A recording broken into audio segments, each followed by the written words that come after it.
Okay. Oh, stimulant.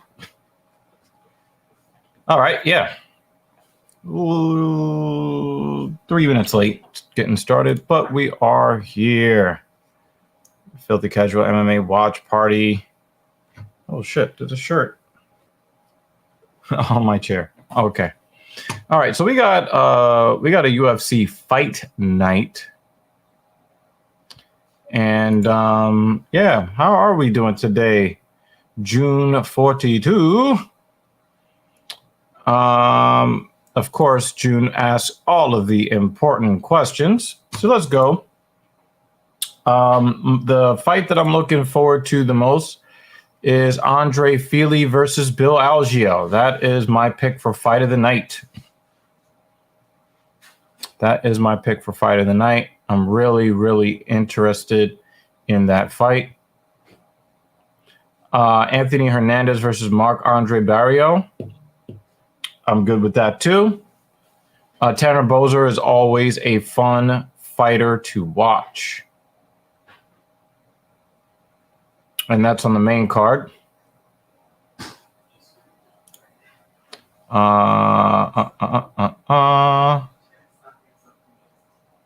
So Trevin Giles is on this card. Maria Agapova. We'll see if she's got something to show. And we have an undefeated fighter in Javid Basharat. So, this card doesn't have like a whole bunch of names, but I'm looking very much forward to watching Andre Fili versus Bill Algeo. That's the fight for me. Obviously, the main event is pretty good, but that's the one that I'm paying attention to the most. And we are doing the most today. So, how are you doing today, June? And what are the fights you are most interested in seeing? There are going to be a lot of penis jokes in today's stream by virtue of the fact that our main event. Just a lot of dong jokes. Lots of dong jokes. And I don't know if you can hear in the background, but Mrs. Evil, she's looking forward to it. Yeah. So yeah. Yeah. We need to buy another one too.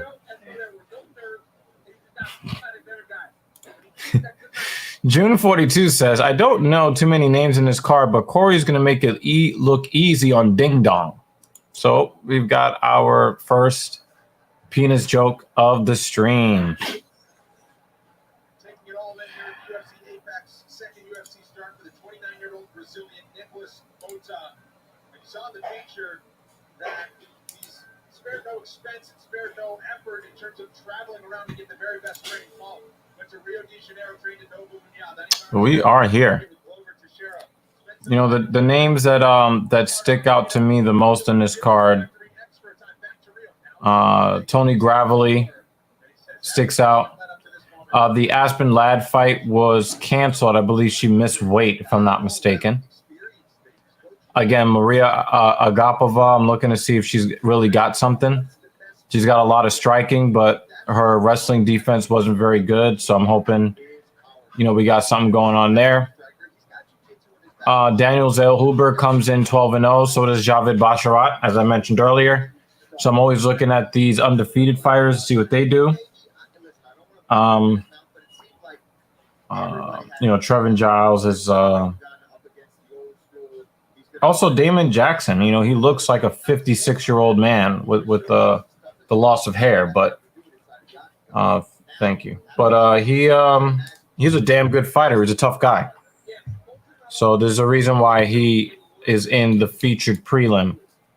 But, Andre Fili has been around for a long time, as you guys already know. A lot of people want to see him fight Chimaev. And I think that he is not as flashy. He doesn't fight as fan friendly as Chimaev does.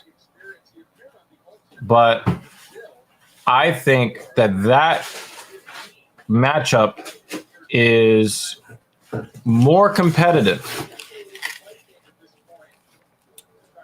I think Rachmanov versus Chimaev is more competitive than even Chimaev versus the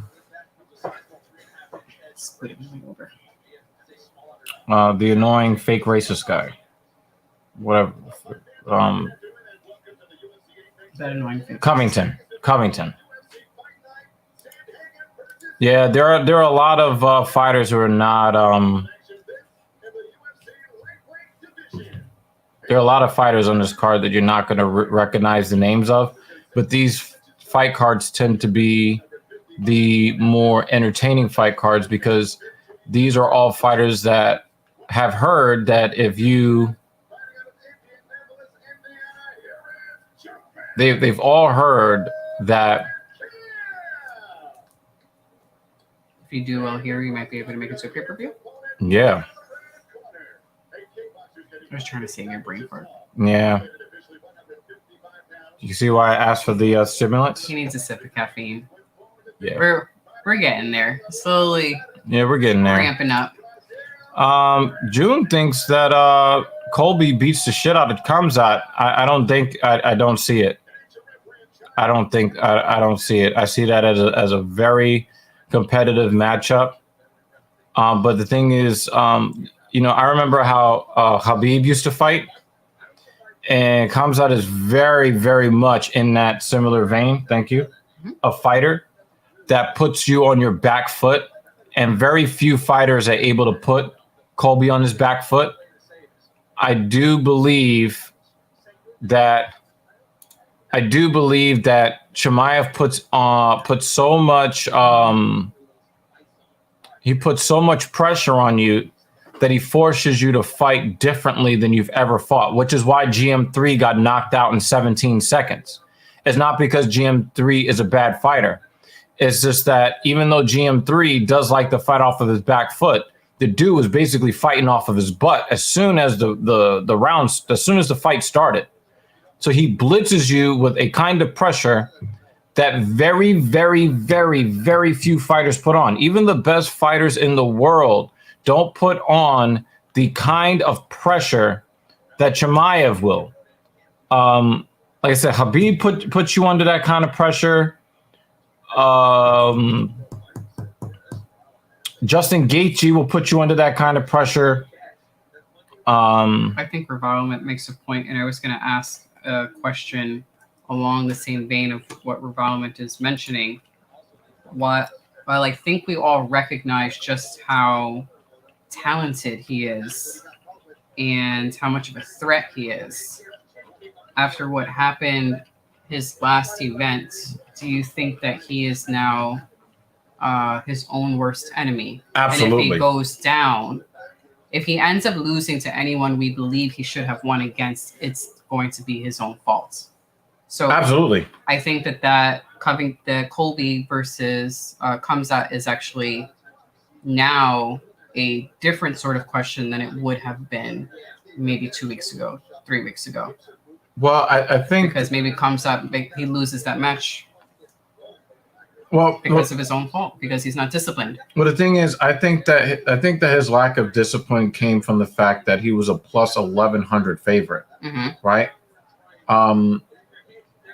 Diaz never had a chance against him, but also Holland didn't have a chance either. But I think that he kind of got caught up in his own hype, and if he is going to move forward as a possible champion, he's going to have to get that under control, right? And you guys have seen, I've been very consistent about my concern about Chimaev's path forward because of the people that he has around him. And then you hear Khabib have the same fucking questions about the people that he has around him. He's saying, well, there are no Muslims around, right? But then, even though I think that Darren Till is a bad influence on him, Darren Till made a very good point. Mm-hmm. You want to say that there are no good people around them because there are no Muslims, but this coach is a good guy. Yeah. That coach is a good guy. Oh, then you're saying that this happened and he didn't make weight. Well, you missed weight 5 times. Mm-hmm. And you have Muslims around you the whole time. Yeah. Yeah. But it doesn't change the fact. It doesn't change the fact that the everybody give a shout out to Lutch. Yo.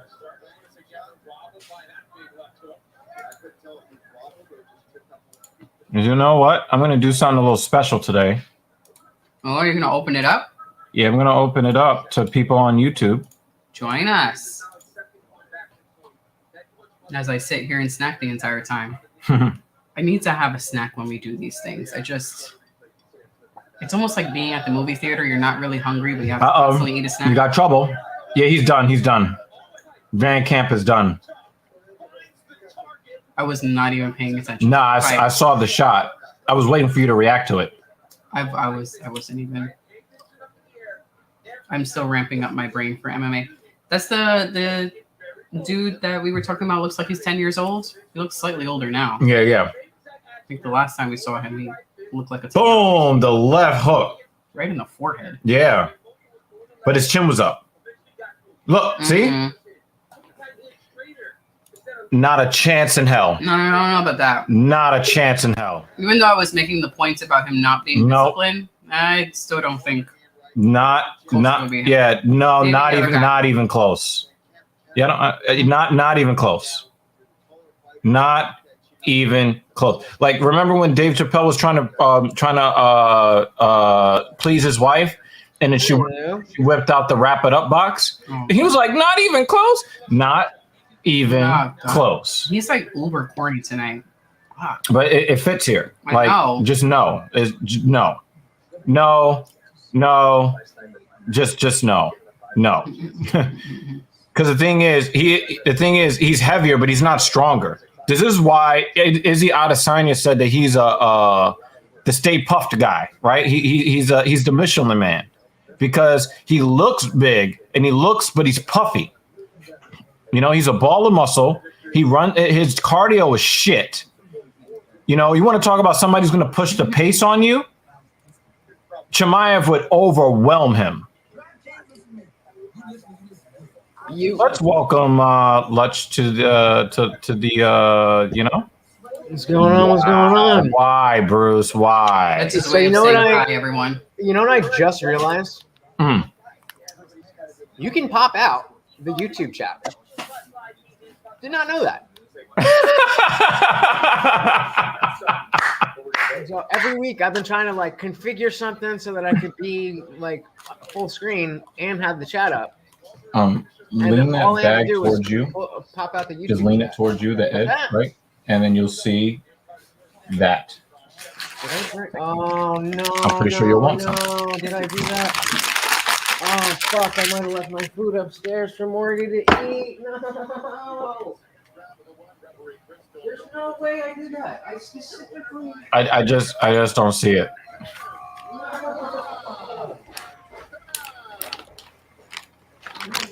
Now, one thing that I will give you, June, is if they fought at 205, Costa has a much better shot to win the fight at 205, not at 185. Nope.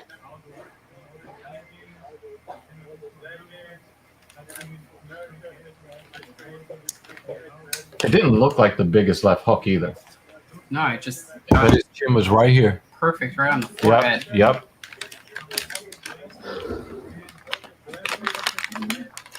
Yeah, you ever make a phone number using Google Voice?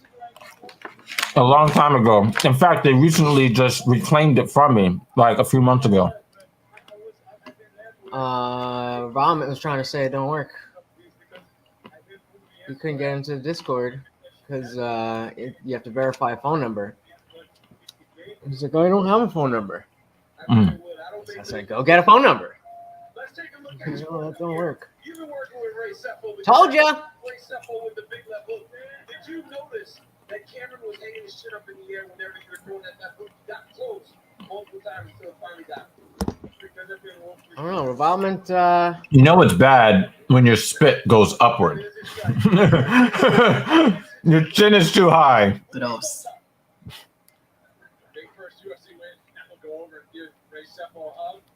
It was that or a tooth. I don't know. You saw that white shit. It went up. Probably spit. Hopefully. As we know, dental work costs money. Yeah. Juan Renteria, what's goody? I know you're really happy. We got hockey at the end of the month. I'm sad because that means it's going to, hot weather is about to be over. Man, the temperature the last 2 days, hot weather is about to be over. Yeah. Although it was wonderful running weather. Mm-hmm. But if I'm super comfortable running outside. Bruce said, I'm just going to leave my dislike and bounce. Yeah, we got a Tampa Bay Lightning fan. I'll never forget that. A shout out to Juan. Juan came through here, and he was a really good sport when the Rangers went up a couple of games in the Eastern Conference Finals. And I promised you, Juan, that you would end up winning that series because of what I saw at the third round in Game 4, and it went exactly the way I said it was going to go. Because I know my team. Yep. But congratulations to you. In fact, I think you guys are the champions again, right? Or did the Avalanche win? I forget who won the Stanley Cup because I didn't fucking watch because my team wasn't in it. Because I'm a sore loser bitch. Fuck it, we drinking. I was like, Stimulant. I don't really feel like drinking tonight. I was up late last night drinking. I was like, all right, let me bring a bowl down to make sure. Oh, the Avalanche won. That way, I won't want to smoke. Or I won't want to drink. But Mm.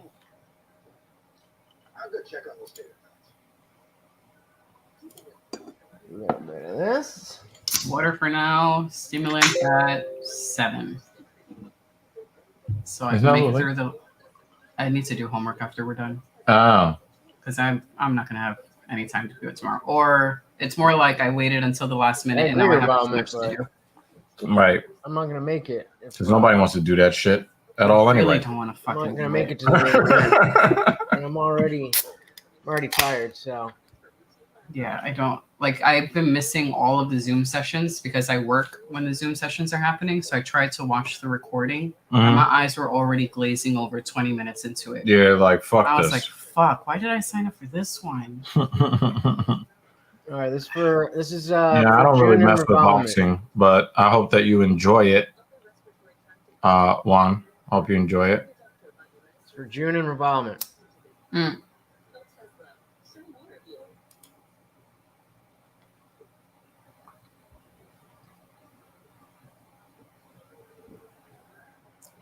Yeah, so the way that I came home, I didn't come home up the West Side Highway, so I didn't see the event you were talking about. They weren't too loud, but they have ended early. I should have taken a photo of it. But that race car that's normally in the window, it was that car. Like they took it out and the guy was about to drive it. Yeah, that sounds cool. And they had a cameraman there and shit like that.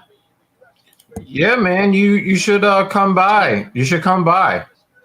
We do almost all the events. It was a really, really big. In fact, if you subscribe to our YouTube channel, which we hope that you will, subscribe to our YouTube channel, and you can go back and you can see because we opened up with analysis of all of the drama that occurred during fight week.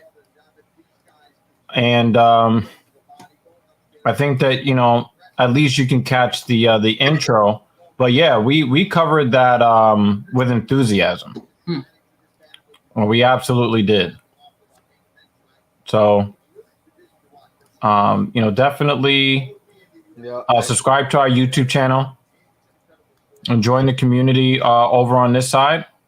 We'd love to have you over here. Also, we also have a channel that is related to TSP called The Locker Room, where where Captain Paul, my co-host on TSP, him and his boy Fashardo, they're doing previews of the entire National Hockey League. I think they just did an episode where they're covering the Central Division.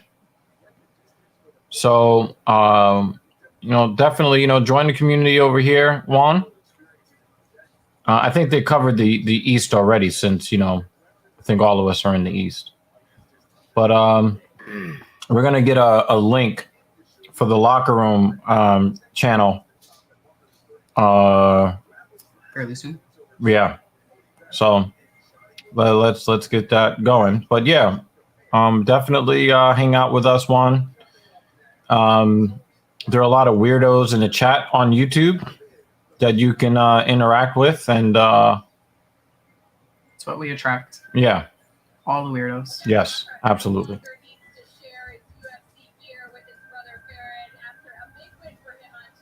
What do you think is the attractiveness level of Heidi Androl? I would say, definitely Megan and Laura are hotter. But she looks a little bit older, so I think I prefer Heidi to the other two. What? Mm-hmm. Hell no. Laura, Megan, Heidi, easy. I would probably put Sanko over Olivi. But I like Heidi. I like Heidi more than both of them. I'm usually a brunette guy, but Laura is just so fucking beautiful. Like, god damn. I'm gonna listen to Lutch answer this question first. Hold up. What's the I'm on the screen. What's the question? Is it what does that say? Perea. I don't know. I think it's going to be a good fight. I wouldn't be surprised if we see Izzy go into some wrestling, just because like in the later rounds. I don't necessarily see either of them automatic. Like I don't see it as a like I'm not predicting that one of them is going to be knocked out. I wouldn't be surprised if they were, but I could see it going. I could see it going to distance too. But I do think that Pereira's definitely in Izzy's head, but I think Izzy knows that, and Izzy is the kind of guy that can be aware of, okay, this guy's in my head, I have to deal with that. That is the fight, not the actual punches and kicks. So I think Izzy's going to take it. And I mean, it doesn't matter how good of a kickboxer Pereira is. He's only had a couple of fights in the UFC, and a main event pay-per-view. That's a different game. Right. June thinks that Perea is going to make it look easy. I think that my analysis is a little bit closer to June's, but I will leave this door open. Izzy took the fight without hesitation. So there was no way he could he had to take this fight. There was no way you could not fight him. And the thing is, and here's the thing about Perea. Perea has already said on social media, first one to shoot is a bitch. So what does that tell you? Pereira said that? Yeah.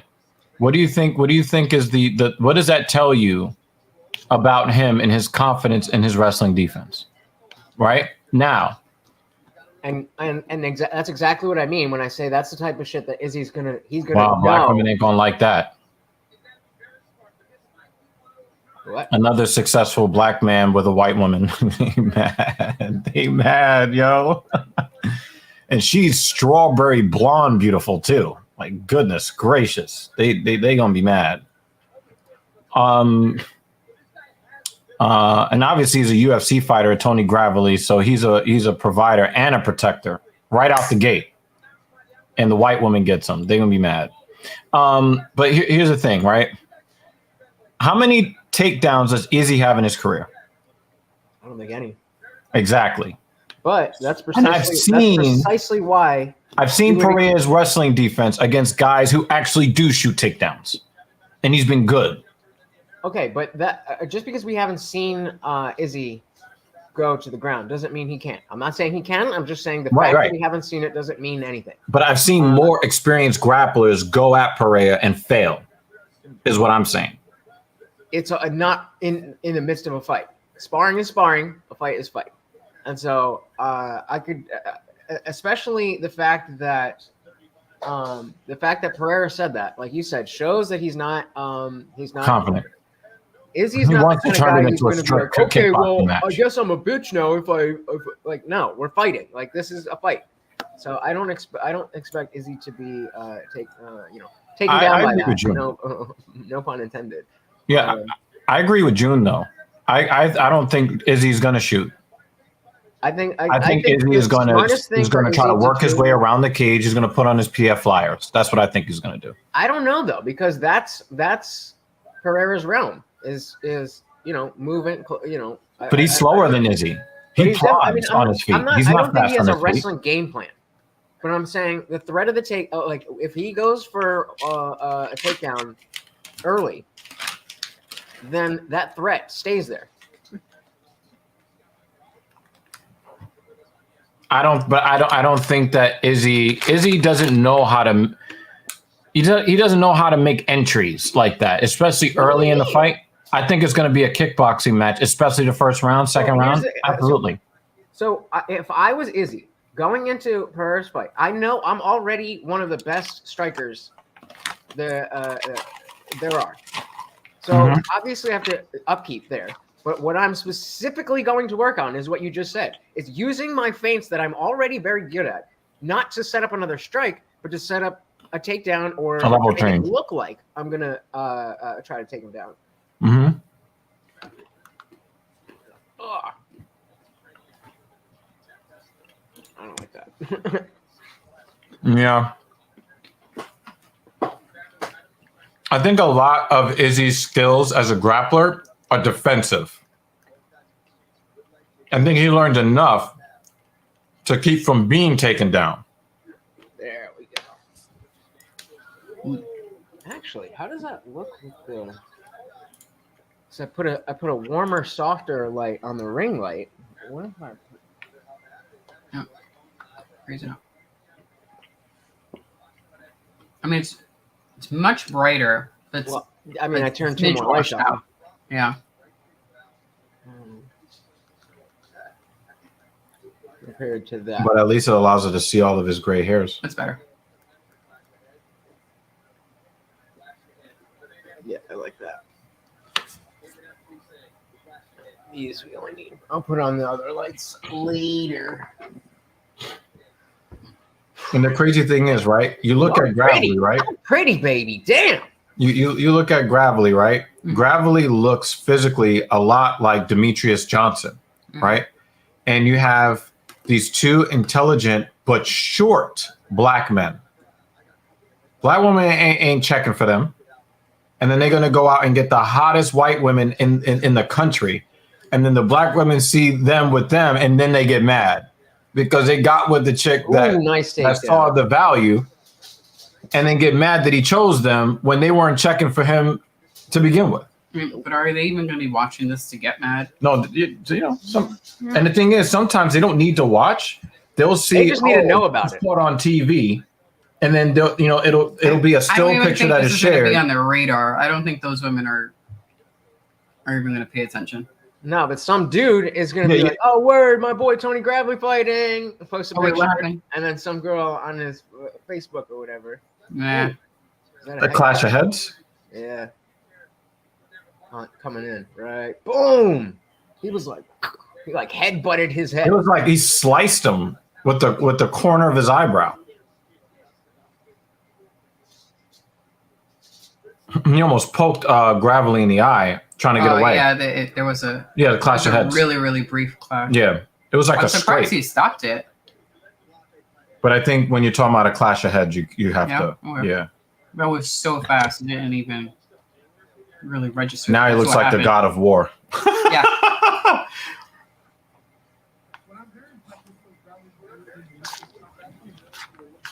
I thought I left this. I thought I left, or I did leave this upstairs, but I thought I left it on the nightstand. I was like, oh no, my nice ground beef taco. I wish I had some onions and lettuce and some cheese.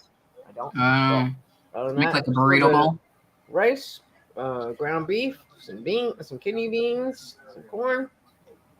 You just need some sour cream. Yeah. A little hot sauce. Yeah. Let me ask you something, Lutch. When you look at Basharat and Gravely, do they look like they're in the same weight class? Yeah. Ooh, that was a good kick. Ooh, needed a body. Basharat went needed a body twice, and then came with the right hook after that, and kind of froze him a little bit. You can see they're both in the same weight division, but you could just tell that they're like you have the short, stocky guy and the tall, skinny guy. It's like when Max fights, It looks like they're one weight. when To Max me, fights Bulk. it looks like they're one weight class away from each other. Like, flyweight versus bantamweight. That's what it looks like to me. I don't see that This is much. what bothers me, June. What is your source of information? Like, I understand the notion. No, look at body type and then the height difference. So if it's like a skinny tall guy and then a really buff short guy, then it looks. About June's comment. Oh, June's comment. The closest thing to pure. Oh yeah, we covered this.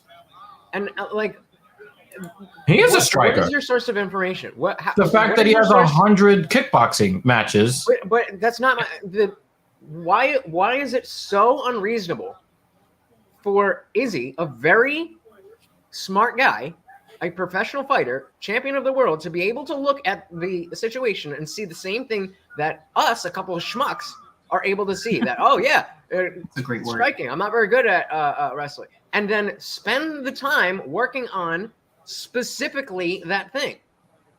Yeah, but the thing is, he's never done it professionally. He's not doing BJJ matches. He's not doing wrestling matches. Like, you have to actually employ the skills that you learn in training. Are you so you're heading down to fucking City Kickboxing and watching what they're doing? No, I'm saying they're practicing it. I'm not saying they're not practicing. What I'm saying is it's a different animal when you go to showcase your skills in competition. Those are two totally different arenas. And we've never seen him do it in How does any that have competitive. anything to do with what I said?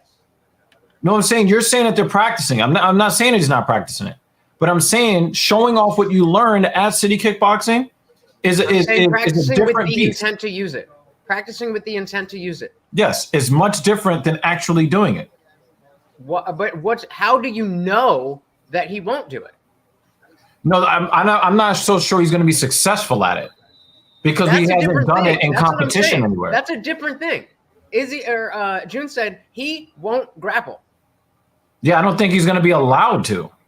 But again, those are two different statements. You're missing my point. My point isn't with the content of what you're saying. The point is when people come in with this is definitely not going to happen, as if the conversation's over, as if I'm wrong to say that maybe he'll employ some wrestling. And he's like, no, he's never wrestled before, so that can't happen. Well, but the thing is, there's another part to that too. Pereira is cutting down like 35 pounds to get to 185.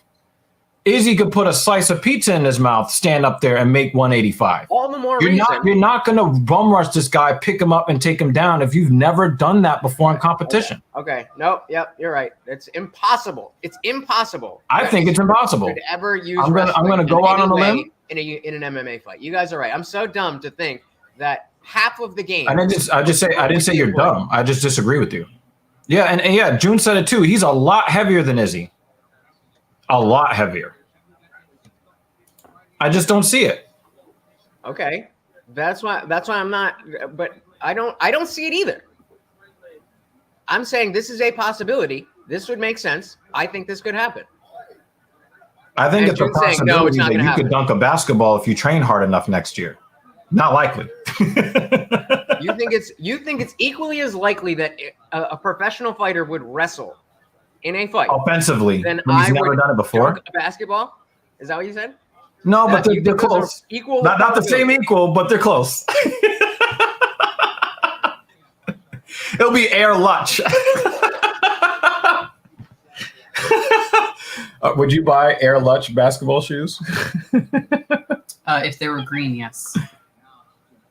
Well, he likes to smoke green, so I think he'd definitely have a green colorway for his shoe. Green's been my favorite color since before I started smoking weed, too. Green is an awesome color. Yeah, I just don't see it. I don't think that Izzy is going to start offensively wrestling against a guy that weighs 27 pounds more than him when they walk I in. agree. Yeah. My original point was simply that it would be a good game plan to use the fact, as you said, that Pereira has signified that he is not confident in his wrestling skill. To use that would be smart. That is it. You disagree with that notion? I'm not saying it's going to I agree happen. with it I'm on not saying I paper. think this will happen. I'm saying it makes sense that if you see a weakness there, that you would exploit the weakness. But I think so. I agree with you on one half, but then I disagree with you on the other half. On the part that I agree with you is on paper. It just makes sense, right? But then again, when you talk about guys who are inexperienced with wrestling, specifically offensive wrestling, one of the things that I notice as a trend is that when they go to shoot their takedown, they give up their neck very, very easily. So then you see guys who are not even good defenders end up getting head and arm chokes and actually completing it because an inexperienced grappler said, well, I learned something in practice. Let me go shoot for a takedown. And he put the long ass, Izzy's got a long ass neck too. He put the long ass neck right into Pereira's armpit. And then it's just like, oh, he just submits him by accident. So that's what I'm saying. Like, it's half smart because on paper it makes sense. But then again, his inexperience is probably going to get his neck taken. Do you think that because, like, you just thought of that, right? Nobody told you that. You thought of that, right? Yeah. Why wouldn't Izzy be able to think of that? Why wouldn't his coaches be able Of course he'll think of it. I think they all think of it. But then they end up getting submitted in a guillotine or a head and arm or a darce. They end up in those situations, even though they know it's possible that it could happen because they're not seasoned. They're gonna make the inexperienced mistakes because they're not used to those motions. So what would you say should be get down? Remember, we need a chair. We do. We need a chair. Just for Morty. He's got a bed. He's got a no. So you can move the camera, put the chair next to you, and he can be your co-host. He won't sit for 1 fucking second. He did. No, but he did last week. He did. He sat there for 5 minutes until you picked him up, and he was just sitting there chilling. No, yeah, because he's down there. If he's up on a thing, then he's. No, but he was there. He was up on the chair when you were kicking your friend out. I understand. What I'm saying, I have a stool right here that he could. Gravity's in trouble. If I were to put him on there, when he's staring at me, he would jump down and stare at me for whatever reason he was staring at me to begin with. With enough snacks, he might stay up. I have a whole thing. Oh well, they're done now. June has this question here, and I think it's a fair question, but like I said, the only thing I've really seen. Okay, Izzy is a UFC fighter. You don't think he knows wrestling basics? I could throw that right back to you. Like, but I think all of his wrestling basics are defensive. What about all the things you just said about practice versus a real fight? Right. You can't have it both ways. We've seen Pereira's takedown defense. We've seen it. It's pretty good. But with Izzy, we've never seen offensive wrestling. We've seen good defensive wrestling from Izzy. So theoretically, it could be good. You don't know. But if it was, you don't think he'd employed it by now? How much wrestling have we seen from Justin Gaethje? Well, pre-UFC, a lot. A lot pre-UFC. Let's imagine so let's just take his UFC career. How much wrestling did you see? The one where he got choked out. That was it. So if you had never seen him wrestle and you knew that, or let's say wasn't he like a D3 champion in wrestling? Something like that. Yeah, but Izzy has no such history. He has all striking. All of his experience is striking. I get this is the exact conversation of me saying, "Oh, that person looks like this person," and their nose is a little bit. That's not the I get that. Do you think I'm stupid? I know this. It's a conversation. Yeah. But I'm saying, that's the main difference. Everything I'm saying. Well, I'm saying the main difference is that what am I here for? No, what I'm saying is Gaethje, if he never wrestled in UFC, which is to your point, he's never shown any offensive wrestling in the UFC, right? But then you would say, well, does he have any history of competing in grappling? And then the answer would be yes, because he showed it in World Series of Fighting. Imagine you don't know that. You're only taking. Yeah, then he would be in the same class with Izzy, and we would have that question. Exactly. That's exactly my point. But we know that Izzy's all of his competitions are striking. We would have no evidence that Justin Gaethje could wrestle, or no reason to think that he could. But we would be wrong because he's a very good wrestler. And because so he has the background. Even though Izzy doesn't have the accolades, and we're not saying that Izzy is some great wrestler, to say that he cannot get a takedown or use the threat of a takedown effectively in a fight is absolutely asinine. Well, I think that the chances of him. That's a different conversation. I'm not talking landing about a takedown. I'm saying what is about. I'm saying the thing. You're saying, well, what are the chances of the thing happening? That's a different conversation. Well, I'm saying, hey, here's the thing. I think it's impossible for him to land a takedown. I do think it is possible for him to threaten the takedown to try to get a reaction. That is the first thing I said. Right, I know. That's what I'm saying. Like, I'll take your second premise. You've been saying but not the first one. Since I said it. But I don't know how effective it would be. But we'll see. Because an example of that would be Ortega versus Korean Zombie. Yep. Ortega. But the thing is, we all know that Ortega's got takedown skills. Everybody knows it. But he never really intended to take down the Korean Zombie. I think he did it like in the later rounds. But he never really intended to do it. He just used the threat of it to freeze him. But we all know that he has those skills because that's the only reason why he's in the UFC at this point is because of his grappling skills. The difference with Izzy is nobody's ever seen it anywhere in the world to this point. We don't have any, he has boxing experience. He has kickboxing experience before UFC. At least in Gaethje's, he was a high-level wrestler, and then he fought in MMA promotions after wrestling, and he used that wrestling, and then he changed his style to keep it more striking. But the thing is that if you want to say to me, well, do you think it is impossible for him to land a takedown? Then my question to you would be, well, how many takedowns has he landed in his life? And as far as anybody knows, the answer is 0 for his entire life. Don't answer a question with a question. What do you mean? You said if my question to you was, is it impossible? You would answer that with a question. Whether or not he has gotten takedowns in the past does not mean that he can or cannot. I agree with you. I don't think he will take him down. That is a different conversation than the one that I presented to you. This whole time, you guys have been having a different conversation that I'm not having. You're arguing against a literal straw man. I'm not saying that I think it's probable that Izzy will get a takedown. At no point have I ever expressed anything like that. Yeah, but I'm going to go out on a limb and say it's impossible. And in that argument, you guys are right. You win against the straw man. Okay, well, I'm just saying I actually think it's impossible or very close to impossible. Okay. Because the thing is, if we want to take your argument, theoretically, you could take Izzy down.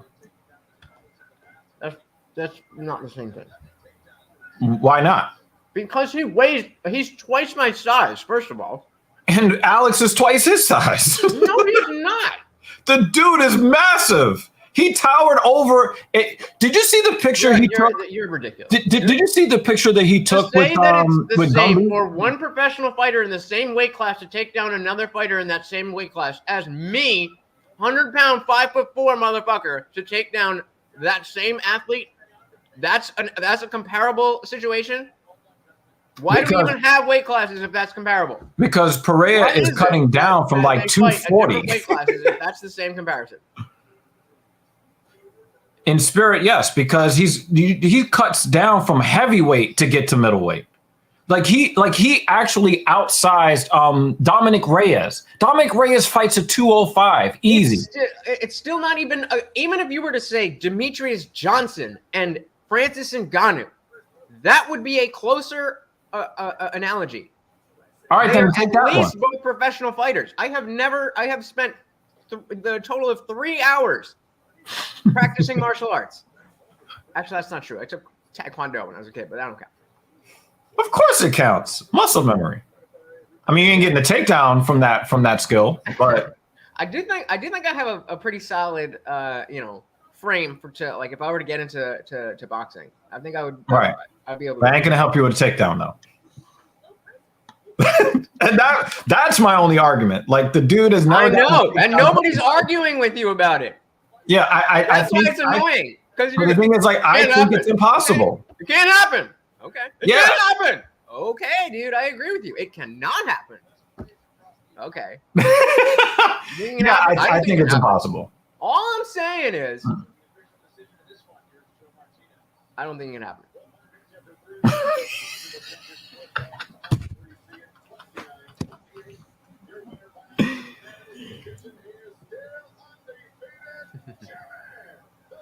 Exactly, Dan. Oh wow. Cutman did a great job with that. Yeah. That eyebrow. Dude, I think you did this last week. Why would I lie to say that I'm 5'4"? I promise you, if I was going to lie about my height, It'd be much taller. Yeah.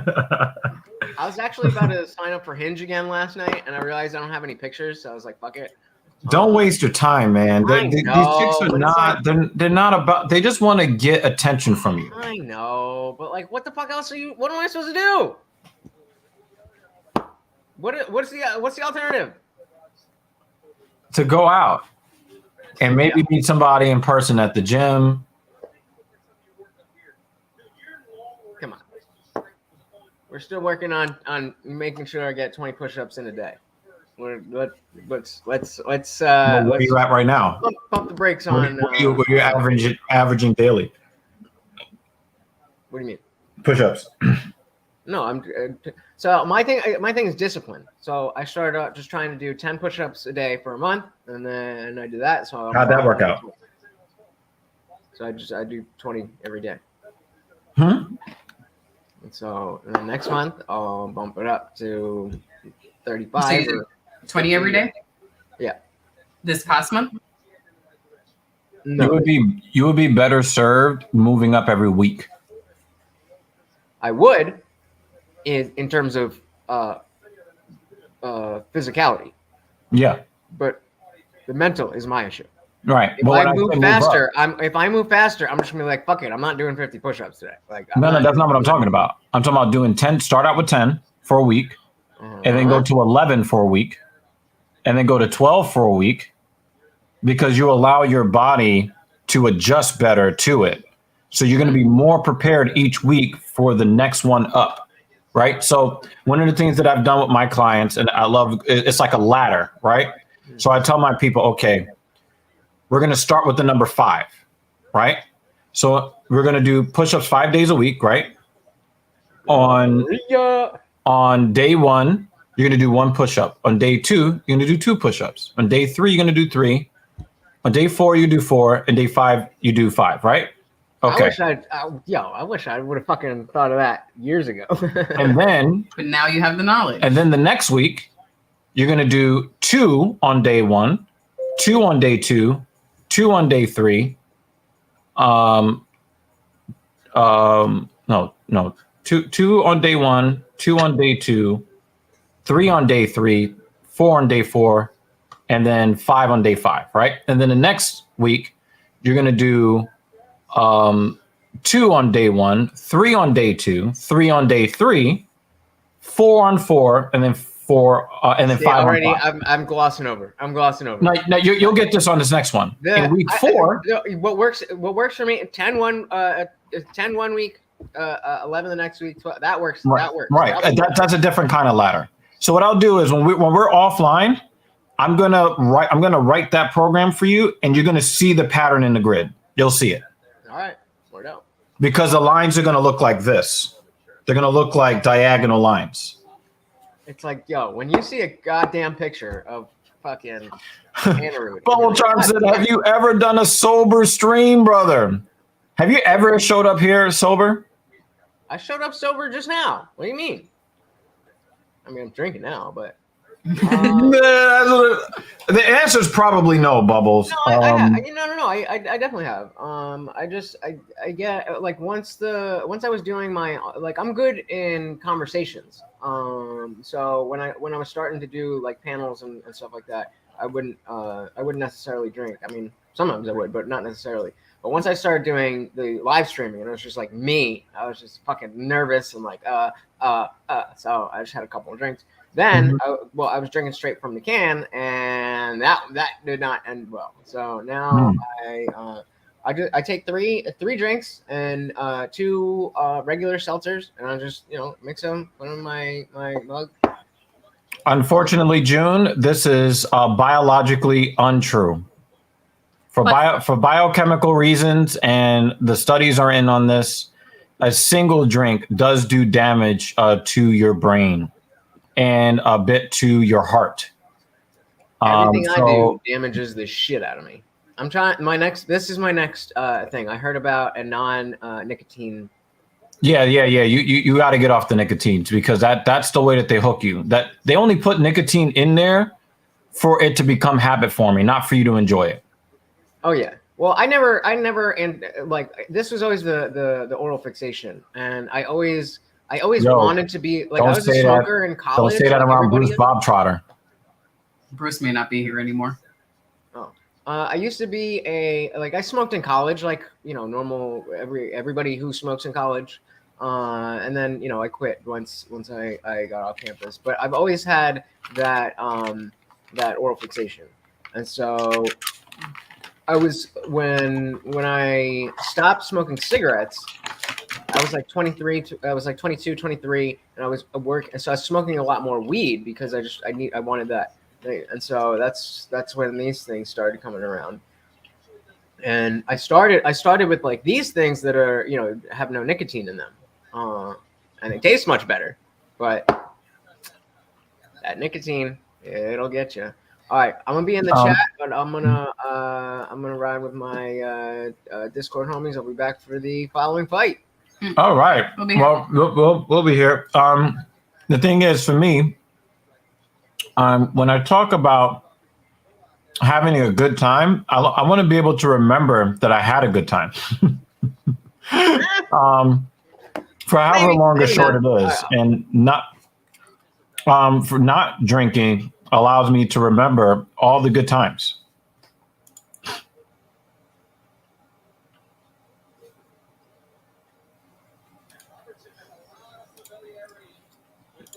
All right. Yeah, so I don't drink alcohol at all. Never have, never will. Well, or at least I don't believe I ever will. I don't have any reason to. So when you're talking about a sober stream, every stream I've ever done in my life, which is now numbering in the hundreds, they've all been sober. Lutch, he's done some sober streams on his channel. I don't think he's ever been sober from beginning to end on ours. Not in ours, but ours is more of the party type. Party, very low key. Although I prefer that he did not, so that the quality of the show can remain high. I can't tell him what to do. Yeah, but we're sitting here eating dinner and drinking stuff, and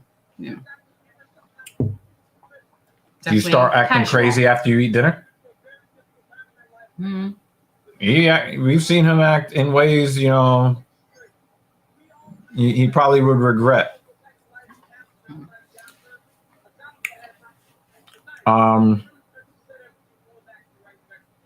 Hey, what the fuck?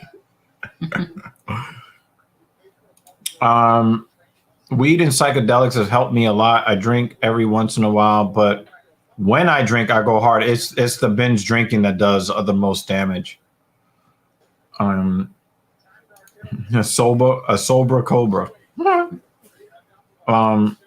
Yeah, I don't have any reason to do any of these things. Like if I saw, if it's kind of like I look at drugs and alcohol the way I look at jewelry, right? Uh-huh. Like when you look at people, right, and they wear the big gaudy chains and stuff, right? Yeah. What actual function do they have besides just sitting on your neck? Okay. Right? So for me, it's like, if I'm going to go out and do something that people say are fun, I'm going to actually go out and do something that's fun, right? Mm-hmm. People will spend the equivalent of a Ferrari on a chain. I'd rather have the Ferrari. Well, you're going to go out and do something that is fun for you. No, what I'm saying is that the chain is not a fun activity. It just sits on you. It doesn't have. Doesn't matter. You're going to do something that is fun for you. Right. Everybody's different. No, but I guess what I'm saying is that you can't do a chain. You can do something with the car. You can go somewhere. I mean, even LSD, you can go on a trip, right? But when it comes to jewelry doesn't have a function besides just sitting on your body. So for me, I want the thing that I spend money on to have a function, that it's something that it does something, right? So for me, when it comes to like alcohol and drugs, there's no function to it, right? So for me, it's worthless. Like, instead of doing that, I said, well, we're here for a fun time, not a long time. Well, for me, activities are fun, like something I can go and do. But, being high, there's no value. When I say no value, I mean, there's no utility to it. Like, it doesn't accomplish anything. No, that's fine. But what I'm saying is that's, everybody's different. Yeah. And someone who does participate in that, they would have a different opinion. Right. I think that's very different from a physical chain. No, but that's just how I classify it when I go to make a decision. Yeah.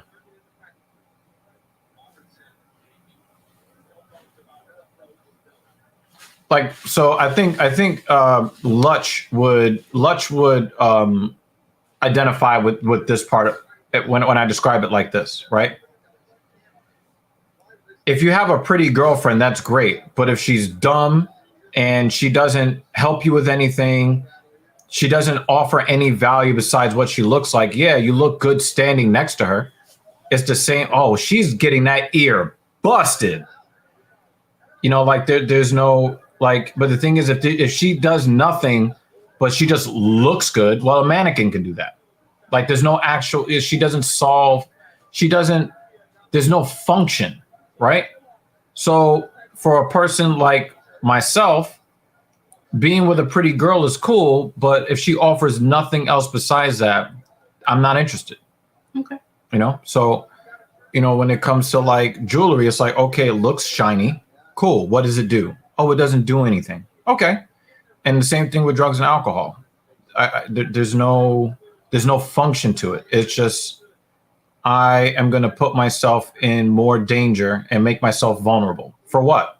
I've never seen anybody really explain why getting drunk and high, how that has improved their life. So I'm like, well, I don't see the benefit. There's no benefits to it. I only see that there are detriments. So I'm like, okay. Okay. No good. But yeah, definitely. If you want to give me $250,000, you will not see it on my neck or on my wrist. You will see me in it and accelerating really hard in it.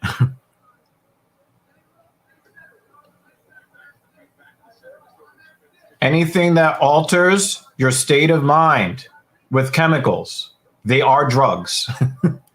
Now, people might say, well, that's a judgmental thing, but it's not a judgment value with me.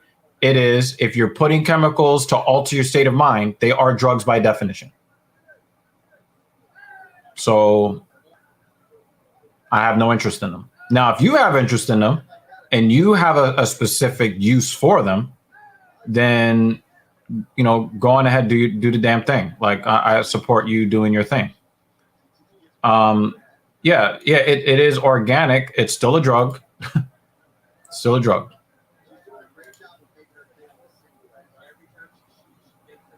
But you can do whatever you want to do.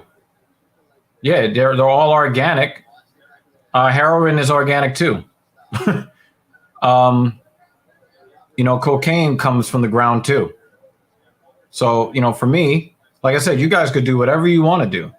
but there's no value. There's no utility to those substances for me, so I don't do them.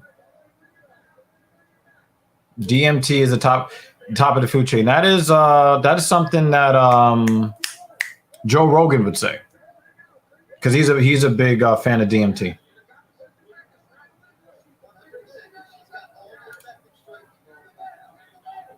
Yeah, I mean, this is pretty much my opinion. I'm not saying that they're bad. I'm just saying that I don't have a use for them. They become bad when you do bad things to people while under the influence, but that's different. Right? Yeah. Yeah, I agree with this too. But like I said, there's not a value proposition in terms of judging other people. It's a value proposition in terms of the cost benefit analysis of me engaging in it. So the only thing that I see is cost, but no benefit. So since there's no benefit and it's only cost, then I don't really see the reason to get involved. But you guys may say, hey, this helped me do this and this helped me do that.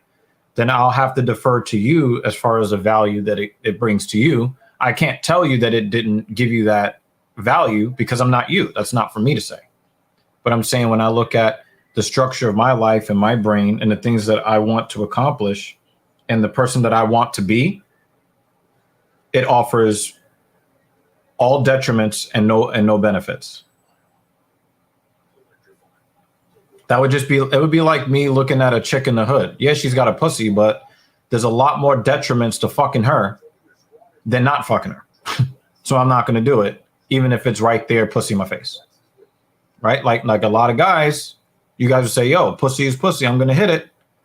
But I'm definitely going to judge it more harshly as far as a cost benefit analysis than most men.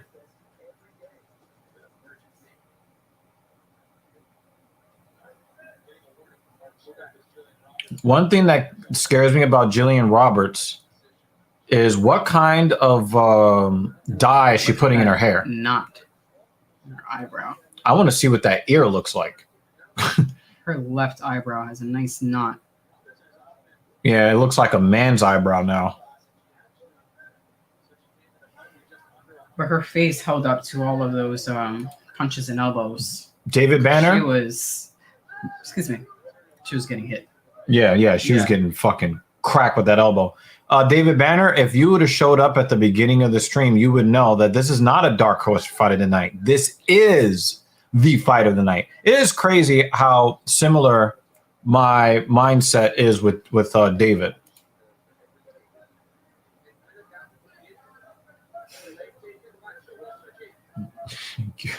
Jillian Roberts looks like Vittori's sex change. What? Are you talking about like her facial structure or something?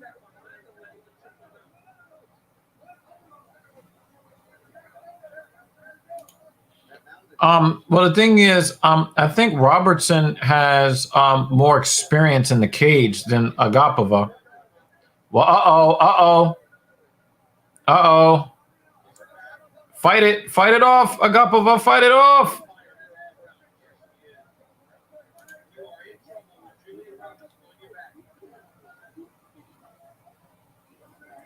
Yeah, I'm wondering if there's some sort of like poisoning from the hair coloring. That hair coloring looks so intense. I'm like, what did she put? What kind of chemicals produce that? As long as she wins. No, she's underneath the chin. She's trying to fight the hands. It almost looked like she tapped. And she's dead. She's dead. It's over.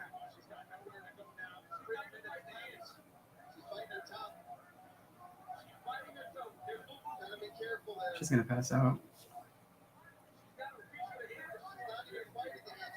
But she's not going out. I've never seen somebody last this long like this.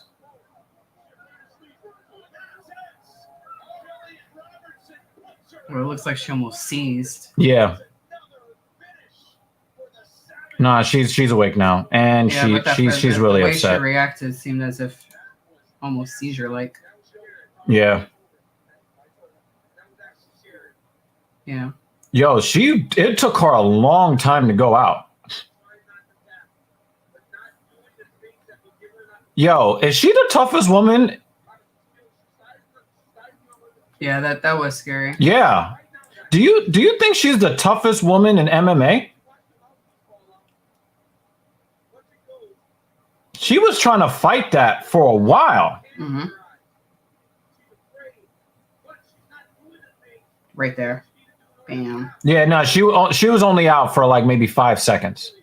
But the thing is, her blood flow was inhibited for what, 45 seconds, somewhere in that range. I've never, she's tough as nails, Agapova. Now, again, and I said this before the fight started, her grappling is not very good. We've seen fighters who are not nearly as good at her as far as fighting.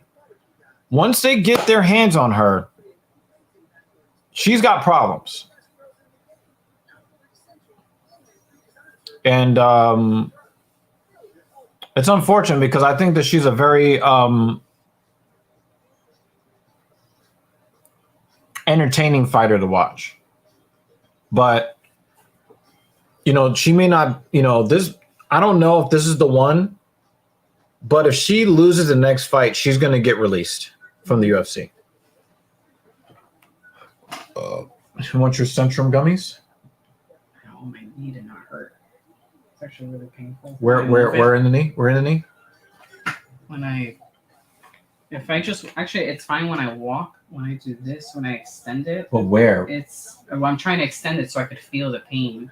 It's here and then it radiates out. It's like behind the bone, like around the bone here. So what I want to know is it between here, and it kind of, is there like a line? Yeah, here. Yeah, and that then it radiates down to my shin. Right. So it's possible that it's the TA, but it's also possible that you might have an irritated meniscus. Remember I told you I took a false step the other day? Yeah. I felt it during This is right where the irritation was, like right in between. I used to get irritation here. That was my original irritation. Yeah. My last training cycle was in the inner thigh. Yeah. I get like these knee pains during my marathon training cycle. So it used to be the inner left knee, which would radiate down to the shin and the calf. Right. Now it's on the outside of the right knee, which is radiating down to the top of my TA. Right, yeah, I got you. So I was supposed to do 12 miles today, and I stopped and I did. I only did half. I did 6. I was like, it's painful. And it just kept ramping up. It actually, it started to bother me within the first 2 miles of my run. Right. And then I stopped running and I stretched and I massaged. Like I sat down and took care of it. And then it felt okay, but then it came back even quicker the next second time around. It still continued to hurt as I was running, but I was like, maybe if I just keep moving, I'll run it off because I think I overdid the training this week. Right. I think I overtrained this week. And then as I continued running, it stopped bothering me, but then yes, it came back. Returned. Yeah. I've been in that situation before. That's why I was trying to ice it. So I put the ice back in the freezer and I'll. Yeah. Do you think I should continue to ice it? I think you some heat. If you go intermittent heat and ice. Yeah. I have on calf sleeves too. Yeah. I was hoping the compression. Yeah. Yeah, it's very annoying. But you might need to take a couple. You might need to take a couple of days because if your meniscus is irritated and you continue to keep going with that, you could end up with a meniscus tear, and that not only is very painful, but you will lose range of motion in your knee. A lot of the surgeries that they have, I mean, they've got like some newer technologies on the horizon that they want to start, doing like testing on humans, human trials. But if you can save your meniscus today by taking a few days off for the inflammation to go down, that'd be the best thing for you to do. Yeah, tomorrow I'm going to take off for obvious reasons, work. And then Monday is normally a gym day for me, but I was just going to skip Monday and not. Or you can just do all upper body. Not do or I'll do upper body. Yeah. That was Sandhagen. savage. That was fucking Yes. savage. Yo, I Yes. felt better about Agapova after that fight, even though she took the L. Like, we've seen girls, like, as soon as an armbar is about, they're tapping, even before, Threat of yeah. it. Agapova was like, And that- no. And that I'm choke not was going in out. before it hit the ground. Yeah. That choke was in before it hit the ground. And the thing is, she had her arms out like this when she was on the ground, and then she still tried to reach for the hand. Even though she never made it, she still tried to reach. And the thing is, she could have tapped at any time. Now I'm not doing it.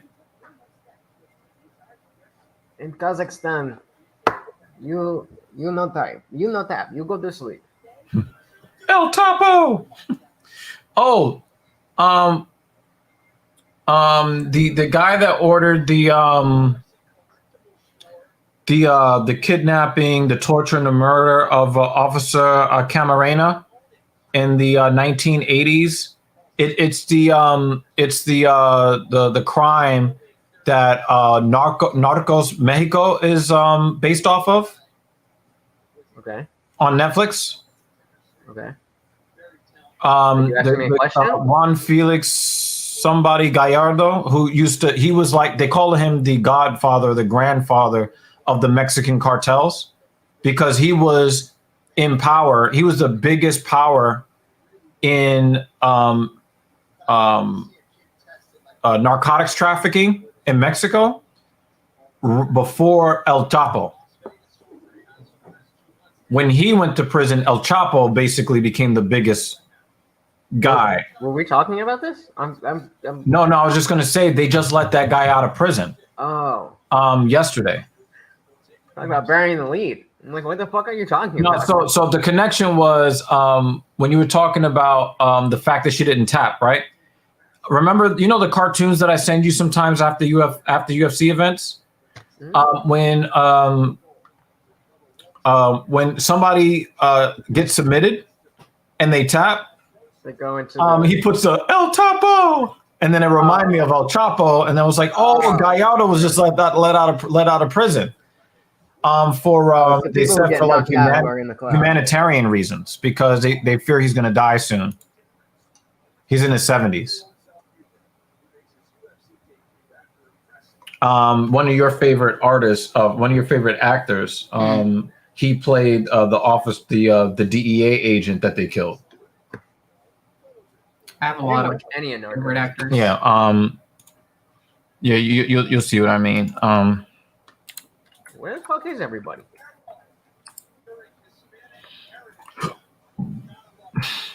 Michael Pena, Kiki Camarena, right? I watch this. I also really like Diego Luna. Yeah, he actually plays the guy that just got out of prison.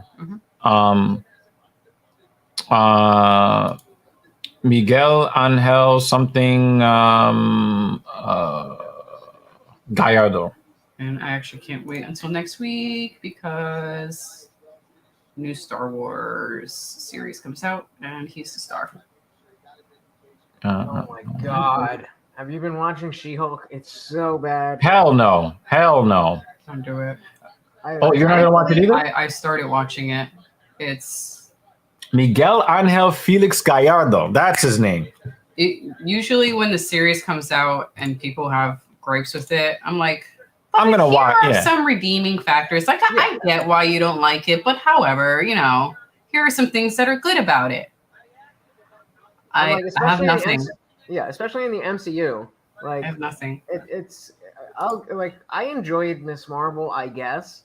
I watched it because I care about like the larger implications, but there's nothing even happening in She-Hulk.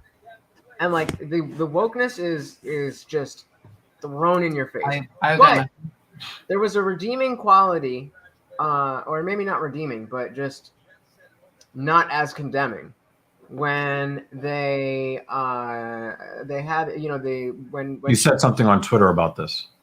Yeah, she was going through the dating apps as She-Hulk, and she got a bunch of creeps, and then she gets one nice guy, and he's a nice guy, and they go home, whatever. And even the dialogue of I thought that was Jorge Masvidal. Just I know he doesn't look exactly really quickly, yeah. But yeah, so it's like, oh, you're just really, really bad at writing stories, and also you've never been on a date where somebody actually liked you. Got it. Right. It made me feel a little bit better because it's like, okay, at least they're not like, at least these are just damaged people. It's not that they're trying to, you know what I mean? Like, what do you expect from damaged people? I'll give you a different perspective. One of the gripes that feminists have when it comes to guys who are decent is that they're boring. Hold on, real quick. This dude's got a fucking badass tattoo. Says "All men die." That's fucking awesome. I might steal I'd that. have to agree with you. I have to. Dark. That's I might dark. steal that. That's dark. Hey, we got another James Krause fighter. All right, I'm going with him. Between the tattoo and James Krause. I did watch. What was your problem? Well, no, what was your problem with She-Hulk? I thought that the writing was really poor. I thought that it had nothing to do with Marvel. Being the Hulk? Nothing to do with being the Hulk. The way she transformed into the Hulk was bad. How did that happen? Blood. I think she Banner's blood got into her blood, or she ingested Banner's blood. She was with. She was with Bruce Banner, and they were in a car. They got in an accident, and she saved him. Remember, we're talking about the Hulk. But he was wearing an inhibitor, so he couldn't turn into the Hulk. Yes, and then he turned into the Hulk. She wasn't yet a Hulk. Crash. But somehow she still saved him, and in the process of saving him, she got some blood in her blood, some of his blood. She caught it. I'm sure you've seen the viral scene. Like, I've avoided it. This, that. I have to control my anger infinitely more than you do. Oh, I've seen that on the internet. Oh my god. The lines are really bad. It's anything you would expect, any sort of stereotype you would expect from feminism, woke, everything. It's fan fiction. They put it in there. Yeah, and then they want a different. It's marketed to a different person that doesn't care about comic books. Yep. And then the last episode, which I will not discuss it too much because it's probably the worst thing I've seen in Marvel. Is the very last. What is the point of this? Nothing. There was no point. To the characters, it added nothing to the plot. The point is, all men are bad, and even the good ones are bad because they're not exciting. The one part. They had one moment or a certain part of the story in the last episode where the guy who was the supernatural guy who was in prison, who she was supposed to represent, and she didn't want to represent him because he was the bad guy. And then it turns out, actually, he is not as bad anymore. Sorry, spoiler alert, but it really sucks. Yeah, that was a good. That was a good part. Yeah, I liked how they. You know what's sad? I forgot to tell you to watch it without me because I'm not going to watch it. I have been with you for 16 and a half years. I know these things already. If I didn't, then kick me out. Yeah, that was a good thing. I liked how they did that because it does make sense. And in the original Hulk movie, but it was such that should have been highlighted. That was a great part of the story where she's trying to become this new person and embrace life as She-Hulk and embrace this new profession. 1 second. And he is her first time. 1 second. Doesn't Giselle Huber look like a dark-skinned Mickey Gall? Yes. No, when you look at his face. Mickey Gall's already. He looks like Mickey Gall. He looks like his younger brother. Like he's been to the tanning salon. Sorry, you guys were saying? Yeah. Sorry. I think Mickey Gall's Hispanic. This guy looks more native, but yeah, brother from another mother, Yeah. It's just like if you try to like if somebody asks you, what is She-Hulk about? She-Hulk. Yeah, there's a chick, and the accident scene that we just talked about, that happens. One thing I will say, right? Because I've seen the memes more than halfway through the series, and that's about it. Well, I one of the things that I did see in the memes, and everybody was talking about it, right? Marvel accidentally debunked all the feminist articles in that exchange between her and the Hulk, where he's talking about how he needs to control his anger, and she's like, well, guys find me sexually attractive and want to talk to me. My life is so much harder than yours. It's like, Cut to her getting no matches. seen, like, if you've seen like everything the Hulk's ever been through, just in the MCU, not even in the fucking comic books, just the shit. Like, he lost his girl. He had a Hulk Buster drum his face into the ground, right? So it's like he was also trapped in that prison thing that they dropped out of the sky. That was intended to kill him. Also, a fucking prisoner. He had the U.S. Air Force shooting missiles and rockets and bombs at him. He was also a gladiator in outer space for 2 years. Yeah. He was also alone before that. And he was alone so that he could protect other people from his destructive abilities. And then he put himself into solitary confinement. But your life is so hard because there's guys want to go on a date with you. And sacrifices his arm to bring back half of the entire universe. Oh, shit! But nah, you slay, girl. But your life is so much harder. But it's also just there's nothing entertaining about it whatsoever. Like, I've seen stuff where it's like, oh, there are annoying things about it. However, these pieces are kind of entertaining and funny. Remember, I quit Jessica Jones in like the second or the third episode in season 3 because every other line was men are horrible, men are trash. But there were still entertaining things about Jessica Jones where I watched the whole thing and I enjoyed it because there were entertaining things about it. But you could see why I got up and walked out. I get it, and I'm not going to ask you to watch it. Yeah. No, I'm just saying, but you could see what I saw. And I'm not going to ask you to watch it. But... And that's the thing. Like I have no issue. Both think of Captain Marvel has a big scene with like dude being whatever on the street. But but that it was just that one and one right. Yeah. It's that one and a part of another scene and that's it. But even so, it's like yes, those things happen, but like not like that. It's not just like you stand outside. Because you're a girl, you stand outside a bar. 5 dudes, hey girl, okay, yeah, like maybe, but like maybe make it more realistic where the dude's like more of a simpy kind of dude where he, you're talking and you're having a good time, and then he thinks he's gonna go home with you, but you're like, I'm sorry, I didn't. Oh, well, fuck you. Like that would be more realistic. Yeah, I think so. But just having dudes just looming over you all the time, there's men. You know what's crazy? When I was working at this chain gym, I used to be a trainer for a large chain gym, right? And I would end up in these conversations because the gym is located near NYU. So you're going to get all the liberal chicks there, right? And I would have these conversations, right, with these girls. And I would just ask them, in a week, how many times are you catcalled? Right? How many times are you catcalled in a week? And they'll say, 2, 3 times. In that week, how many men do you think you pass on the street here in New York City? Every week. And that number is somewhere between 30 and 150,000. So you get approached 2 or 3 times per 30 to 150,000 men that walk by. But oh my God, catcalling everywhere all the time. Oh my God. I know I'm not talking through the mic, but I wanted. I did enjoy Miss Marvel though. Like it's not the best series. Yeah, I thought it was a little cheesy. It was a little not child, but like aimed at a demographic. But knowing that, I was able to view it as such, and I was like, okay, I can enjoy this for what it is. Yes, and she's a child. Yeah. I think she played her character correctly. She is a high school girl. Mm-hmm. She's awkward.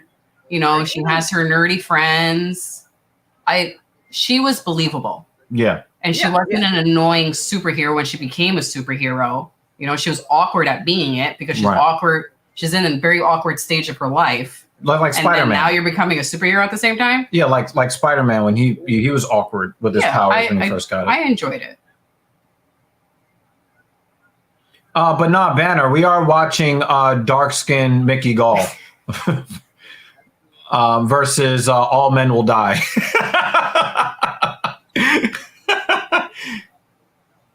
That's my boy right there. Yeah, I just,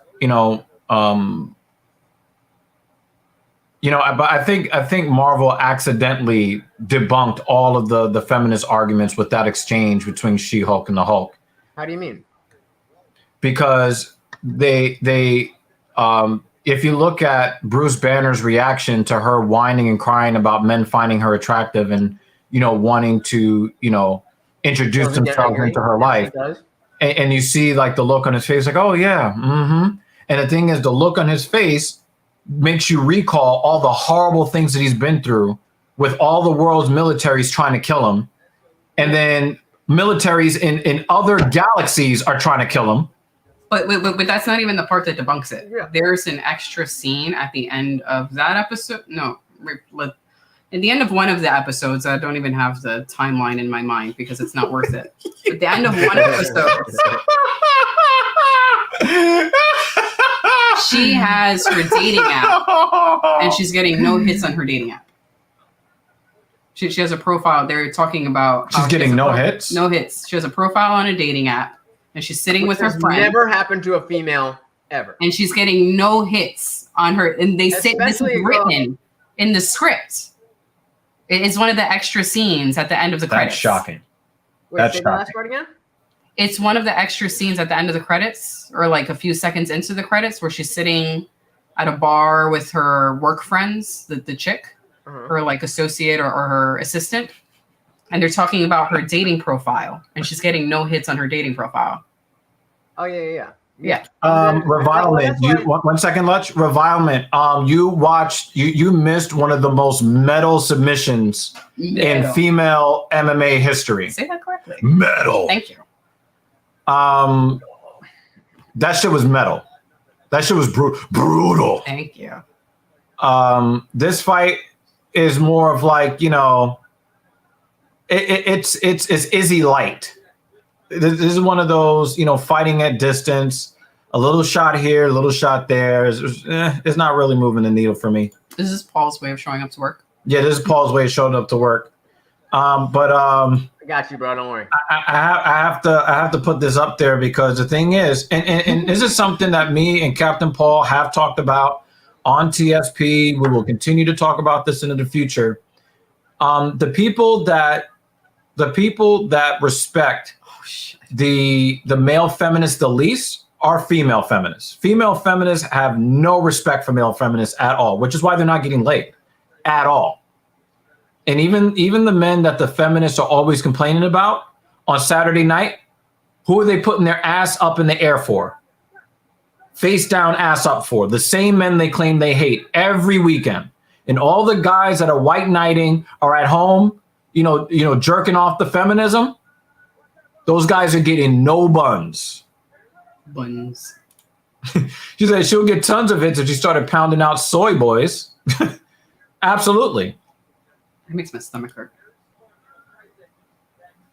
Pegging guys? Soy makes my stomach hurt. Oh. Soy boys will make your femininity hurt. They dry your whole cooch up. I thought about that, but I was like, maybe that's an after dark comment. That's a Patreon. Yeah, comment. They're like, all guys should cry and be vulnerable. Yeah, so your pussy dries up. Yeah. Mm-hmm. I just saw. Oh my god, where is it? Where did I post it? Oh, yo, guys, get ready for Captain's Corner. That's coming. Also, Dr. Evil's Lair. That's coming too. Right here on TSP. What if your neighbor down the street's like breaking down the doors? So. No worries. Notice how there's that shit. Notice how there's no typo in this sentence, Lutch. As he's about to go. Gang, brother. That's what I'm talking about. His phone is about to die.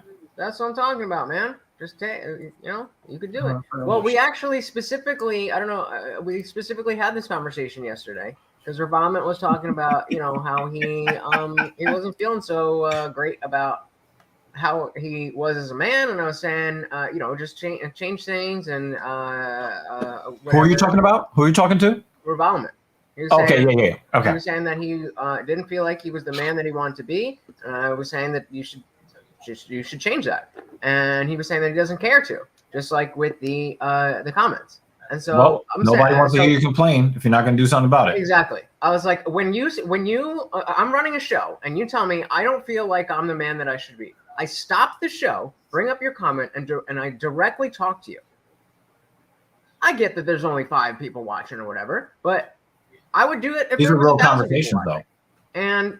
And then if you're telling me you don't care, then don't. And specifically about the context of the comments. If you don't care about them being spelled properly and easily to read, then if I can't read it, I'm not going to spend the time trying to figure it out, which I do because I want to hear what you guys have to say. Right. So that's why you're up here in the first place. I'm lowering the quality of my show so that I can keep you involved. So if you don't care to spell things correctly, then I don't care. And then Boy, UFC, thank you for the subscription. Appreciate you. And then he left. So I was like, okay, well, we'll see. We'll see. I'm not gonna, sorry for bringing it up again, but I just to explain, I was like, all right, well, we'll see. If the comments are more are better typed out, then we'll see that you care. And if they're not, then I'll just move past them. Right. But the thing is, I think that the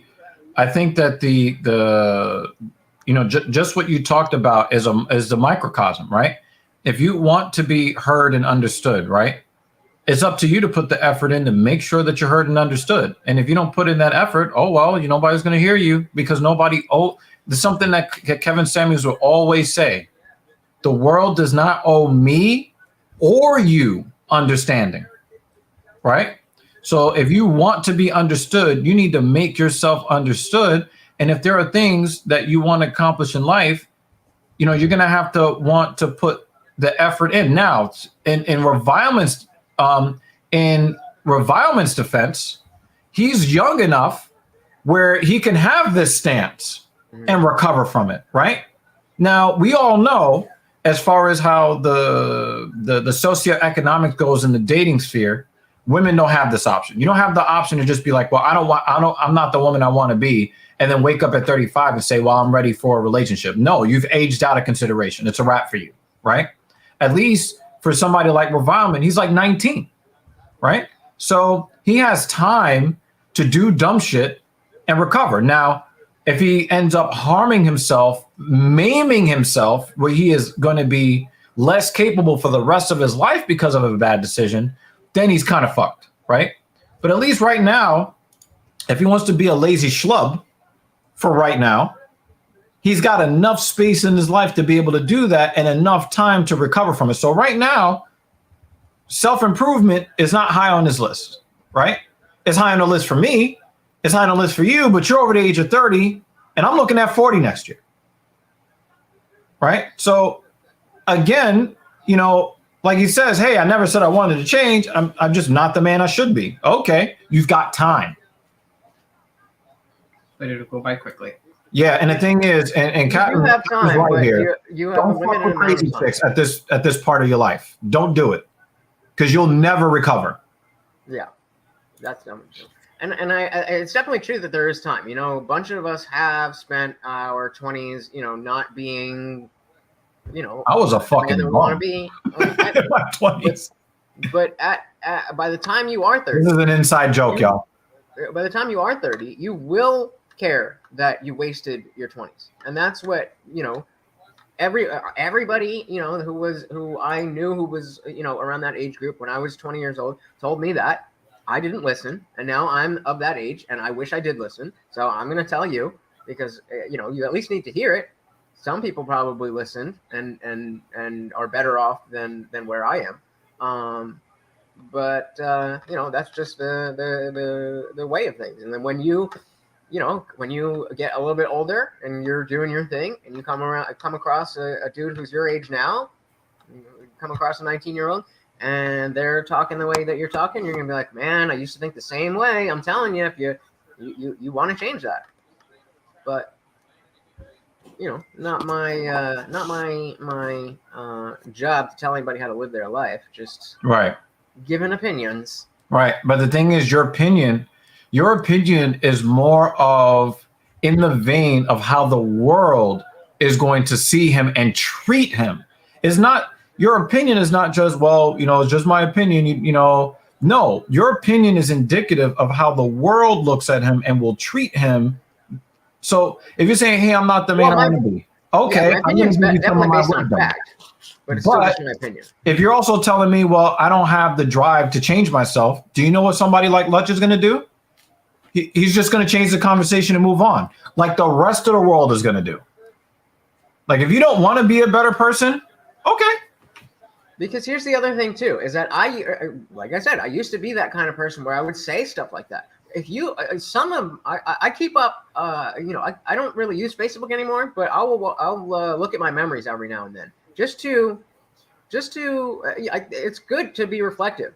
And between some of the political takes I had when I was younger, and then separately some of the like dirty laundry emotional posts that I would put on, like just fishing for attention and stuff. There was one girl who I specifically who specifically told me that because we were close friends, I was always into her, but because I was going through shit, but I didn't know that by showing that all to her, even 10, 15 years later, when I'm clearly a different person, she just can't see me in that light. Yep. And like I see her as the one that got away. Yep. Who you know the person I had that conversation with? You know who I'm talking about. Yes. The conversation about airing your dirty laundry. Oh, yeah. You know exactly what I'm talking about, right? I had this part of it is conversation with one of my best friends, and I kept telling him, not only are the people on your friends list on Facebook, not only do they love to see your pain, but you are telling every woman that you know that you are ineligible. When you're talking down about your baby mama, you're not saying, well, I'm on the moral high ground and she is way down there. They're looking at you as, number one, you're dramatic as a man. That's unattractive. Number two, you make poor decisions in women. That's unattractive. Number three, you're putting it all out here and you're whining and crying. That's unattractive.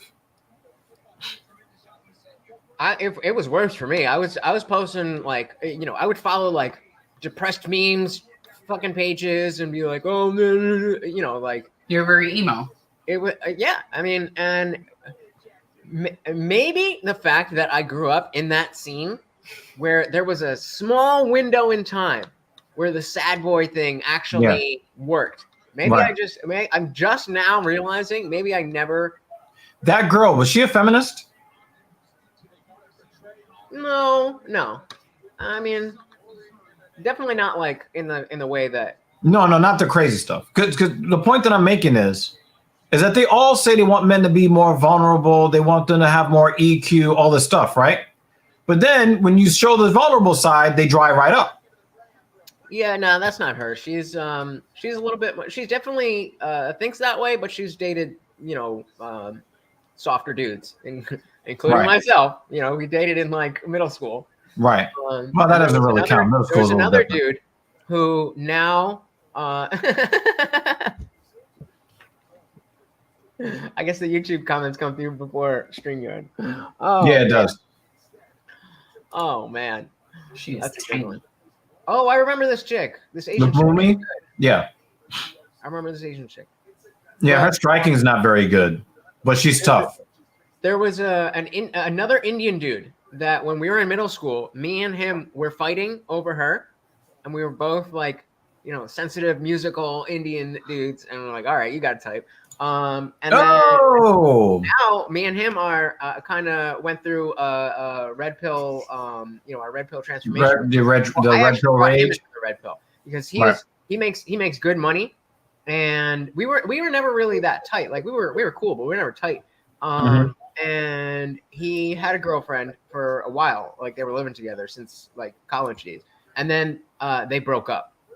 And so this was right when I was going, learning about red pill, and I was like, he needs this information. Oh, by the way, Cap, you could join this panel to have this conversation with us. You should pin the link. No, he doesn't need the link. Captain Paul doesn't need the link. It's lurking. Oh yeah, he can just fucking hop in the studio. Yeah, exactly. That's what I was saying. just kind of shouting. What is her name? Boon Oh, Lu? she's stress sweating. Did you catch that? Listen, I don't blame her. I stress sweat when I'm like fucking not even stressing. Just always.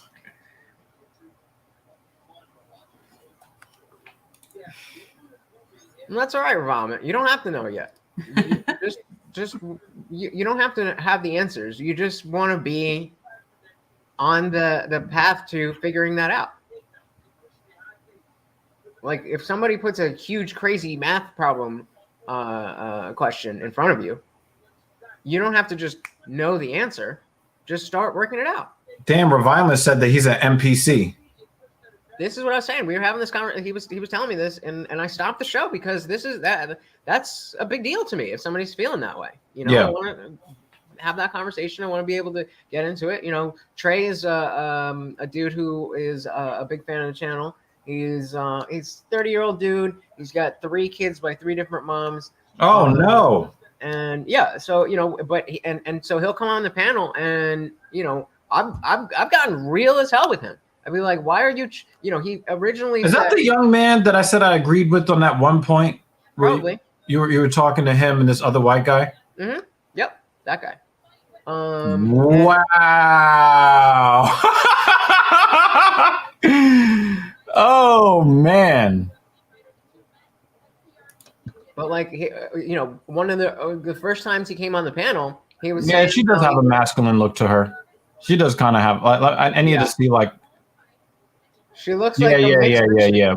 But she didn't cut her hair. She kept her hair long. She looks like a mix between the manly parts of Jessica Andrade and Claudia Gadelia. Well, Gadelia, she's very feminine masculine looking. Features from both of them and put it together, and you got her. Where's Gadelia's masculine features? I think she looks very feminine.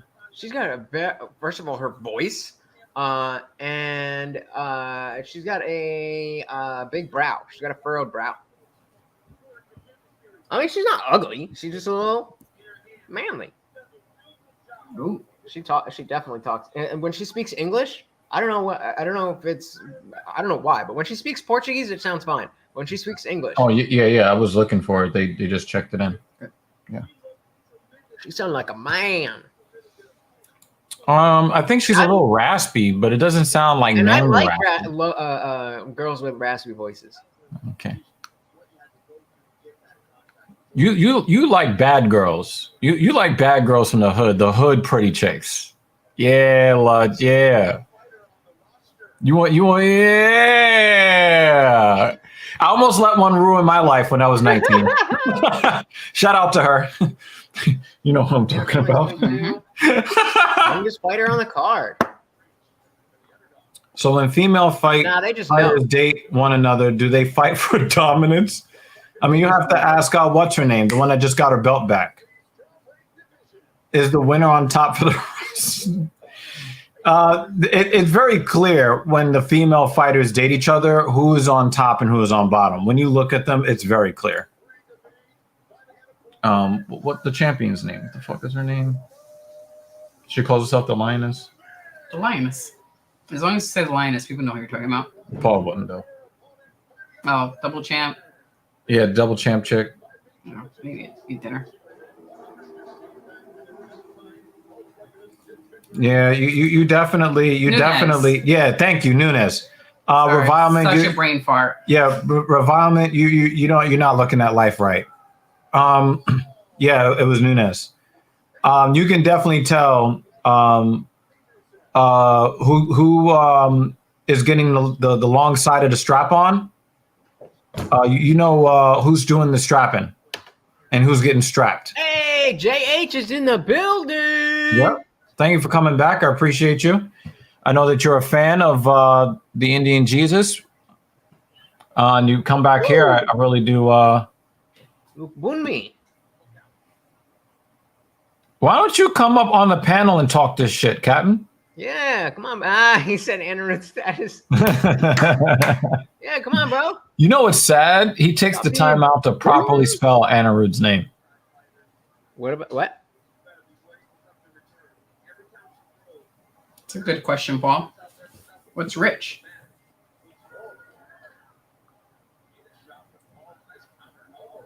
Yeah, because revolvement. That answer. Oh wow, that is savage. What? He said, "Did you sing the song Love Is Blind?"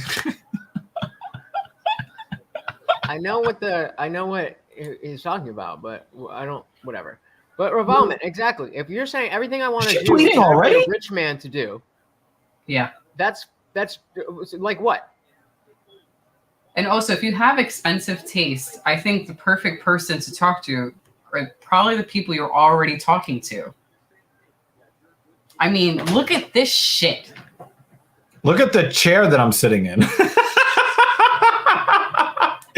We could have just a conversation. You could join a panel, and I could just sit here and bitch and complain about all the money that gets spent. And I'm like, but you need to budget. Yeah. Oh, you're in the right place. Oh, Jesus. Oh, Jesus. Malfunction. Malfunction. Oh, Jesus. I would pound out a French woman like once. Oh, come on. She'll get the best 31 seconds of her life. Morty's looking at him like, what the fuck are you doing, dude? Oh, really? You see this? God damn it. Oh, big elbows look boomy. Oh, What happened to the chair? Oh! Broken or? Oh. Is that Morty's chair? Gomez is fighting the hands. Yeah. Some kids were throwing out this chair, and I was like, "Yo, you throwing that out? Let me get that."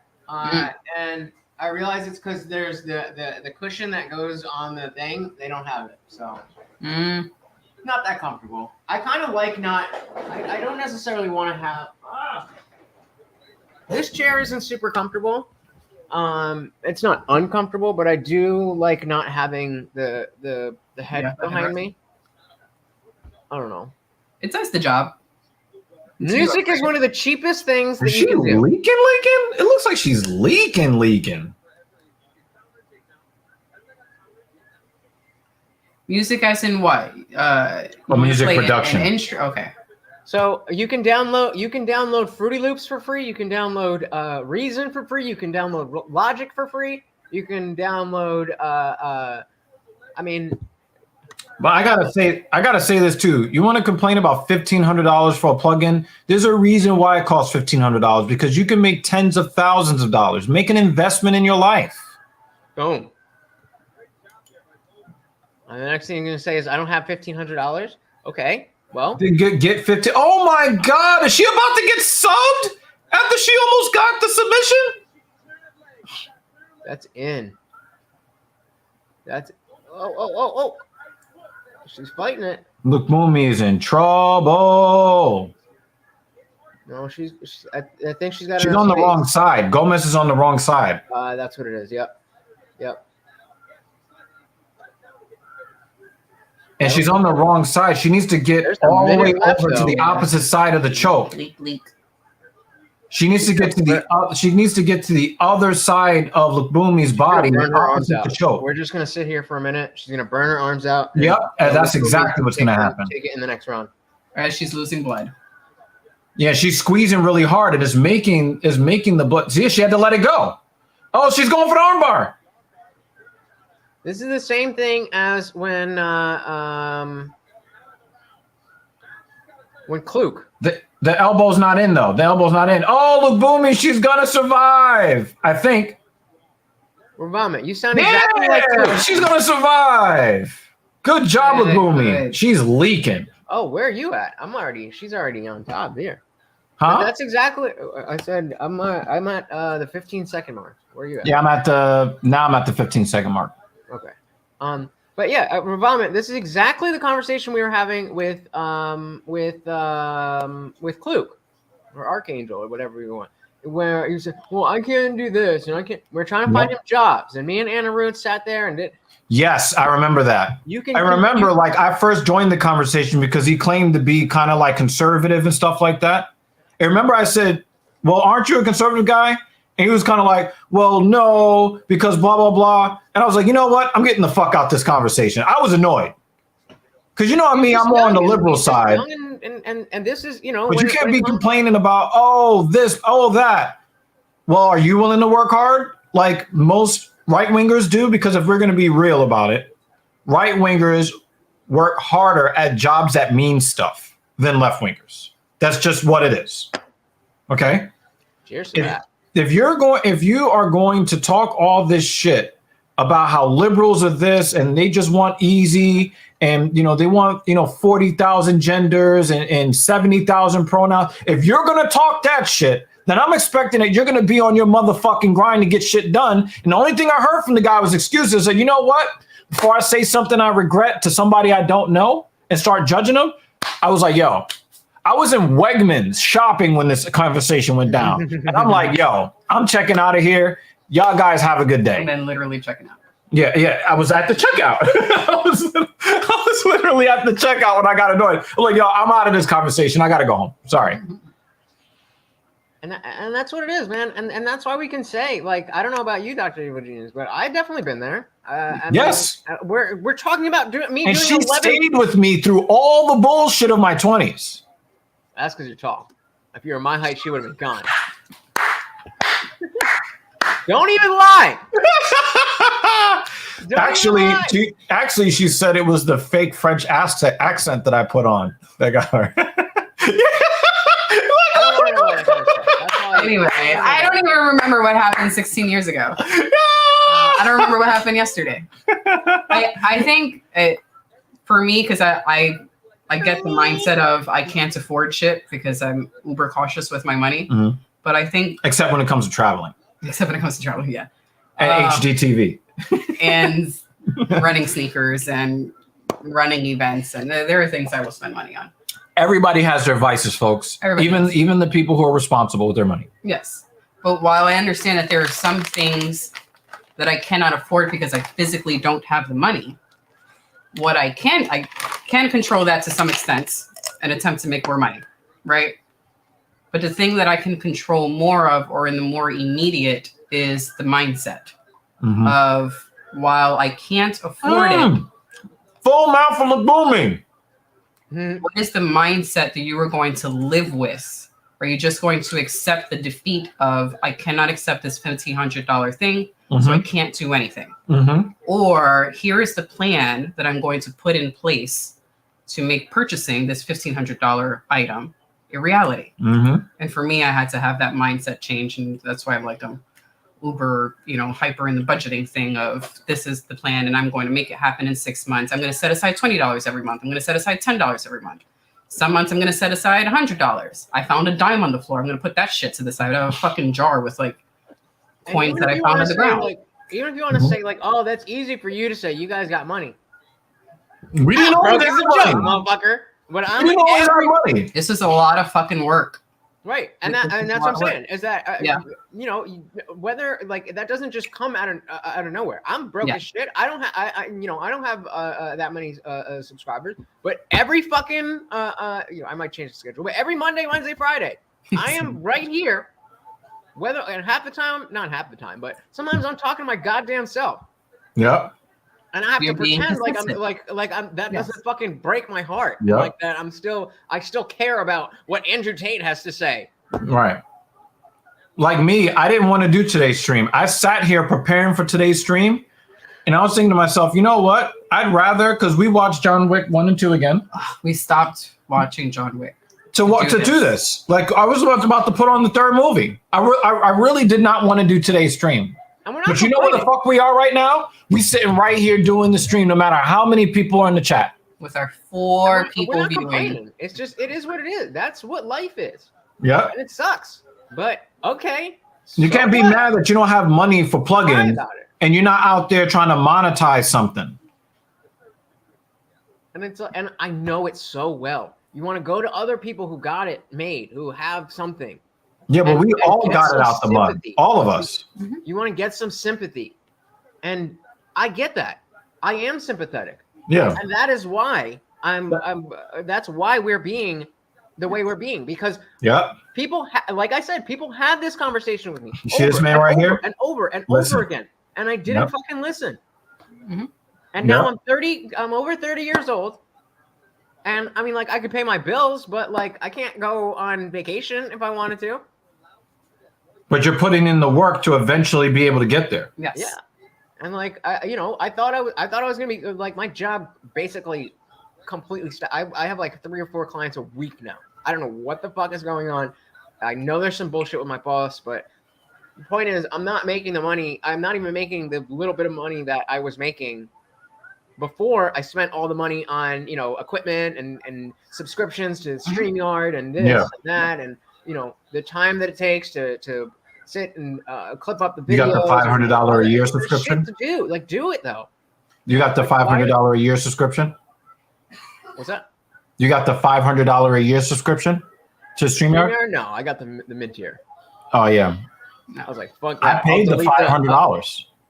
Yeah, fuck that. I don't have that much money.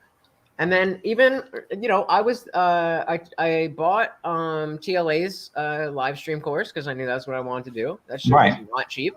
And how what kind of discomfort did that put you in economically for the next week or two after you purchased the course? I mean, it didn't. Because I can afford a $300 purchase if it's an investment. Like I can't afford like. But that's the point, isn't it? What? Is that not the point though? It's an investment. Yeah, exactly. I can't. So it doesn't hurt you that much. So even though a watch would be an asset, I can't afford a $300 watch. But $300 for investing in me. Right. Goddamn right. But that was my part. That was my argument. What I was making earlier when I was saying, well, this is why I don't drink alcohol. This is why I don't do these, because it's exactly that thing. Like if I'm looking to invest in me. So I don't have money for that. I can't. That's the bigger reason why I want to stop for a new microphone. That's the bigger reason why I want to stop these. I don't really care. Like this is 1%, 1.8% nicotine. This is not damaging my health that much. What is the normal nicotine level in a regular cigarette?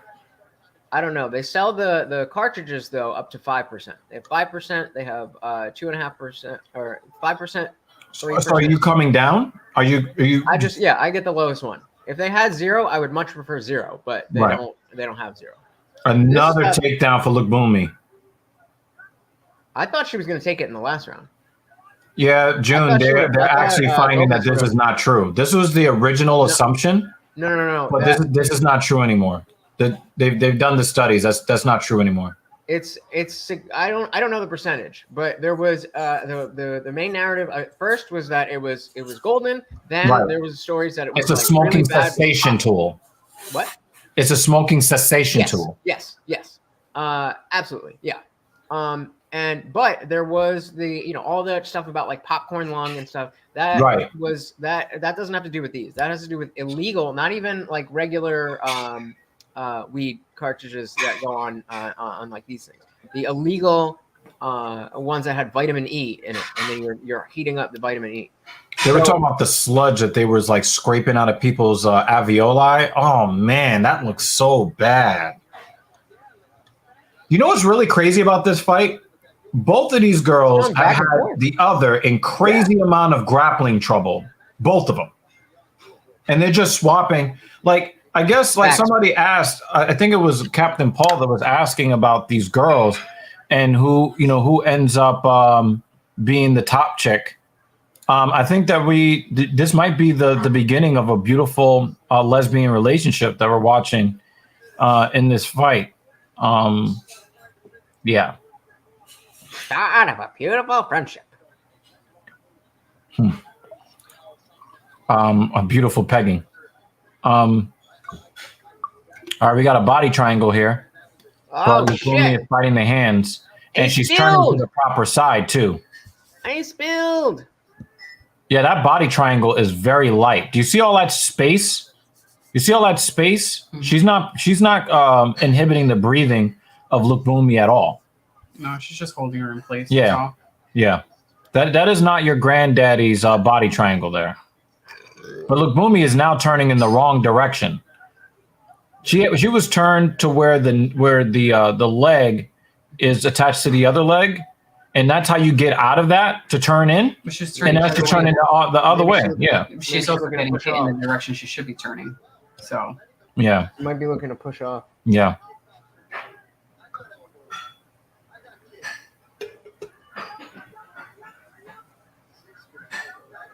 All right. Once this fight is over, I'm gonna hope The other misses with some dinner because I am hungry. I haven't watched this Hungary. Contender Series at all. You know, Yo,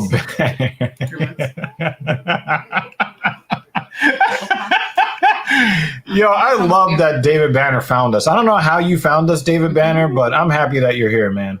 Yeah, I did hear about this. I think that I think they said he was going to get a contract. What's the minimum age? I don't think I think you have to be 18 to be. Yeah, I'm kind of under the assumption that it would be 18. No, Maybe they give him like a. No, the guy is going to fight on the Contender Series. Or unless he's going to be 18. Nope. Soon. Not. No, you can fight. Professionally at that age. In the UFC specifically, you have to be 18. I'm pretty sure. I could be wrong. No, I've never heard of a lower age limit for the UFC. Never heard of it. Yeah. They just tend to not be good enough to make it to the world's top promotion until 20, 21, 22, 23, 24. That's messed up. That's messed up. What you got against Chase Hooper? That's what I'm saying. At least have him fight the guy at 185. Did you leave? Chase Hooper. Bauman left. All right. Well. Yeah, 18. That's 18. That's our old friend, the late great Kevin Samuels would say, buy a dog, die alone. Yeah, I mean, normally in a situation where somebody can't really take, but also he also said his phone was dying too, because he refused to plug it in. There is a 17-year-old, yeah. Yeah.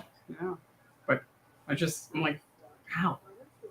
But I mean, in the it's just again, I get it because I used to be that guy, but it's not acceptable. It's not acceptable to be that kind of man in my eyes. Like, I'm not saying, I'm not going to dictate how anybody has to live their life, but I'm going to tell you, good afternoon, good evening. And I also love pistachios as well. I think we all do. Pistachios are great. I'm allergic. Yeah. You're allergic to pistachios? R.I.P. I would be very sad. I used to be allergic to almonds. Like them. Yeah.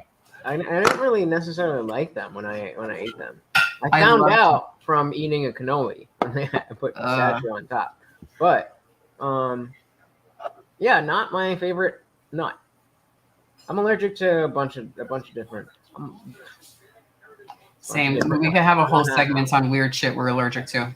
We're just cashews, not almonds. I don't know. What are other nuts? Not peanuts. Pecans. Macadamia. I think I'm allergic to pecans. Brazil. Pistachio, we said already. No, I don't think I've ever had. Damn, they stay coming for your neck, man, in the chest. Well, cool. That was a hard fight between those two ladies. That was not a bad fight. Okay. I will be back. I'm gonna make some dinner. That was not a bad fight in terms of entertainment, I'd say. I think that they all they said, yo, get him out of the cage, and we don't care what they have to say. Well, are we moving to nope, we're not moving to the main event. I was like, maybe we're moving to the main Nope, event. We're not even at the future prelim yet. Yep, I'll be back for that. Yep. Lutch is in and out of the stream.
I think that Khamzat is going to fight for a title at 170. I absolutely believe that he will.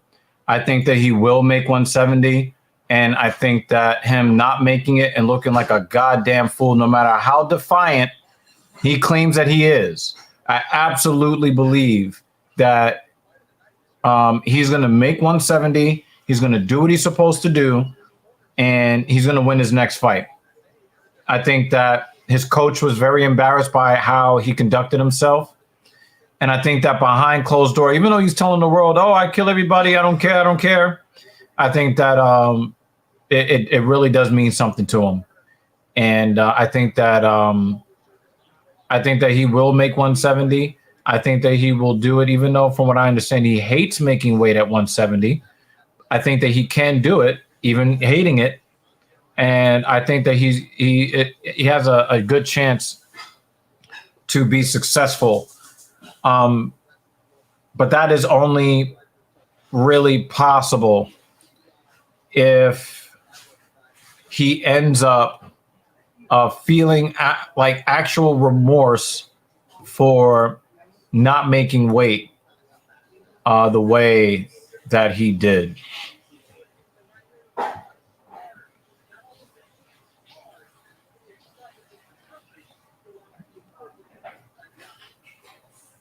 I guess I'll just have to turn the PS5 on so I can use it to charge my phone.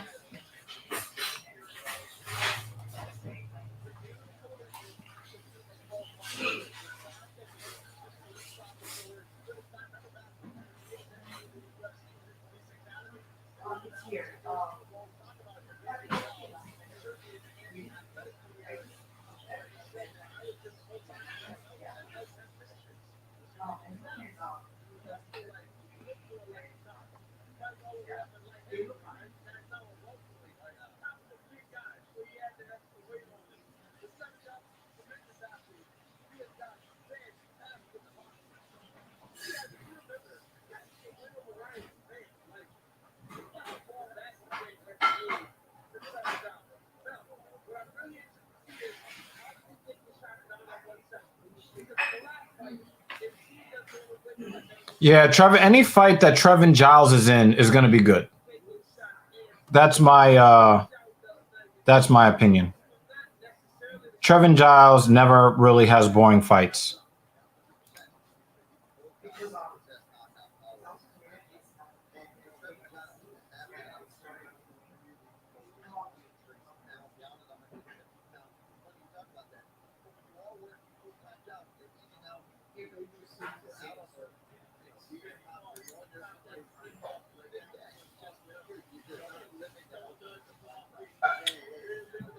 You might be right for right now, but this is why the UFC keeps hyping him up. Why do you think that they had him in the Diaz fight? That's why they had him in the Diaz fight.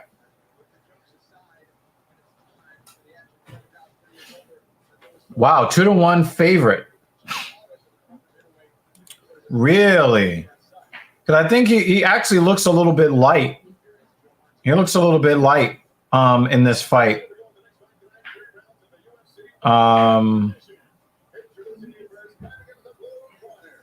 Wow. But, you know, we've seen other Kyle Dawkins, I believe. His police department forced him to quit because they didn't want to give him the time off. which I think is stupid. Because you get a UFC fighter part of your department, that's good PR. At a time where police officers need all the PR they can get. Chris Dawkins, my fault. I think his younger brother is Kyle. Yeah, Chris Dawkins was forced to quit his job as a police officer. And with the sentiment around law enforcement right now, even among white people, a young white guy called the police for help in Boulder, Colorado, and they shoot him to death. Police are not very popular right now. Forcing somebody like Chris Dawkins, who by all accounts seems to be a stand-up guy, forcing him to quit the force because you don't want to let him go and fight in an organization that pays him way more than you want to pay him. I don't know. I just think it's bad. It's just bad business. He's definitely new golden boy, but he doesn't have the eyes or wallet of people that would be like, oh, UFC is on. Let's get the pay-per-view. Nah, not yet. But he will be. One of the things that helps him is that they want to sell him as being the next Khabib. That's really what they want to do. And if they're able to sell him as somebody who can be even more dominant, of course, you can't see him as more dominant because he's already lost as many rounds in the UFC as Khabib did in his entire UFC career. I think Khabib lost 2 rounds in his entire UFC career, and Chimaev lost 2 rounds in his fight against Gilbert Burns. And in my estimation, I had that 28-28. I had that a draw. I didn't have Chimaev winning that fight.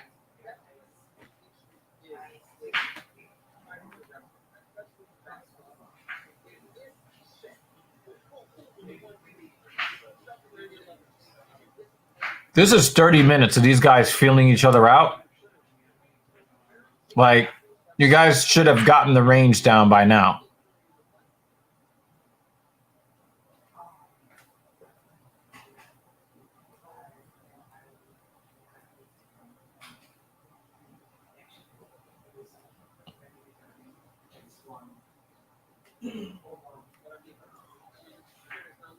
Like, these guys got great defensive footwork, but nobody wants to see them, dancing to fucking Charleston.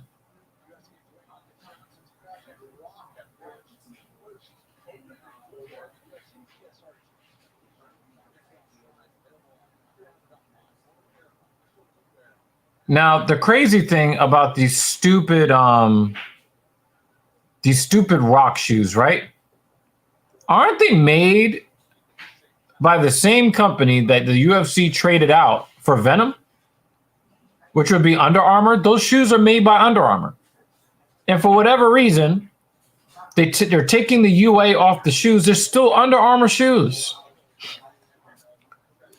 What's next for O'Malley after he loses for Jan? Wow. Wow, you really think he's going to get beat by Jan? I think there's a chance he freezes Jan at distance.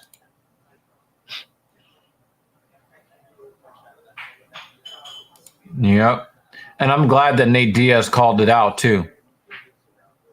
But I think this is really stupid. This is a really stupid end around because Venom is supposed to be the ones that provide the fight kits.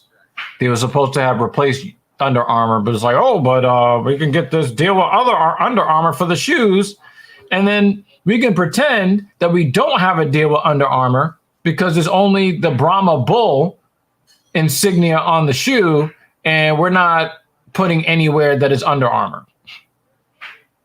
Like, come on. Yeah, definitely bring back the personal sponsors. This is fucking stupid. No, I said there's a chance he could freeze Jan at distance. There's a chance. So what I'm saying to you is I don't have a winner yet. Now, one thing you guys need to pay attention to, Kosi has switched stances. So that means that his left calf has gotten beat up bad. And I can see a little bit of swelling on that calf. But yeah, he's definitely now you switch back to conventional. And I think that Giles is going to slam that calf again if he's smart.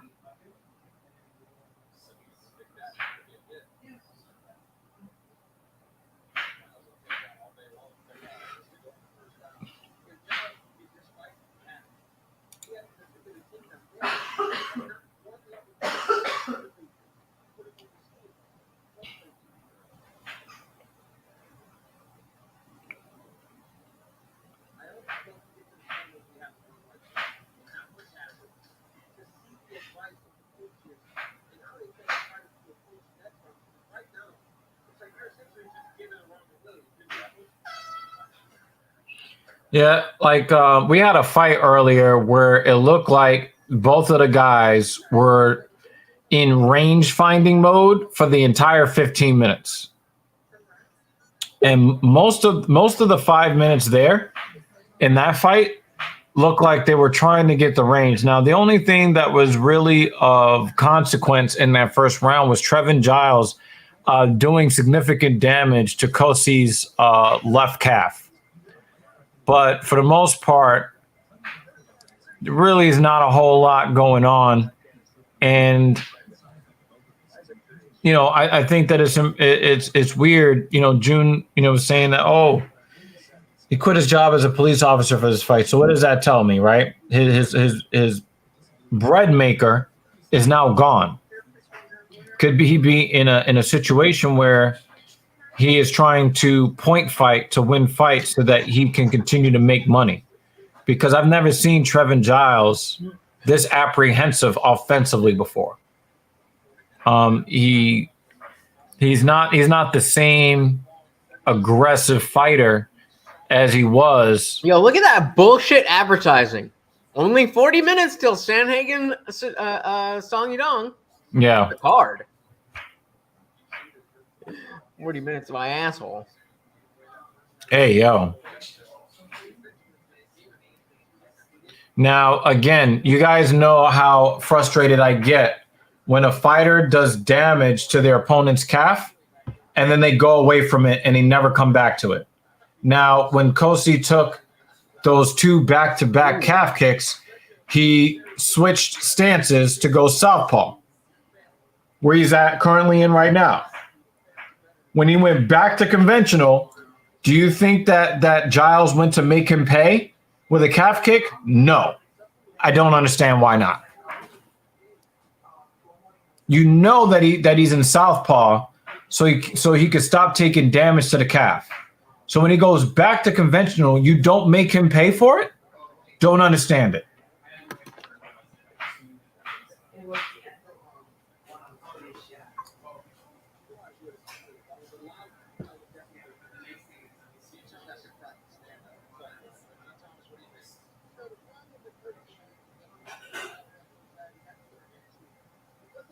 Ooh. There you go. There's a nice little head kick.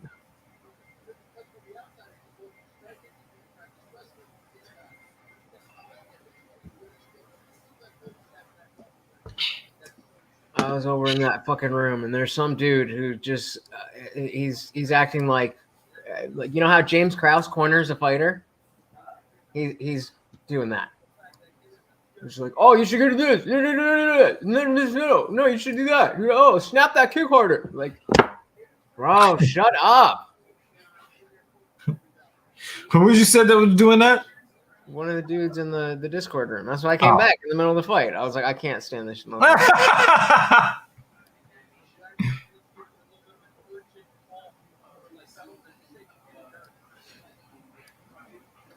Oh, nice right hand, Giles.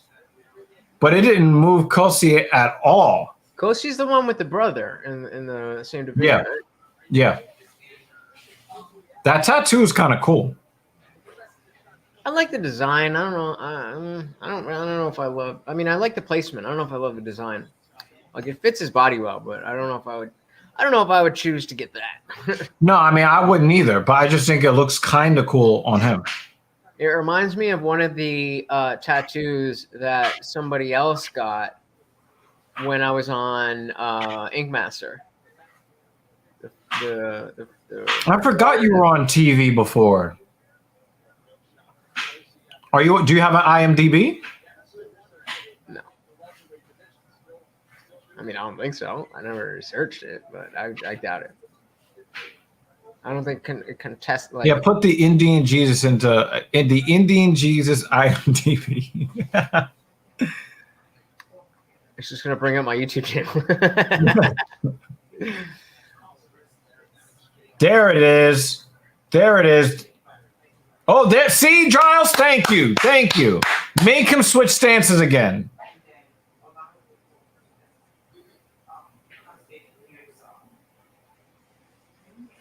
I realized I just sounded like Maga just now. Make him switch stances again.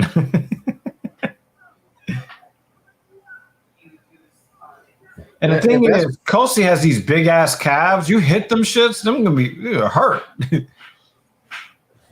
Oh, got his back. Giles got his back. How you doing, Lola? You doing good over there?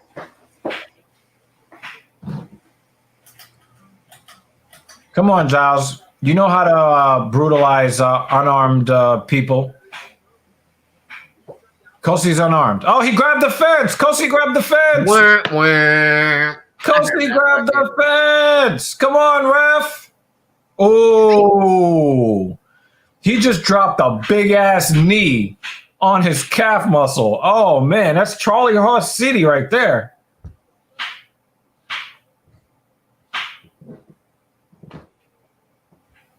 He's grabbing the fence. It ain't cheating if you don't get caught.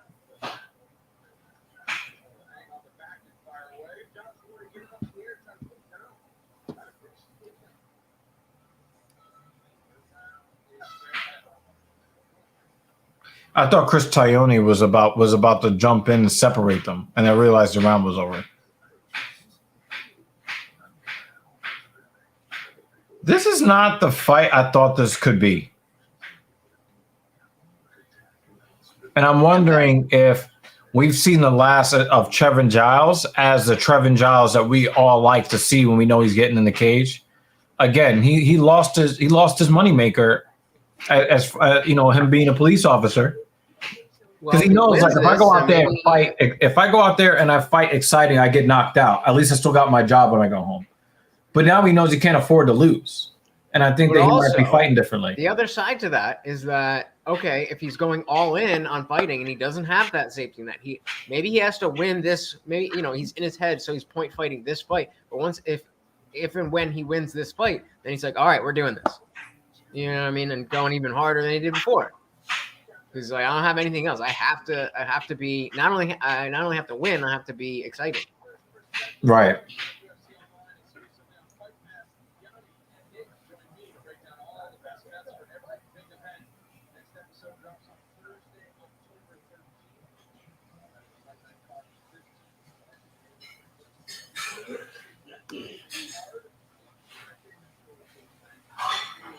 Damn. Wow. Kelsey just shot on him, and he left his neck out there. Oh, wow. He dumped him. You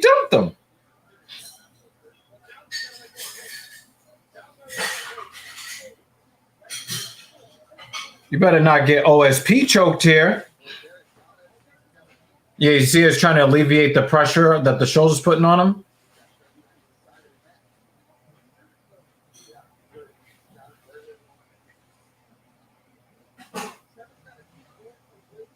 That's not looking comfortable.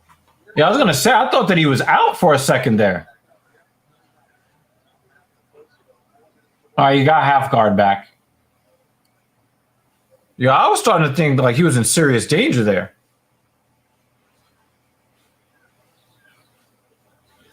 Ooh, can I zoom this out too?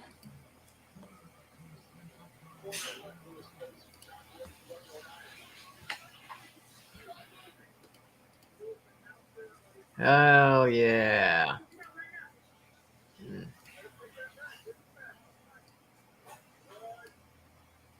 He's trying to get an underhook. All right, he's got one. He's trying to flip him over.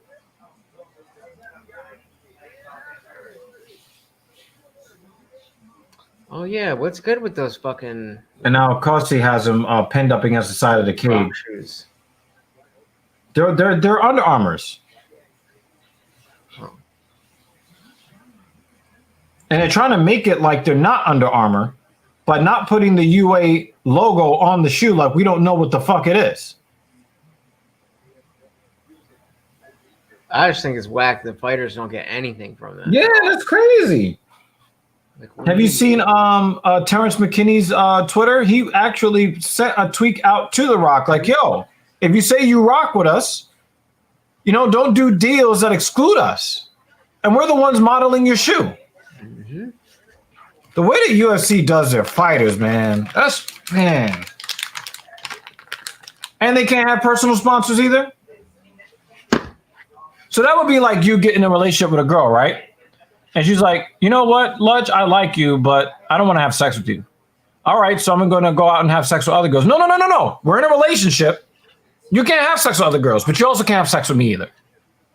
That's what the UFC is doing with the no sponsorship thing. True, but I can always leave the relationship. Huh? I can always leave the relationship. Well, these motherfuckers are under contract. Yeah, but I mean, they didn't have to sign the contract. They knew that. In the analogy, I knew I wasn't getting sex when I got into the relationship. So if I said, all right, I'm getting into a sexless relationship for 5 years, then after that 5 years is up, I'm leaving.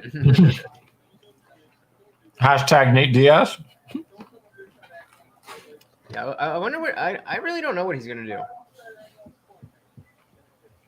I definitely think he's eventually gonna be back in the UFC, but Well, he claims that's what his plan is.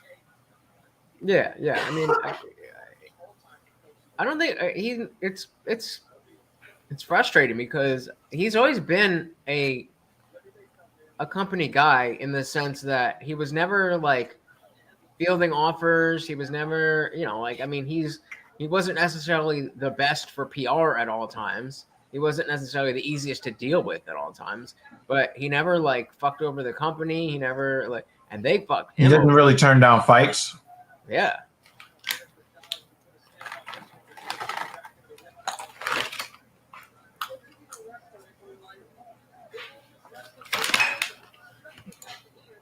Totally agree, man. Totally agree.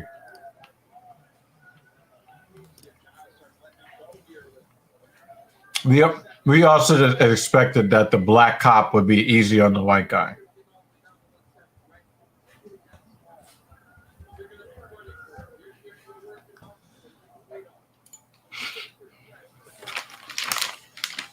Oh yeah.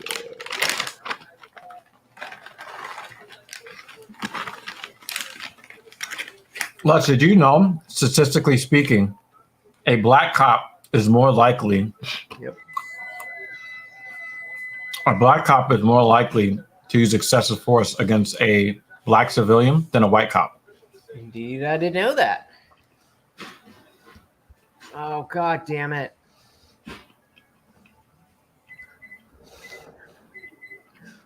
Okay.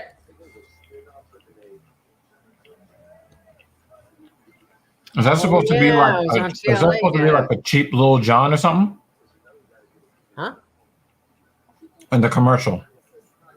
Oh, I got we get different.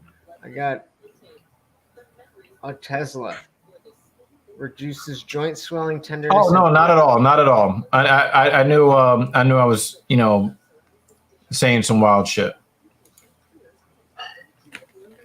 I was trying to get a reaction out of Lutz. That's really what I was trying to do. When you said what? I was saying that the black cop took it easy on the white civilian. Because that fight was not what I thought it was going to be. Trevin Giles really likes to throw his hands. And I saw a little bit of Tony Ferguson from last week in him.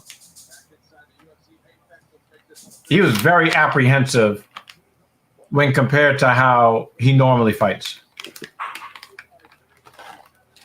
I'm so happy about this. Like, check this out. This is my setup now. Well, actually, I'll get it all in there. So we got the fucking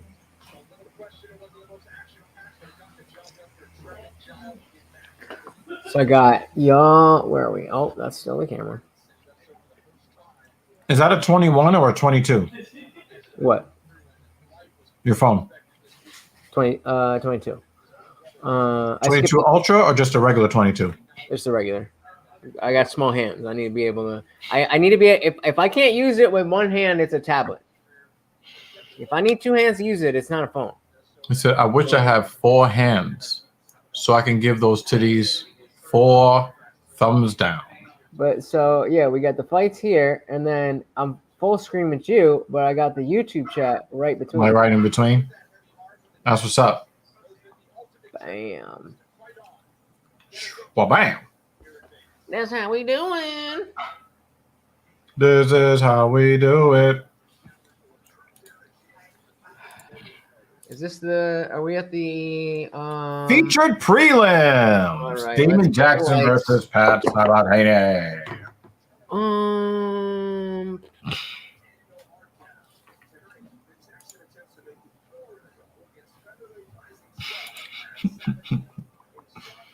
What time is it? 6:30. We went out. No, he's good.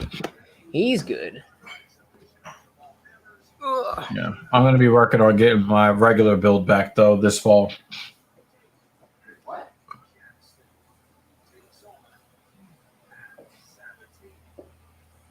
Getting your what back?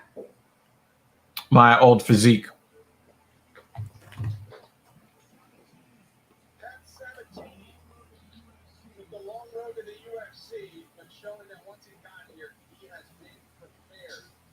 I've had the same physique for the last 20 years.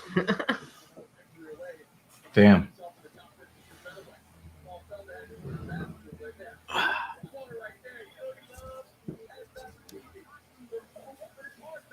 What was I gonna do before?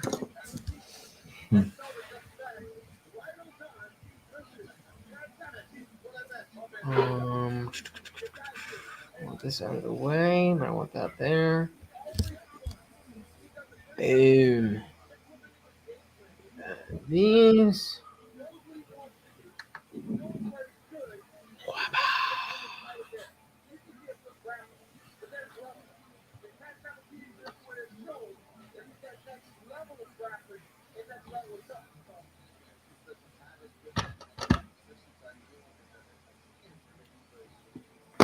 Where did you stand on Occupy Wall Street?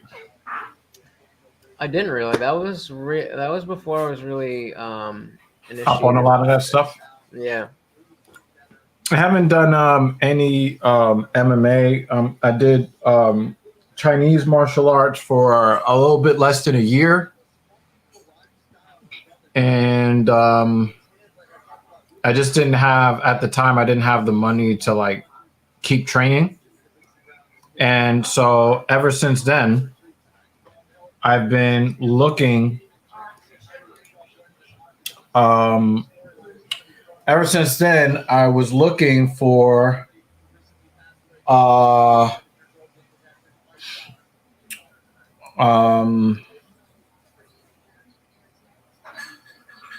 coach that I could work with one-on-one. And there were a couple of guys that trained there. They were also worked as personal trainers. And, you know, I just never could get on a schedule with those guys, but still looking to see, you know, somebody that I could work with striking, somebody that I could work with for grappling and BJJ as well. So that's my hope. One of the dudes I really wanted to work with, who used to be a fighter in the regional circuits, you know, by where I live, he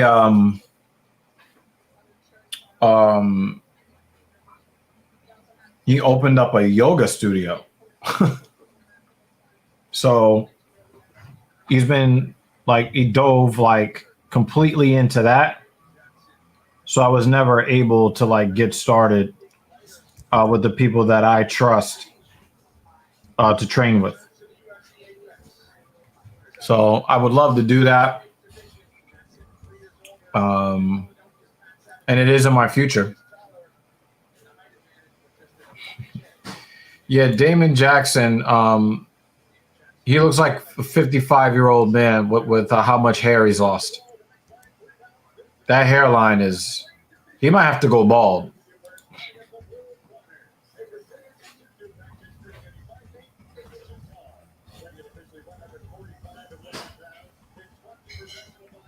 But BJJ and all that stuff is definitely in my future. Oh, come on. Your stream quit? No, I just... We good.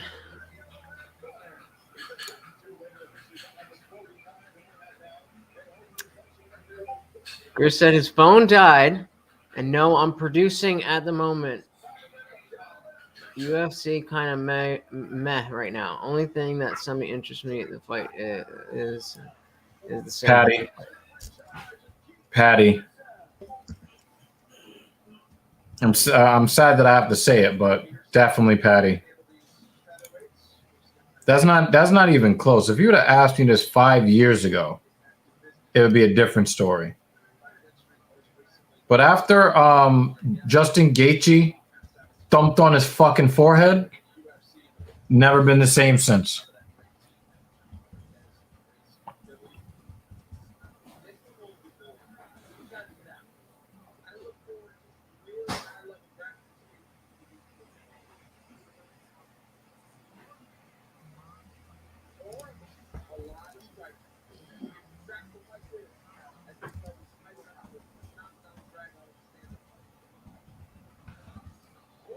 Ooh! Wow. Oh!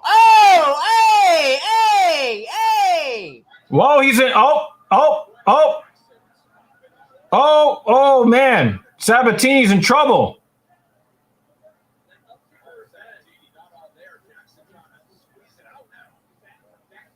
What are you doing? Oh, he flattened him out. This is looking bad. He's fighting him out. Damn! Oh, shit, he's getting walloped. Oh, my God.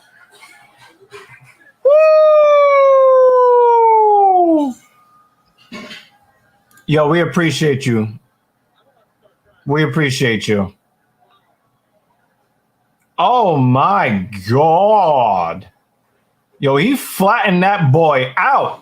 Sabatini was the 2-1 favorite, Lutch. Yeah, I know. Wow, he's really emotional, too. Oh, his brother passed away last week. Oh, Wow, his whole family. Yeah. I was about to say something untoward about, I'm assuming, his sister in the red skirt. I'm glad I didn't.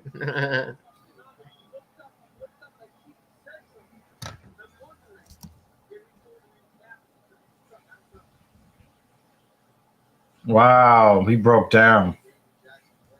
He's emotional. Wow.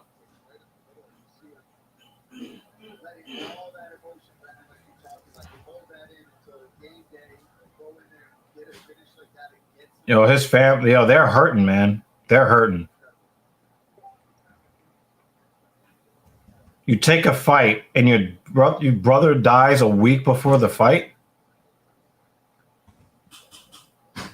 God damn. Hey, oh, yeah, he caught him with the the combo too. And he flattens him out. Look at that flatten out right there. Boom.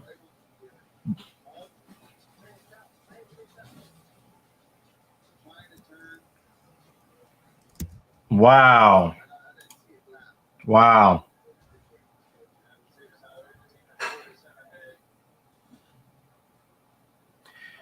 But here's the thing, though. Here's the thing, right? We all thought that the calf kick was going to be the meta.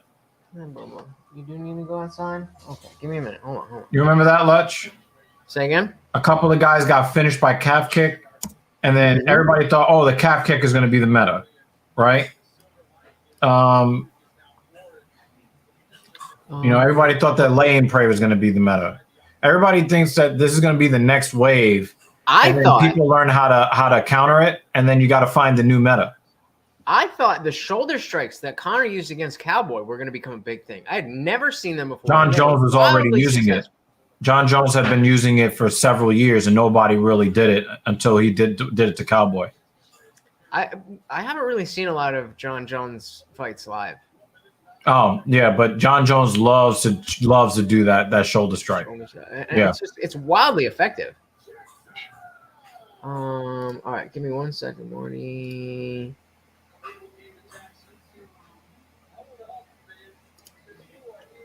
Yeah, he just kind of caught him in transition, you know?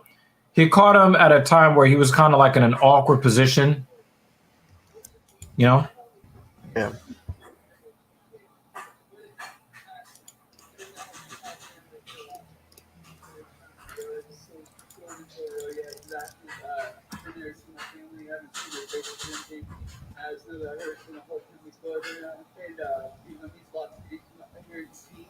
And there was no chance of me stop, like not fighting. When I got the news, man, it was right after Mason's fight, and it just I never even second guessed defeating. I knew I had. All right, so there's some chick in the server who may or may not be feeling me. Well, let's Which server? Free tacos. Oh.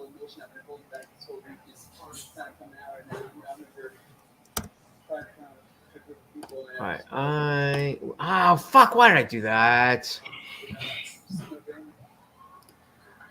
See, if I'm in full screen and I go to Discord and I just minimize Discord, then it will leave the YouTube chat on top of the full screen StreamYard. But if I click off, damn, she answered me already. I wanted to finish. You know, whenever I called him, I saw his head duck down, and I knew he was hurt pretty bad. My boy Semper's like, she's the kind of girl you might want to have a real conversation with. I'm like, oh yeah, all right, word. All right, I'll be right back. I'm gonna walk this motherfucker. You know, Aspen Ladd missed weight by 2 pounds, and they canceled the fight.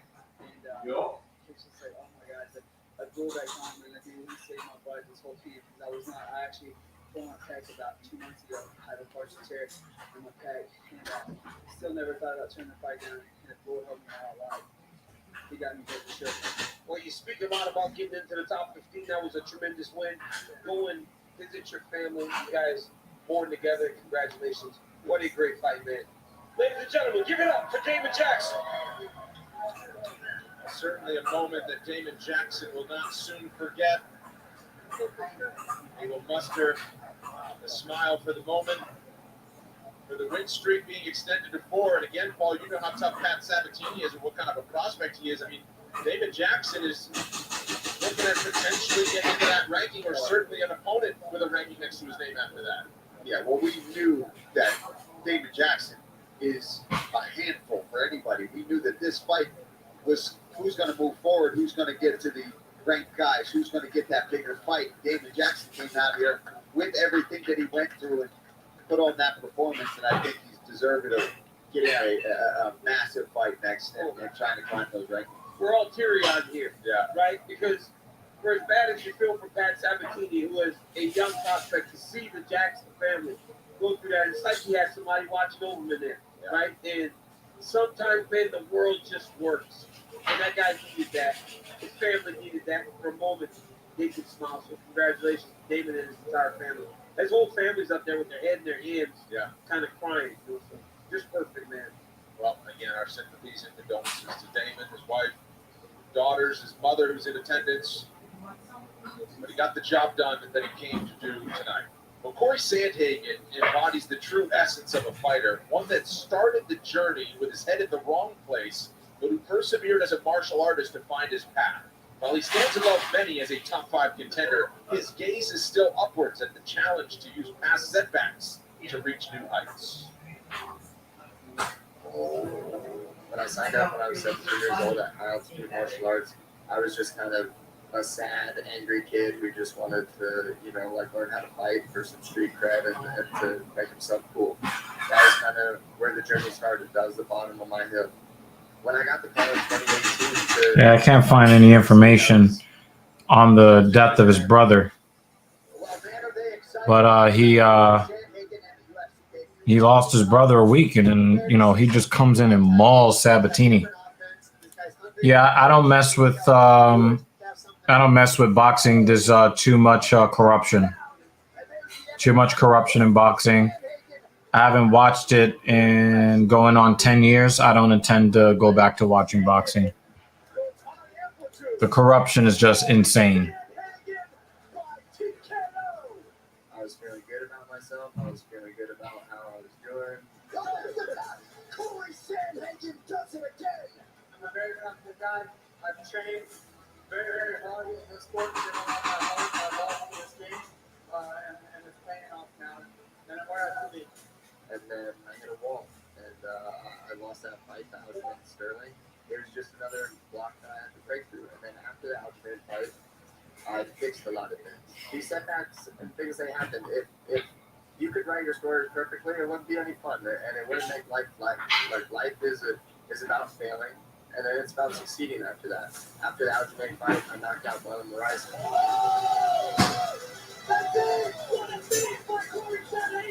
I knocked out Frankie Edgar. Yeah, I mean, I don't fault you. Like if you have fighters that you like to watch.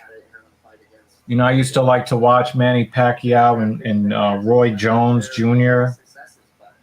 and fighters like that. I really did enjoy watching those guys fight.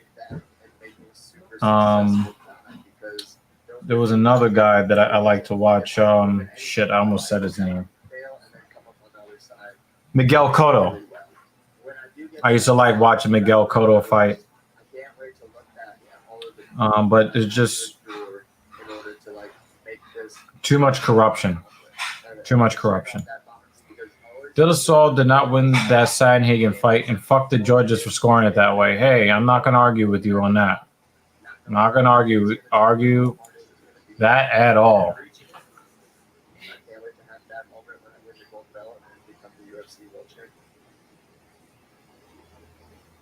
Everybody that I've ever heard talk about that fight, because I didn't see it, but anybody that I've ever heard talk about that fight say that Sandhagen won the fight. I've never heard one person say, when asked about it, "Oh,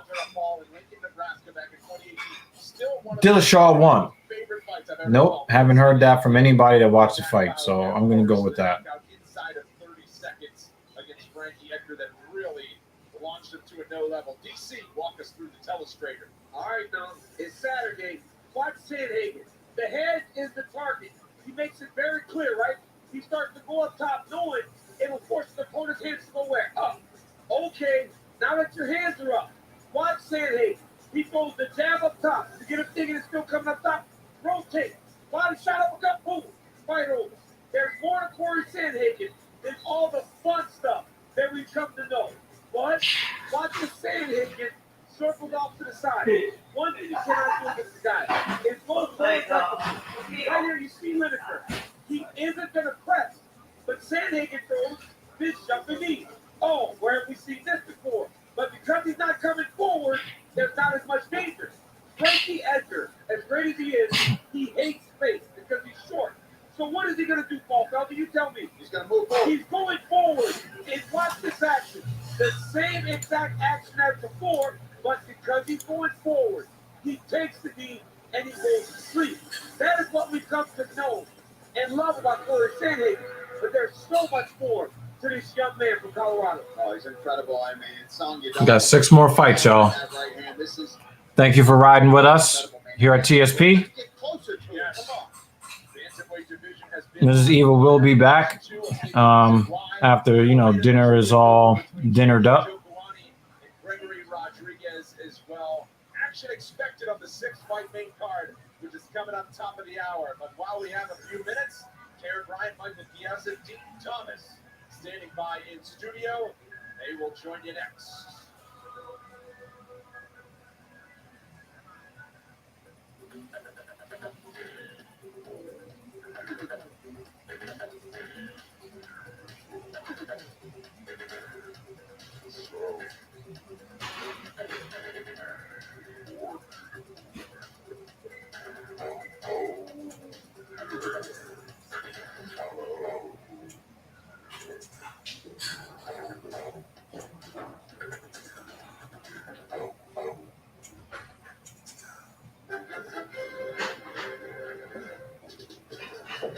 All right, sorry about that.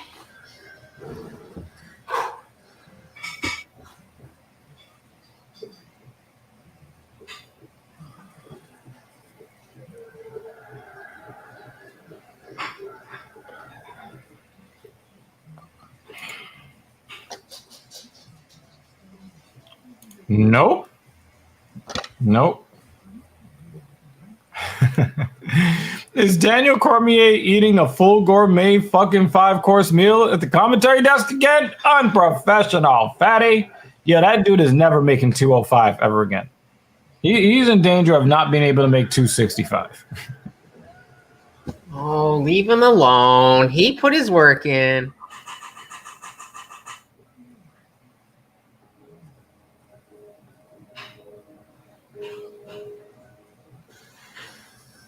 Turning your squad into a car wash? Weird flex. Turning your squad into a carpool so you drive less? Good flex. Auto insurance that flexes with you. That's what we're making. Not only did she Yo, answer, did you see the video clip that Jesse on Fire just retweeted on Twitter? Because it's not the first time I've seen this video, but I'm mesmerized by it. What are we talking about? What are we talking about? Go to Jesse's Twitter. Something he retweeted 2 hours ago. It's a video. You on fire, Jesse? Yeah.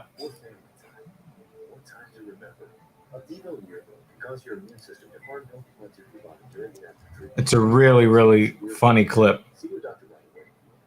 Just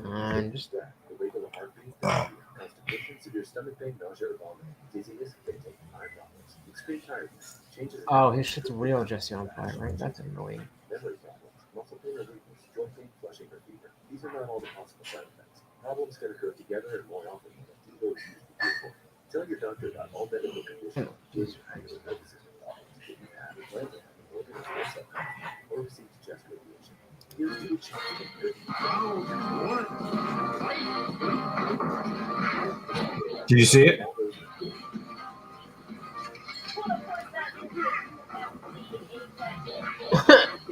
The way he set him up from that body kick from behind. Yeah, you got it. You got it. You got it. Yo, the way he set him up, once he gave him that kick to the body, he could just turn around and walk away. Ain't nothing else to do there. So it's 7 o'clock now. Boom, boom, boom. Oh, Bruce is here. Yep. He said, I don't mind you eating, but aren't you paid to do this job or whatever?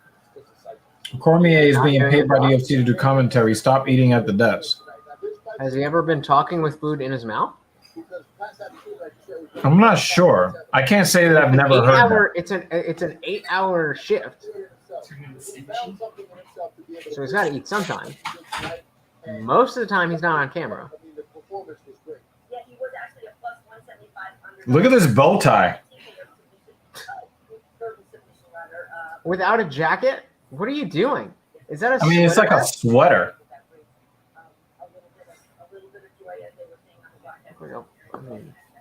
Like a fucking clown, bruh. Yeah, he looks kind of weird. It's not being unprofessional. That is the argument. That is not unprofessional. You know, Corey Sandhagen is a guy who fought for the interim title, came very, very close to winning. If you could sort of wrap him up to somebody who's never... I mean, you know, I eat during the watch party. Yeah, are you saying this is less of a job than what DC is doing? No, not at all. That's exactly what I mean. You know, He said it's fine for us to eat on camera because we're just lowly YouTubers. But working for the UFC, yo, we've seen you massively drunk on stream. What? We've seen that.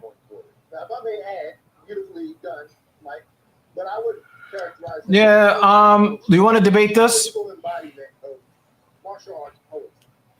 I always thought he would be. I think he's better than Aljo. I think he just got caught. I Do definitely you think he's a better fighter than Sterling? Mhm. I think they're both very, very similar, but I think Sandhagen has a little bit better fight IQ and a little bit more grit. Because I think that the problem with Sandhagen is that No, Bruce, He we're hasn't- waiting he on hasn't you won the big motherfuckers to one. pay us. you know he's one of those guys that's high level, but we can't win the big one. Thank you. Do you want to wave your hand at the camera so everybody knows that you're here? You're gonna get a hand wave from the person that makes our thumbnails. Yo, this one was good today. Oh my god, my knee! What do you Lunch. How do you like the designs of the new thumbnails What? for Filthy Casual? Yeah, I was just saying they're good. I like this one.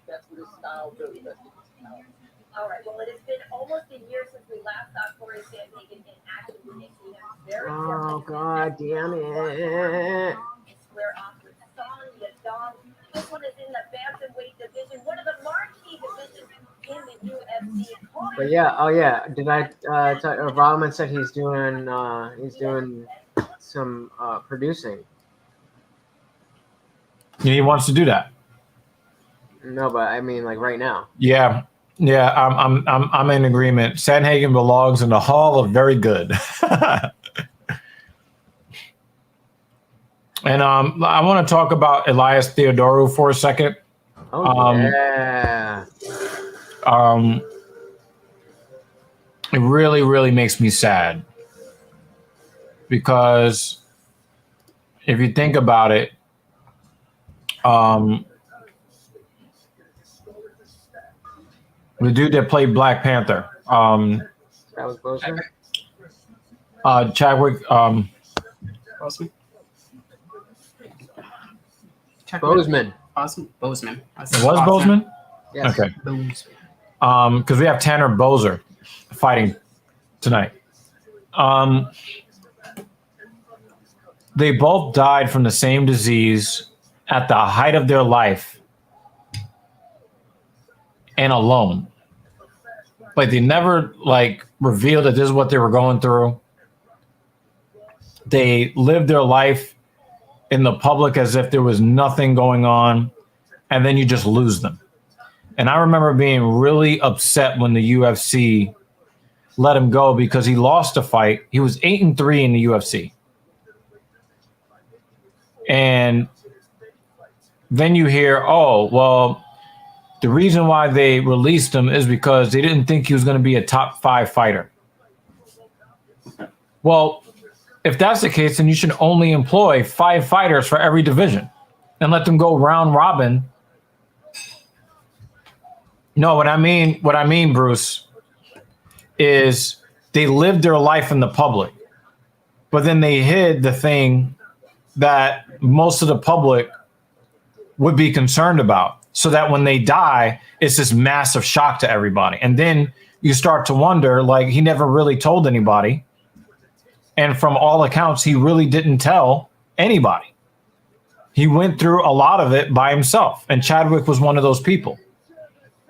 You know, and it's been said about both men that, very, very few people knew. And I just think that it's sad for me to be a surviving fan and to know that he was suffering like that while I was just kind of living my life willy-nilly. It bothers me. And it bothers me that he suffered on this to his end. And by all accounts, he was supposed to be the strongest among us. And to have a disease take him like that at such a young age, I'm watching people who are younger than me die. Yep. That's when it gets crazy. Because like even when you're like 18, 19, 20 and like somebody's 23, 24, like you're still like I was talking about this with I think it was Raman actually about how the that existential dread of like, oh, like life is real, like all of this, like, yeah, it gets more real as time goes on, but you're never hit harder with that fact than when you first realize it at that age. And so like the effects of getting older, the benefits. You live long enough to see your friends die. Yeah. Yeah, but like all those things, you know, you really see how much it's like, oh shit, everybody, like we were saying before, all the people who told me that, you know, they knew this and that because they've been where I was, they were right. Mm-hmm. When you look at the more invincible among us, and you're reminded that we're nothing close to invincible. Oh. Nothing. Akon, my boy Akon, was that guy who just like, how are you alive? He was like my height. He was like 5'5". And somehow he would just be able to keep up with whatever substance was going on. Whoever was there, Akon was always like, oh yeah, let's do another.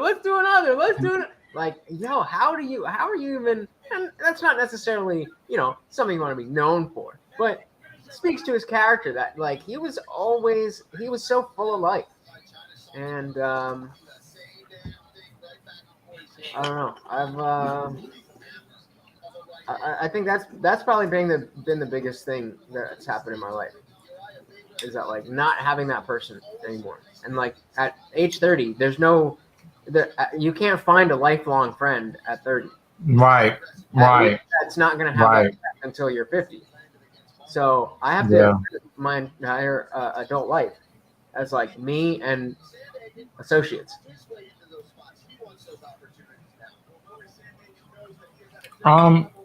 Personally, I mean, maybe you didn't like him, Bruce, but I liked him. I thought he had a great personality. He was fun. Is that relevant? Well, I mean, I'm just answering, you know, his comment. I'm saying to Bruce, is it relevant whether he was kind of annoying? I mean, you're kind of annoying, but like. We still welcome you. Yeah, we still welcome you. I mean, we still like you. And we would not be happy if you died.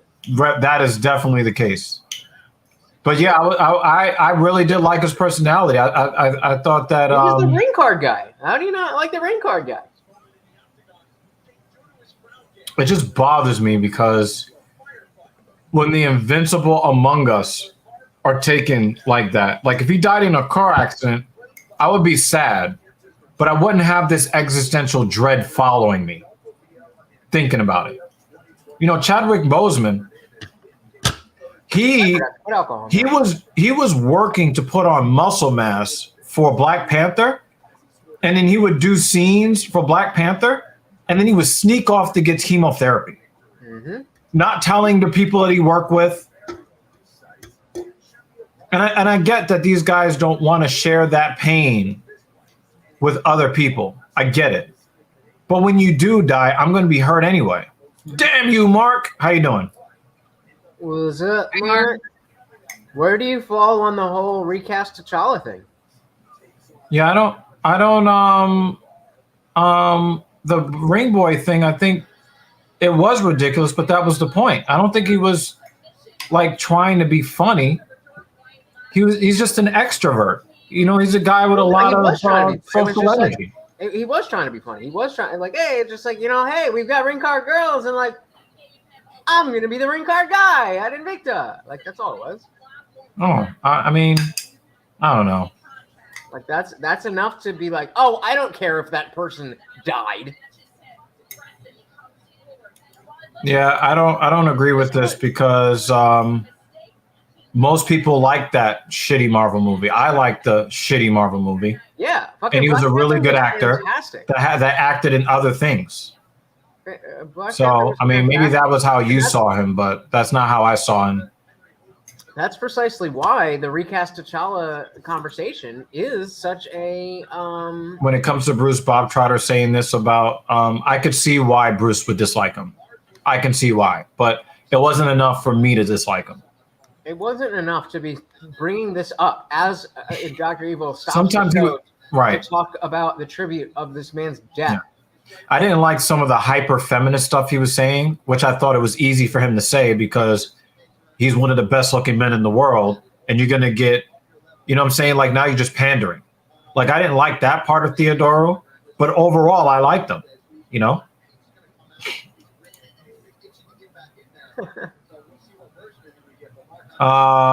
You're wilding.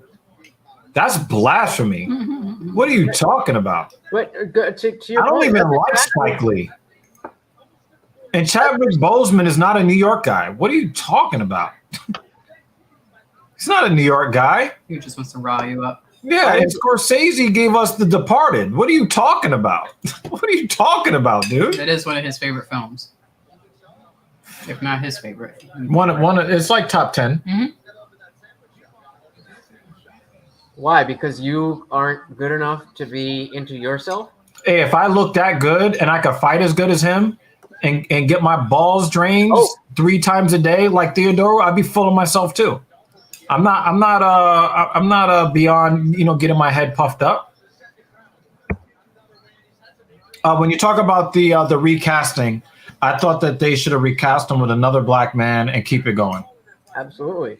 What I don't want to see is them trying to femme-wash everything by turning all of our great Marvel characters that are male and then replace them with gay and women.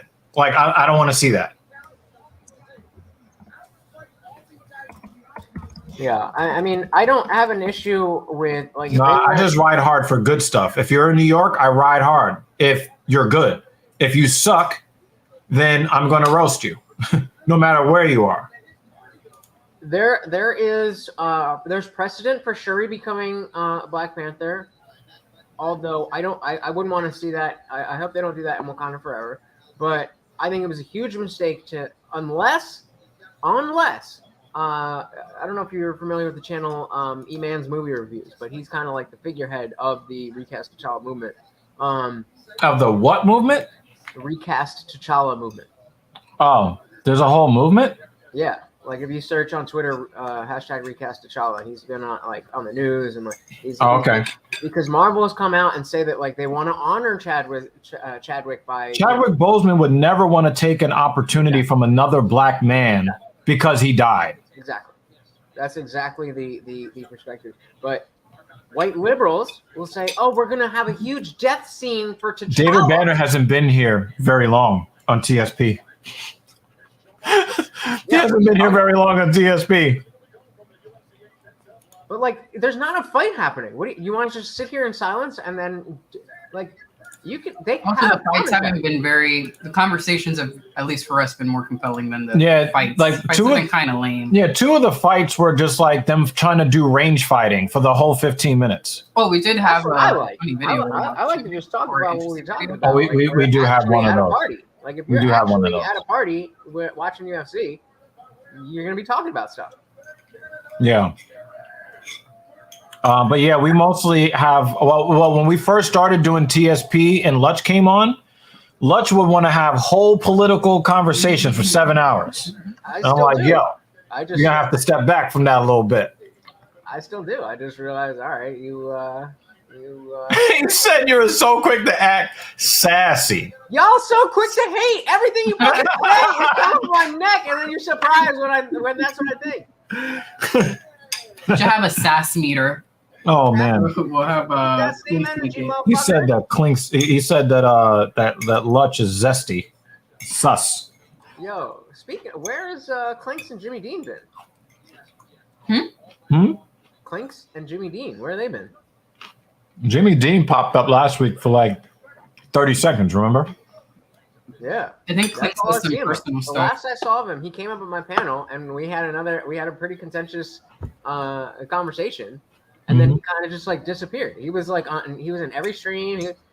I was like, Hernandez had a chance to get a knockout there, but tries to change levels. He hit Barrio with a crazy left hook, right hook combination, kind of stunned him. And so what does he do? Instead of boxing his head, he changes levels and then fails. Why? He could have ended the fight right there. Hindsight's 2020. That's one of the things that really annoys her, when somebody has damaged a fighter and then they want to grapple them instead of continuing to box their fucking head. Look at what Hernandez is doing with the hands right now. I mean, for me, from a outsider's perspective, I'm like, blood is in the water. Yeah. There is blood in the water. Attack. And that's, you know. And Barrio was stunned. Well, what happens is that they do that, but they rush in. They smell the blood in the water and they rush in. And so the one who's on Queer Street, they tie them up. Right. So it's annoying when they allow them to do that. Yeah. You have to smell the blood in the water and then jump and then wait for your shots and pick your shots. Right. So that's very difficult to. But this guy hit him with 2 clean shots, stunned him, and then goes to level change himself. Yeah. Why are you doing that? There's blood in the water. I'm going to allow you to rest. That's what annoys me. Oh, wow. That was almost an amazing takedown, and he just lifted his leg up. And Well, now it's a takedown. better food. I kind of want to. Is he trying to get that Dagestani handcuff? Oh, I think. Oh, but he's fighting off the other arm. Oh, Barry, you're in trouble. Oh, he got his arm back.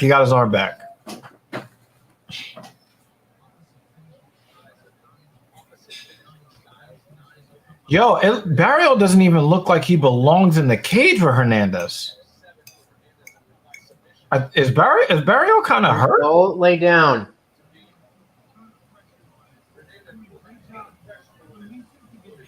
He wants to co-host. Go lay down. What, you want to come up here?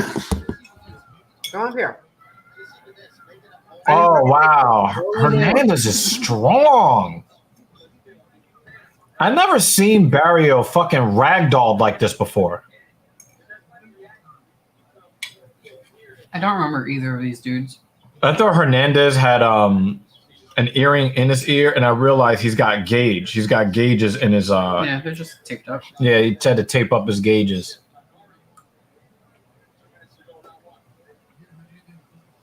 You strike me as somebody that would get gauges. Did we not have this? I thought we had this conversation already. I used to have half-inch gauges.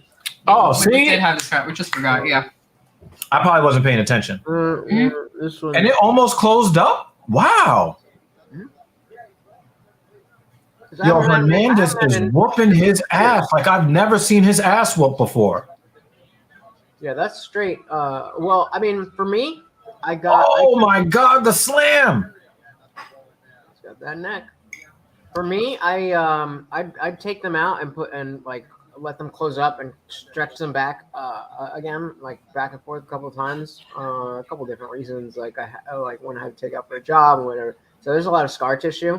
Oh, he pinned his arm down. Oh, he got his arm back. I was impatient, and whenever I'd stretch it, I just even when it wasn't ready, I just checked it and I literally just. Wow. And that didn't always work out. I can't do that. I have piercings here in the cartilage. Big elbows. These are big elbows. Like right here. So I have to have a particular thickness or gauge. Yo, Barrio is getting blitzed. So I tried to put a thinner earring here, and then it started to close up, and then I had to force it back open a bit with a larger. So now I just stick to, like, if I need a new one, I go straight to the tattoo parlor and get something thick. You said my lip hairs too. You're really revealing just how fucking emo you are. I don't know. Have I not played the? Oh, I don't think the sound works. All right. You about to play some My Chemical Romance for us? Oh no! Oh no! Okay, so if that's your response, I definitely haven't. Oh, but I don't. Yeah, I don't think the sound works. This is a yo. I mean, I already started the. That's close to a 10-8. The emo viewing, the used. I should have worn my MCR shirt next time. Banner says Hernandez is fighting in a phone booth. Now, do you want to? I forgot what the heck the video was about. Oh, yes, that's what it is. This is fighting in a phone booth. I don't know why the sound. Oh shit! I don't know why the sound doesn't work anymore. But whenever you're done with that, There's 3 flash knockouts. No, that's a pure knockout. Ё-моё. Дорогие зрители, это что-то уже вот за гранью было немного. It looked like he had a couple of flash knockouts. Заявил, что одолеет любого. Until he got drummed. Он одолел, причем даже не любого, чемпиона России. Yeah. So you want to talk about fighting in a phone booth? I mean, was that like the illest segue ever? For real? all right. After this fight, though. Yeah.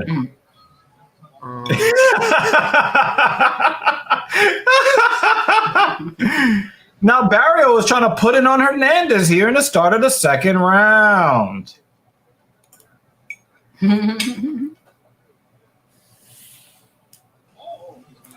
So I guess they honored you with that segue, right? Because that was the video that you were doing. Yeah.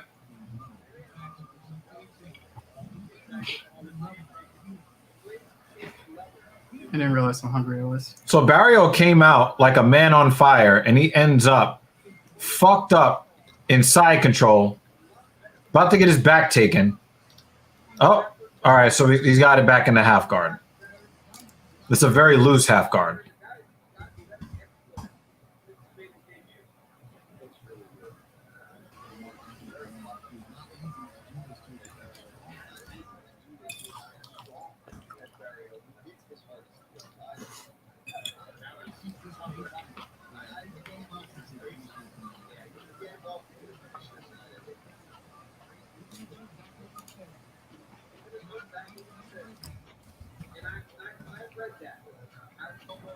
I've never seen Marc-Andre Barrio dominated like this before. It's like, I will tie you up with your own arm and Yep. then elbow you. Yep. You will hold yourself down. Yep. This is domination, man. I don't understand why these don't work. I'm pretty sure that Marc-Andre is asking himself the same question. Big elbow in the ear. Wow. This is a manhandling. Is he cut on the top of the head? Yep. Oh, yeah. Oh, big elbow on the ear. Yo, Hernandez is a problem at 185. Oh, another takedown. Back to side control. But the thing is, Barrio has never quit in his life. He's not going to start now, but he is getting destroyed. Big elbow again. Oh, he postured up, dropped that elbow right on his ear.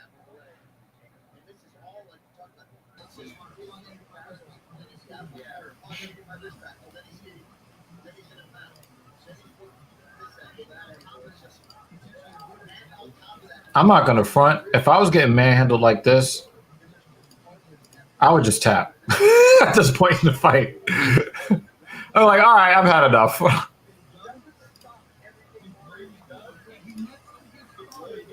So our other lady has put up Her first channel, her first video. Oh, her channel is called Rolling Diary. Oh, So our look other at lady that. enjoys cycling. She's riding her bike. I sometimes go out biking with her. And she created a YouTube channel called Rolling Diary and put up her first video. And it is a video of her riding down the NYC summer streets. There she is, and she's the first one. Make sure you subscribe. I already subscribed. You gotta subscribe with my other one too.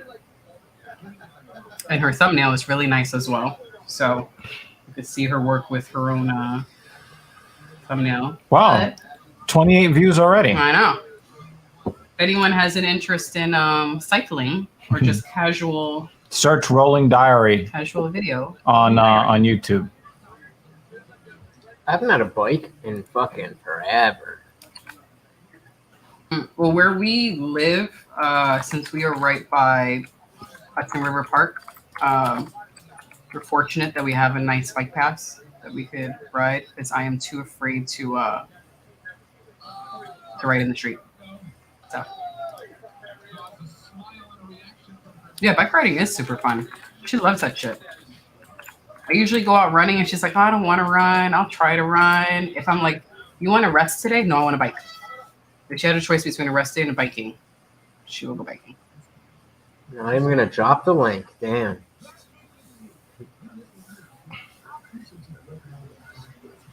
All right, here, repeat this. So let's do this.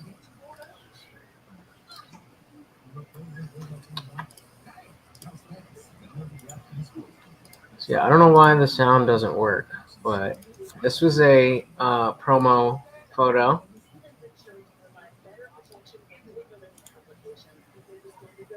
All right, hold on.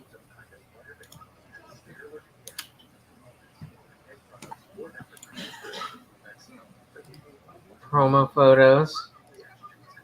This was the album cover. Shit like that. And then we had... Oh, you had a band. Yep. Yeah, I don't know why the sound doesn't work, but... Gives me Shibuti vibes. Got my lip ring, got my fitted, got my tiny t-shirt. I'm surprised it's not a studded belt. No, Yeah. I like using those kinds of belts. That was too. Pause that. We'll get back to it. Oh, same yeah, part. I was just showing you. Did you clean sing, just sing, or was there some screaming in there? It was mostly screaming, but I did some clean vox, as we used to refer to them. Very nice. You just grab that ankle.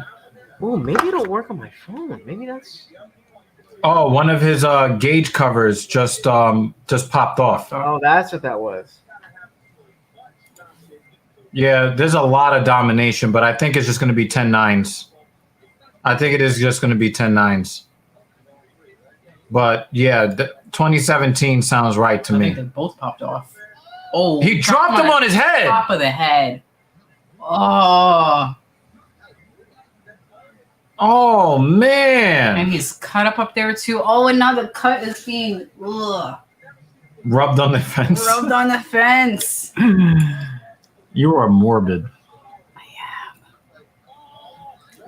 That's so frustrating.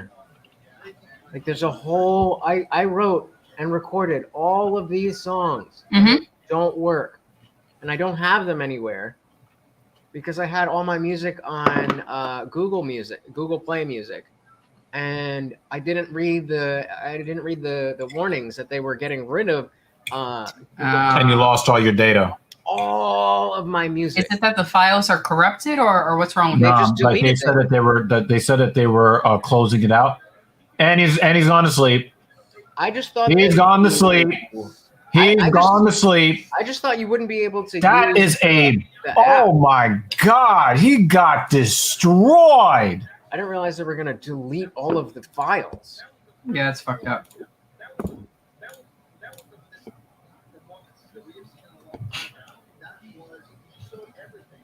I've never seen Barrio dominated like this. Oh, he was right on his head. It was right on his head. Oh, fuck. Oh, my God. Okay. No. And then put to sleep. That dude needs a doctor. It's fucking all the... He's trying to answer the phone, Memorizing and shit. it's over.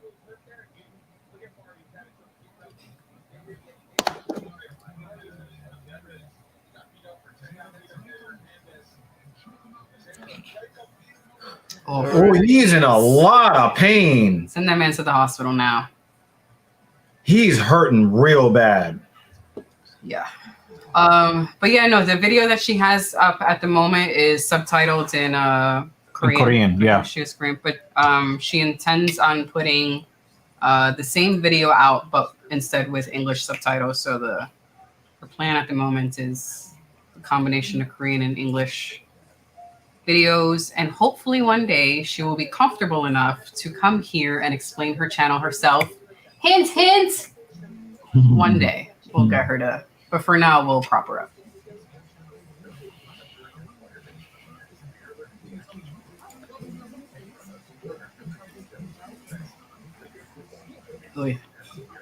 Yeah. All right. I'm gonna head to Discord. I'll be back. We'll see you in a bit.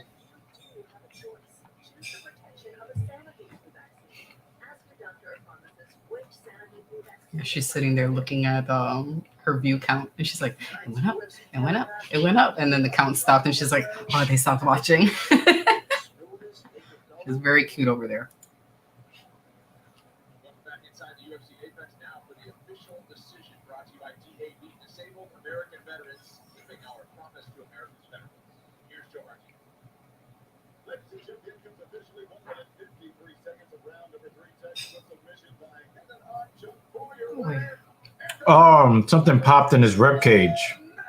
That's what it was. He's got a fucking broken head, broken neck. He's broken ribs. Fucked up. I mean, hopefully those things aren't broken, but that seems to be where the thing is, takedown defense would not have really helped him that much. He got blitzed.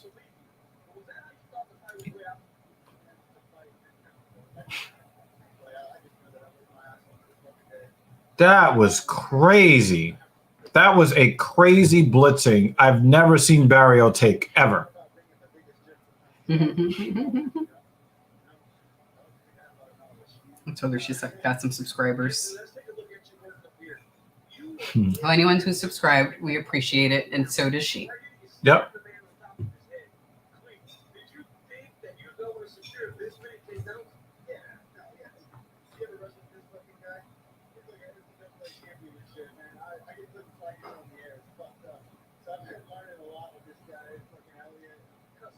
Boy, how red his face was. Goodness gracious. How important was it for you to get the finish, to have that type of performance, but to get that finish, to put Marc-Andre Barrio to sleep like that? How important was it? And I always want to finish. I'm in great shape, so I would like to finish off with that. So, just going to keep doing what I do until I get a lot more money. You're knocking on the door to rankings now. Who would you like to see the next time you step in the octagon? All right, hear me out. I don't really follow UFC. I just show up and fight. I'm from Dunning. It's a small, low country town. I don't give a fuck who I fight. I think I'm the best in the world, so I'm here to prove it. One fight at a time. My man, your nickname is Fluffy, but you're not Fluffy no more. Ladies and gentlemen. Yeah, Data. Daniel Cormier. He's fluffy. Well, it's not about that for him. He's going to go back to rural California, and then he'll show up in the octagon and face somebody across from him in the octagon. And now he has quite the bar that he has set to live up to next time around. Big night. Yeah, that was we got next. That was an ass whooping I did not see coming. Goodness gracious. Well, at least it got a little exciting because I really had a hard time focusing on the fights because they were just. And I've definitely been spoiled by the really exciting. Yeah, the French card, the UK card, that was really exciting. Yeah. Definitely spoiled. So I just had a hard time paying attention to the fights that were going on. And I usually like to pay a little extra attention to the ladies' fights because, ladies' fights. But, even they weren't. They were okay. Except for the first one. The first one was great. All right, Bozer versus. He has a really last name, so I see part of it, and then ... That's Rodrigo Nascimento Ferreira. Yeah, it's really long, and I'm Hispanic, and I'm not gonna say all that. Are they supposed to have this much? Oh, it's heavyweight. That's why. Okay. I was like, Bozer's 255 and his opponent is 246, and I was like, that's a big gap. Yeah, but anything But they're over, heavyweight, so yeah. you know, never mind. Anything from 206 to 265. I think we're a little sensitive to any weight Big numbers? discrepancies. Yeah. Discrepancies in weight between opponents. But this one is acceptable. It'll be interesting. I mean, Rodrigo's 8-1. That's good. 1-0 contest. Do you think you can stay in that position while I play Call of Duty? No, or? my neck would fucking hurt. Mm-mm.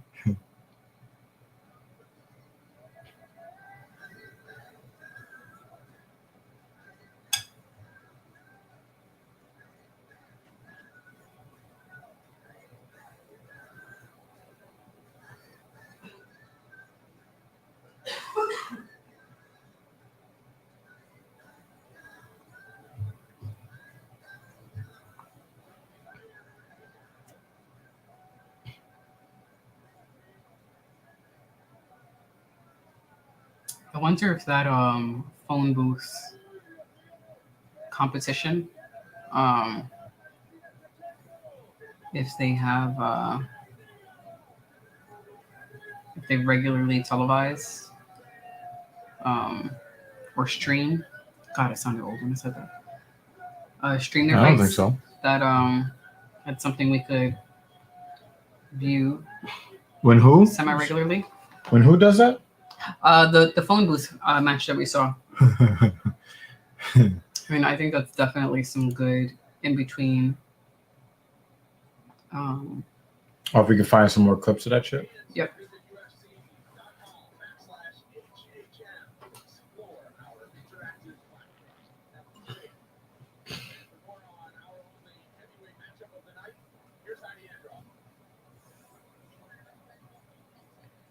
Tanner Bozer.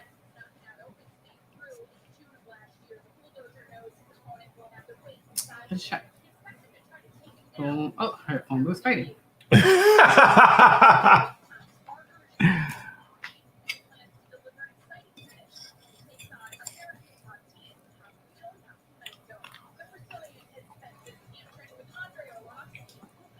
Trying to find where we can get it without, you know, being shut down for streaming it. You know, YouTube.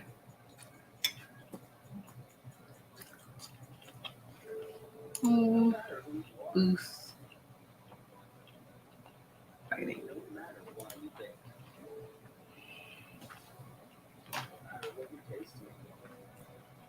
Dutch says that his dick is taller than him and he'd like it to get a workout. So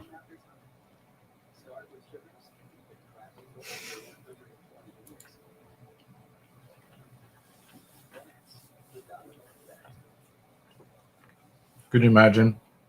I had a dick that was longer than I am tall. I think I'd have to divorce you. Just, that's not something I'd like to explain to my doctor. Yeah. Oh, man.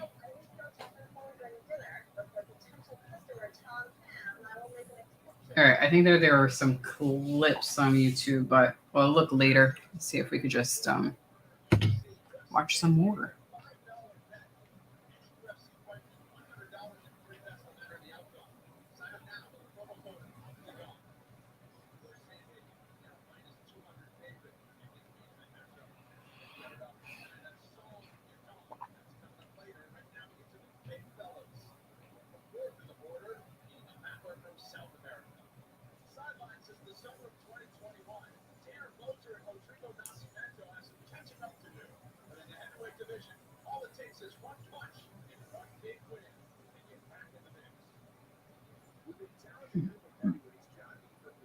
Damn, that was violent.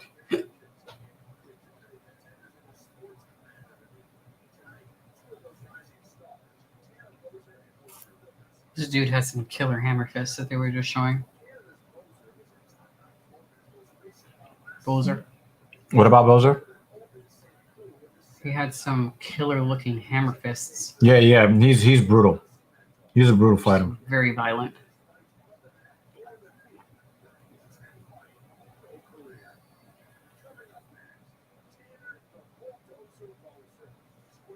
So anyone think this is a potential for a double knockout? No. I think Bozer wins this fight. Yeah? Yeah, I think Bozer wins this fight. One of these days, we will get a double knockout. They're probably going to do a double knockout on the day I'm not watching. Motherfuckers.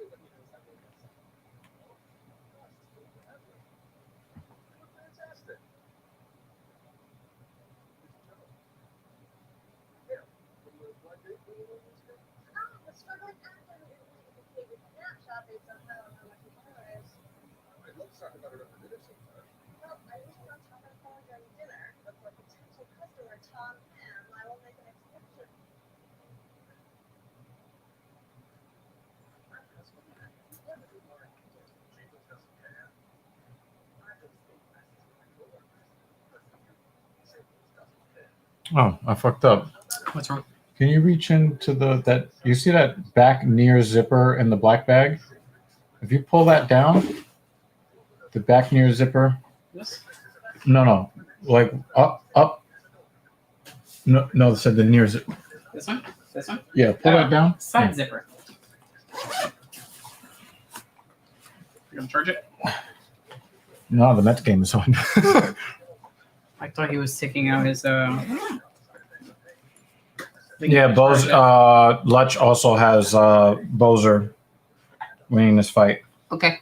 We will remind you about something when you come back.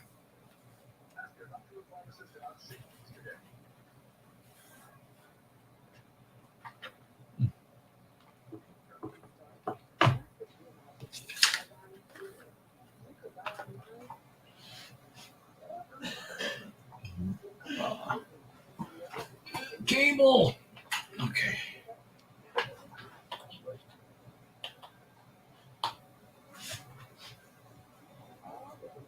Once I saw that Eduardo Escobar hit a 3-run homer, I was like, "Oh, got to turn on the game." But when I apply pressure to it, I can feel the pain here, In between the bones. like right on top. If I apply pressure right there, it hurts. Wait. Here? Yeah. Oh, then that's a quad issue. Then you'll probably end up being okay if you just kind of massage all the way up the quad. So it was like, does it hurt because I'm squeezing it and I'm just squeezing the wrong spot? But if I apply pressure to the same spot on my other leg, it doesn't hurt. Yeah, when you do that, I could just feel it going down to the kneecap. Yeah. So So your pain presents in the knee, but the source of it is the quadricep. So you might just have to do some massaging of the area. Perks of being married to a personal trainer. Yeah.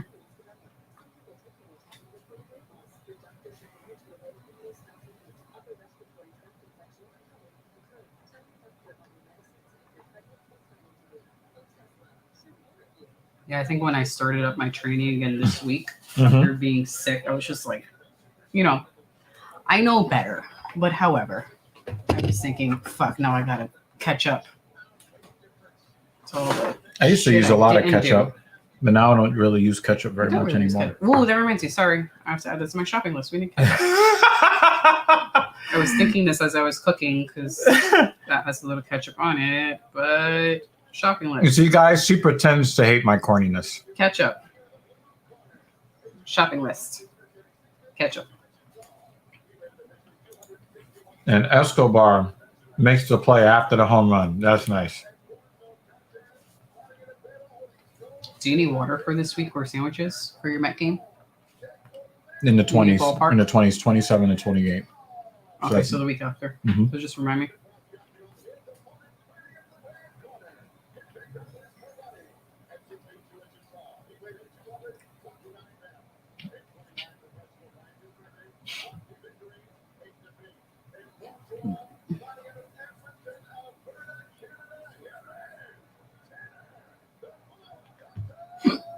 Excuse me.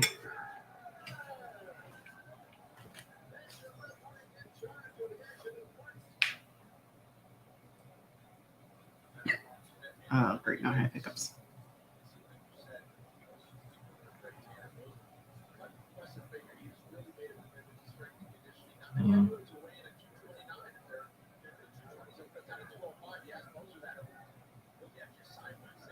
Oi.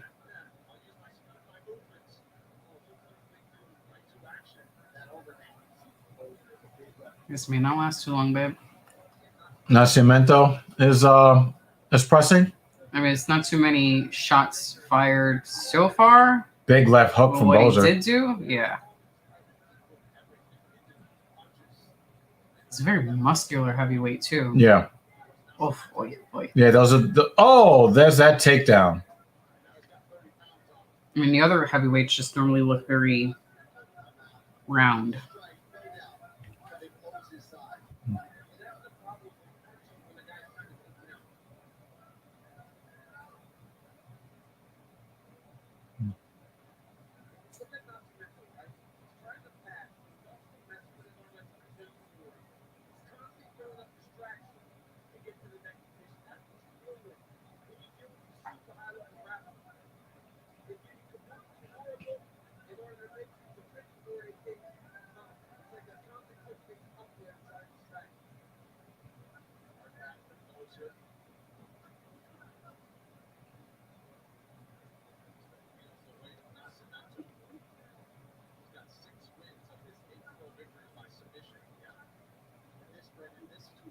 This is not so bad from a couple of heavyweights. Bozer's not just laying there fucking accepting defeat.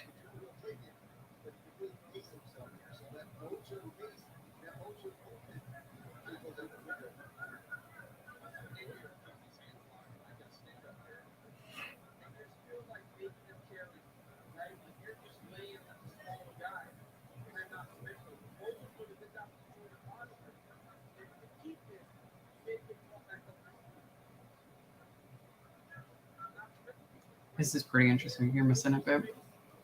Oh, I had to text about money. So even though Bozer is there, anytime Nascimento tries to stand up, tries to posture. Yeah, he's hanging on. Yeah, like he's closing the guard. Yeah, but the thing is, he's flat on his back. Like not really a backpack, but I'm not putting that up on the screen. June's like, how can I start some trouble? Yeah, he's definitely trolling with that. Obvious troll is obvious. He's trying to get up. He's not backpacking when he does this. More like fanny packing. Yeah. No, he's definitely trying to get up. It's just that when Yeah. he was holding on to it, it was more of a bear hug of if you attempt to stand up, you Right. now have to carry my weight. Right, and the dude is like 270 at least. Right. And Bozer is doing everything that he can. Oh, he takes his back! Bozer takes his back! He kind of looked like DC for a second, right? Yeah. Mm.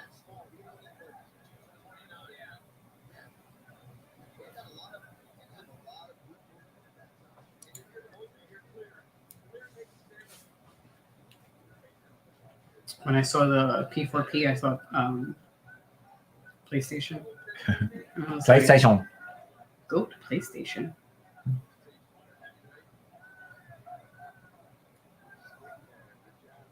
Oh, big right hand from Nascimento. Yo, Mark Carter better fucking watch out. Is that Buck Smith? I just mixed up two referees. And, you know, you mixed up the white guy with the black guy. Let's talk about that for a second. Why not? It's because Martinez fucked up his name. That's why. You got me all fucked up. Oh, I didn't even know. I didn't notice that. Martinez. It's Martinez. Oh, man. And then we wonder why the energy for this fight is so down. Yeah. Martinez. You don't see people giving Martinez pounds when he says their names. Nope. He's probably a lovely dude in person. However, Wow, he got his leg up there.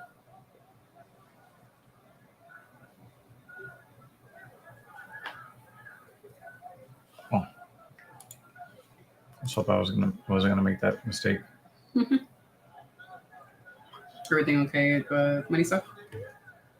When I good in the hood. You know what it is? I think this card just really has me. This might be the most bored I've been in a during while. a card in a while. Yeah. Where I'm just feeling like I'm on another planet saying really dumb shit. It's okay. I hope it is. Everybody's entitled to one dumb shit stream alone. A month? Okay, cool. I'm good then. And you're like way behind on your quota on there, so it's okay. So I have to do dumb shit for like the next 6 streams. I mean, you could. Nascimento had him. I would probably give it to Nascimento.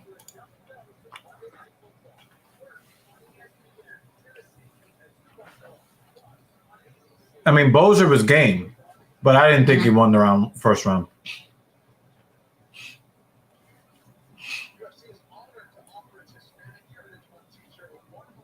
Even though I like watching the game on TV, I do feel a little bit out of place this week seeing the Met game, and I'm not there. Because you went there, what, 3-4 times this week? 4. When I saw that photo with you and my uncle at the ballpark, I was like, oh, fuck. These guys are going to be up to no good. Any other +1 you've had? No good. I'm like, oh, that's nice. But with him, I'm like, they're probably going to be up to no good. Bulls are trying to hit him with that body kick. Couple of trolls.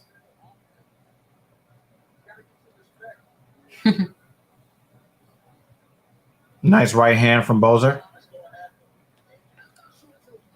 It's not really moving us, you know. It's not really moving us. Okay. I expected this card to be fire because a lot of relative unknowns. It hasn't really been, the fire card I thought it was going to be. I mean, they're fighting. It's not like the guys are just dancing around each other, but still. I would say that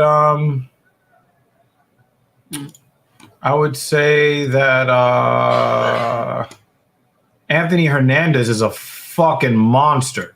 That's what came out of this card. Anthony Hernandez is the name. He needs to get a performance bonus.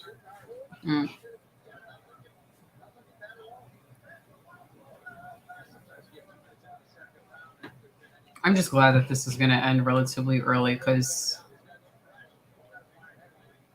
with it not being the most exciting fighting card, God, that just shows you how boring this has been. I can't fucking speak. Left hook. I don't think I would. Tanner Bozer! Oh, he got him on his bicycle. Oh, left jab again. Leg kick. Well, it looks like his temple, the top of his head is swelling up. Ooh, yep.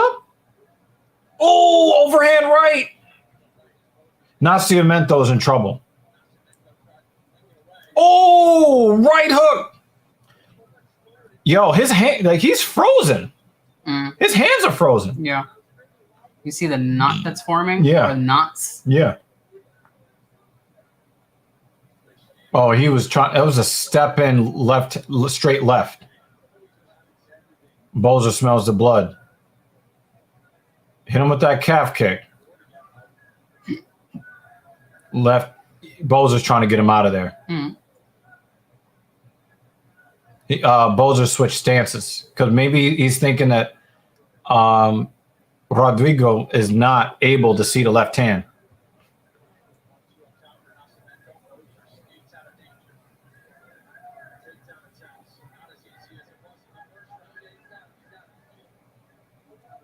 Oh, good outside trip. Oh, he's got his back. Bozer's going to try to turn into him. Oh, no, he fell down.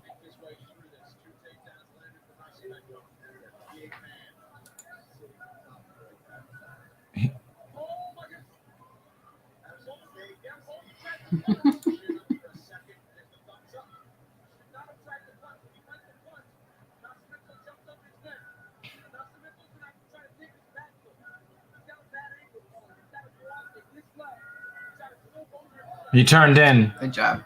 And he's got half guard.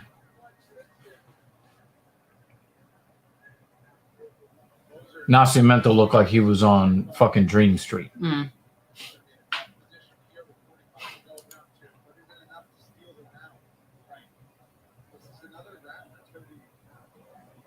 It's another tough one, yeah. So Bozer definitely has to finish it the next round. No, because I still think he's winning this round. He did the most damage in this round, so I think he'll win the round. Yeah, I get you. However, yeah. You know what I mean. Yeah, so like, ending the round with top control time for Nascimento, I get it. Yeah. He needs to finish. Yeah, but Bozer is the one with the more effective striking in this round, and he controlled most of the round. But at least one judge is not going to give a shit. Yeah. You're right. Nascimento was in a lot of fucking trouble there. Mm. I normally don't want them to finish because I don't want to watch, fucking video packages. However, he needs to finish. Maybe if he finishes with 15 seconds off, you get the best of both worlds. Oh, that would be fabulous. I would really appreciate that.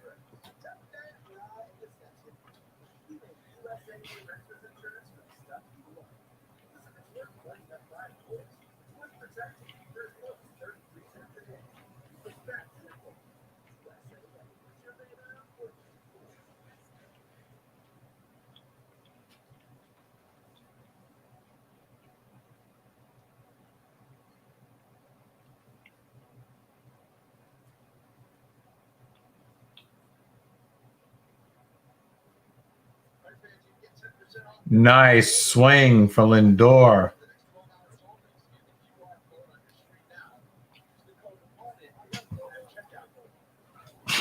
All right, third round.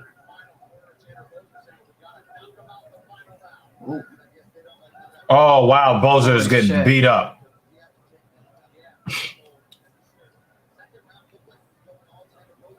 That's a labored strike by Bozer.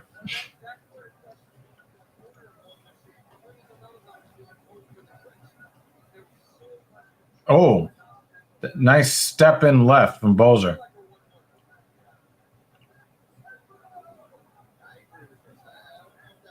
I definitely thought there was going to be a finish in this fight one way or the other. Yeah. Definitely, I didn't really think we would see a third round.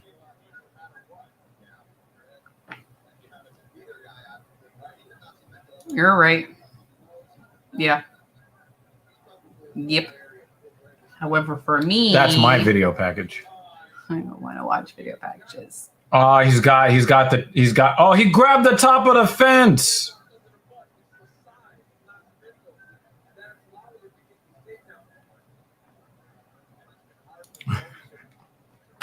Nobody's wearing Venom nothing.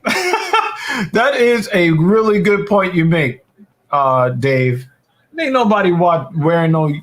I mean, I saw somebody the gym in our apartment building. We have a gym, and there was a dude that had a Khabib shirt on. I was like, "Nice shirt." He said, "Thank you," and I kept walking. But it's Khabib, not Venom. Right. Yeah. Nobody. Actually, it was a UFC Reebok shirt from back in the day. Well, there you go. Now, Venom sold some cool. And their fight kits are not. I don't like these as much as I like the last iteration of the Reebok stuff.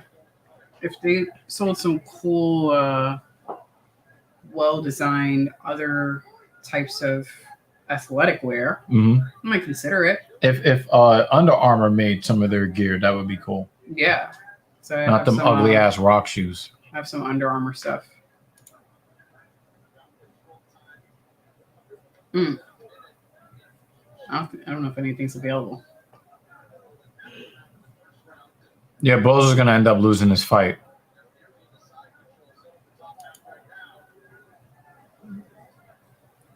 Lutz was thinking exactly what I was thinking. Yeah. This is exactly what I was thinking. He's spending too much time on the bottom.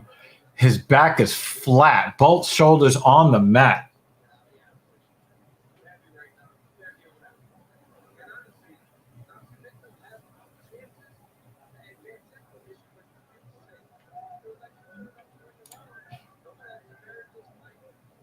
Yep. Or afflicted. Oh man.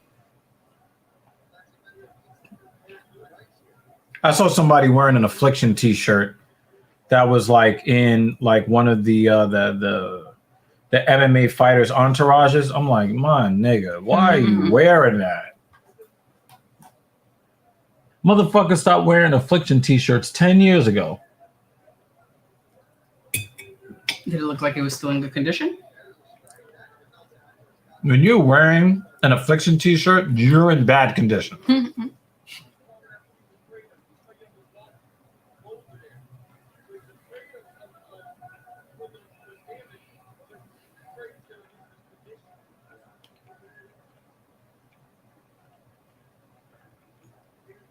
This fight started off as A barn burner. kind of exciting, And now it looks like somebody is having missionary sex, and we don't want to watch that.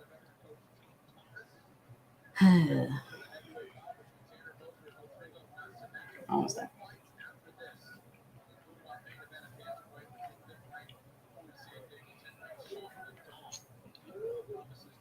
If it looks like I'm looking at a baseball game right now, it's because I am.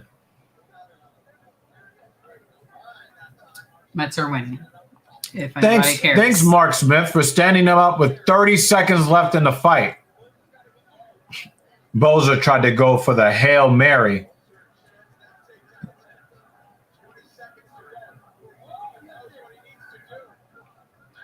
Because the clothing you wear says a lot about who you are. As asked by Couch Pizza. Well, pizza doesn't really understand the importance of things. Yeah. No, Pizza doesn't. But Pizza understands that most people really, really enjoy cheese. Even linty cheese. Linty cheese. It's garnish. Lint is the garnish for Couch Pizza. Saying it again doesn't make it less gross.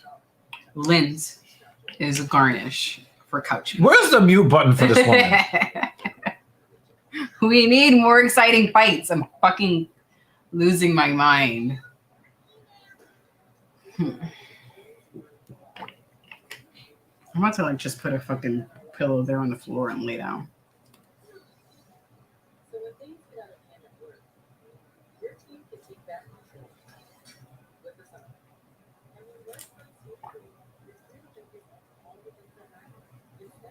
That's not the sweater you have, right? You have something similar? Yours doesn't have orange sleeves. No. Okay. But I have like one of the Nike Dry Fit shirts that I think has the orange sleeves. Yes.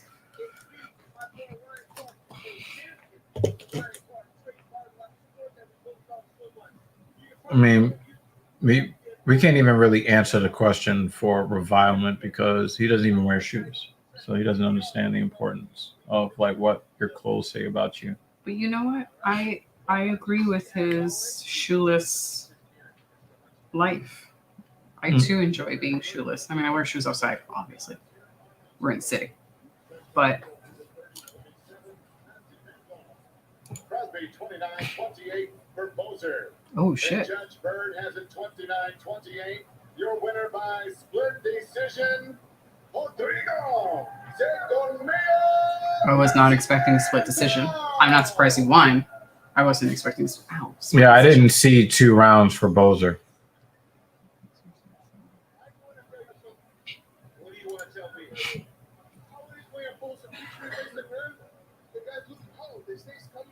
Ooh, look at his eye.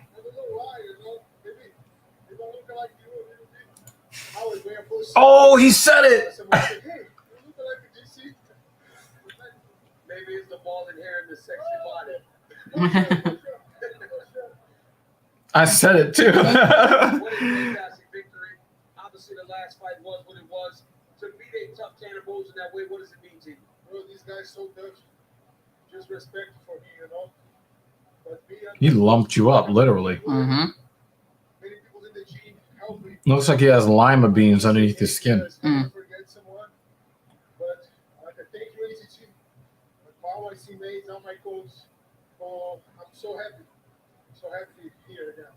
Let's take a look at some of your work here. You're a bigger guy. You ever push him off to the side of the octagon?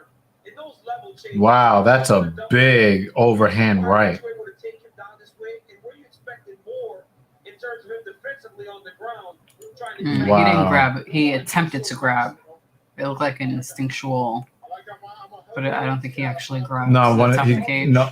Oh, I Yeah, thought, like as he was going down, you see his hand like go Yeah, for it reaching, and just yeah. like brush it, but he didn't actually get to grab it. But it looked like he tried. But your hand is not even allowed to be outside the cage. Like I've seen guys like reach their hand up and they smack your hand down even if you don't. Well, grab he it. was on his way down, so it seemed like more of a bracing, Yeah. split second thing. Well, you look good out there today, my man. Congratulations on the massive victory. Ladies and gentlemen, I want to say something. Okay? I'm a big fan of Canelo, a Triple G. Hey, Dana, Big, Sean, you.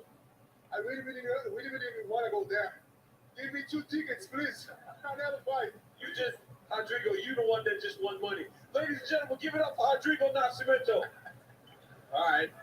He's like, I'm getting out of here before you start asking me for money. His night's work inside the octagon. Rodrigo Nascimento back into the win column in his first action since last July. Back to 185 pounds next. Be right back in 2 minutes. I was about to step away too for a second. Oh, well, you step away first so that they don't just see 2 empty seats. But riding a major bit of momentum is Joe Piper, who kicked off this season of Dana White. I don't think the CM Punk fight will be very entertaining. Couch pizza. Just so disappointing. I was like, ooh, CM Punk's going to be in the UFC. Very disappointing. Just fucking sucks. And we used to watch him with WWE as well, but so disappointing.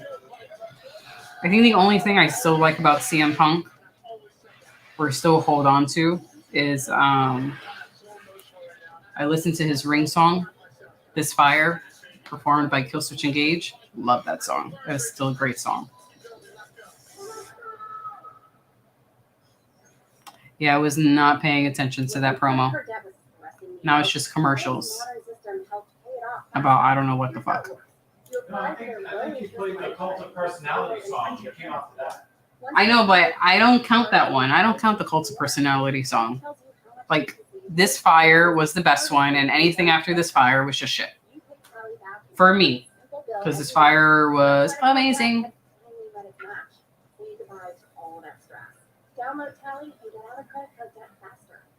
Oh. See, for me, when it comes to the names of fighters, I need to see their face. So your joke went right over my head. I'm sorry. Dr. Evil experiences that a lot.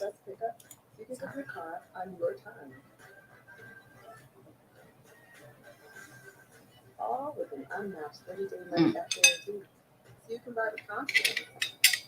That's on you, Magic. All right, waiting for this man to come back so I can put the dishes away. Las Vegas is the place. UFC headquarters at Paris, Las Vegas Hotel and Casino on the world-famous Las Vegas Strip. We are about 10 minutes away from there, and Corey Sandhagen has arrived A lot of people excited to see the improvements he has made since his last fight for the interim bantamweight championship last October. Said there's no better version of himself than the one that will be on display tonight.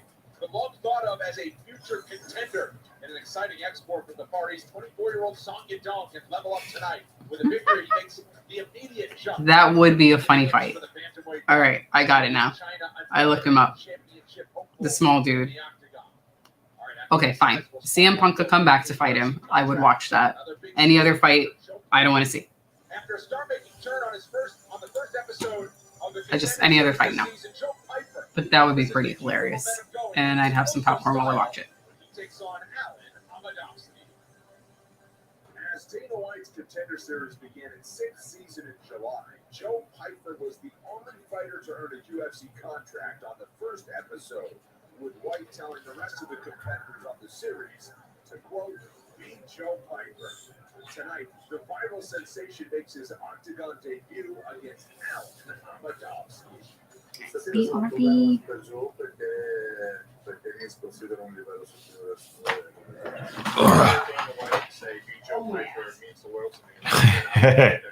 No voice, no way to express himself. So, I went out there and I did my thing, and I'm going to be an inspiration for other kids that have been abused and have to come back from hardship. So. Yeah, Hasbullah signed a 5-year contract with the UFC, and I don't know why.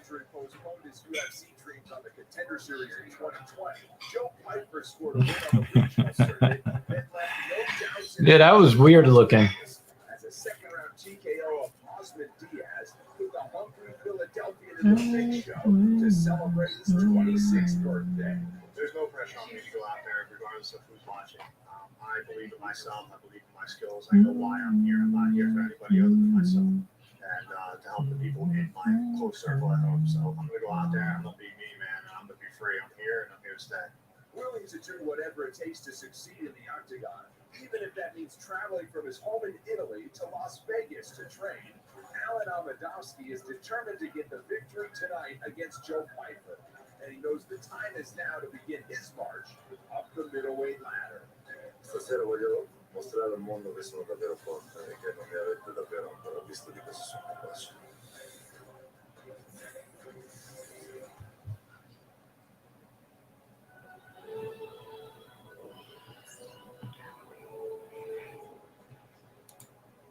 Yeah, I missed it. Fourth walk to the octagon for Alan Amadowski. You see, he's waiting for that big moment in the UFC. He's the only Macedonian fighter in UFC history, and he can make a big statement tonight if he can steal all that momentum from Joe Piper.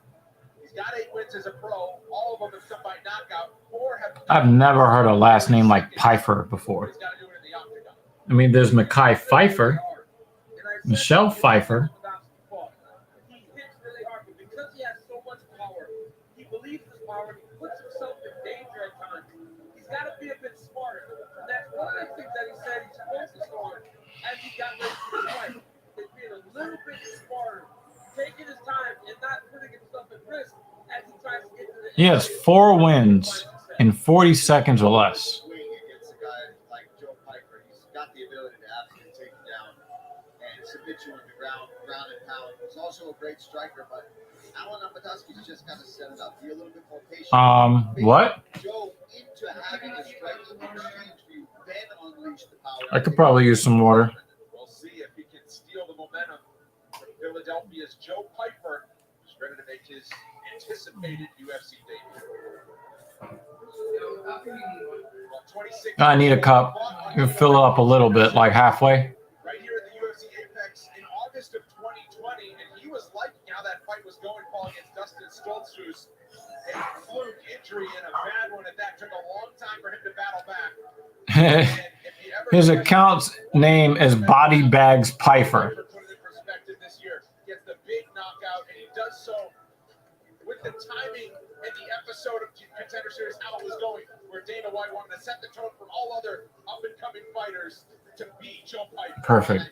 Thank you. We've seen since then, obviously, the Contender Series, we've seen a lot more contracts, a lot more exciting matchups, and sometimes you just need that standout performance to kind of get everybody else woken up. And Joe really took advantage of that time, thinking about how bad he needed this in his He gets me like for first 10 seconds. I'm like, huh? And then it really takes me a bit to be like, oh, fucking troll. Mm. Mm-hmm.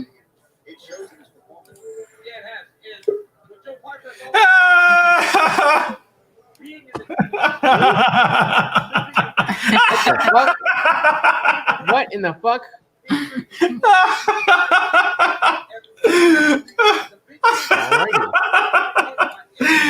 like, I said that? At first glance, I really thought you did say that. And I was like, all right, I'm not going to say anything. Looks like this.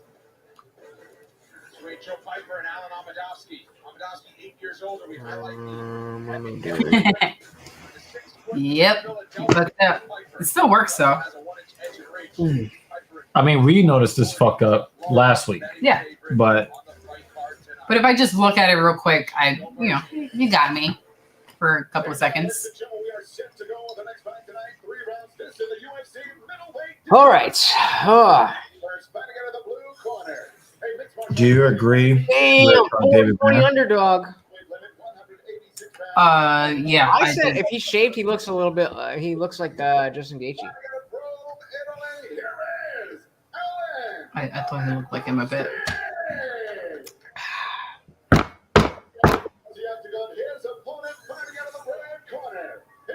I'm at that point where I gotta. I see more Justin Gaethje. Drunk, or am I not gonna get drunk? Yeah, I see more Justin Gaethje. 540.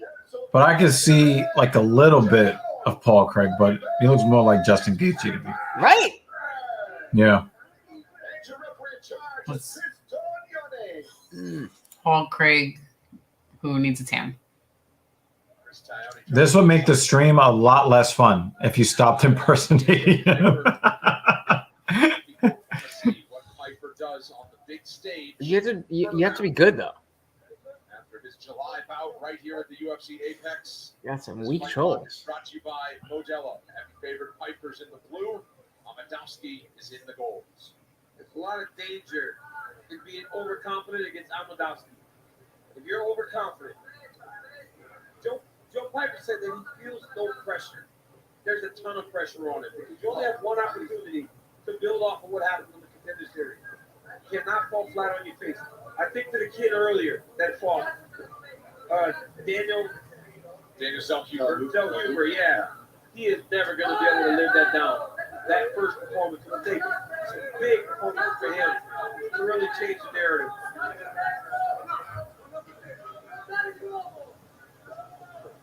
Well, that was a false step by Madovsky.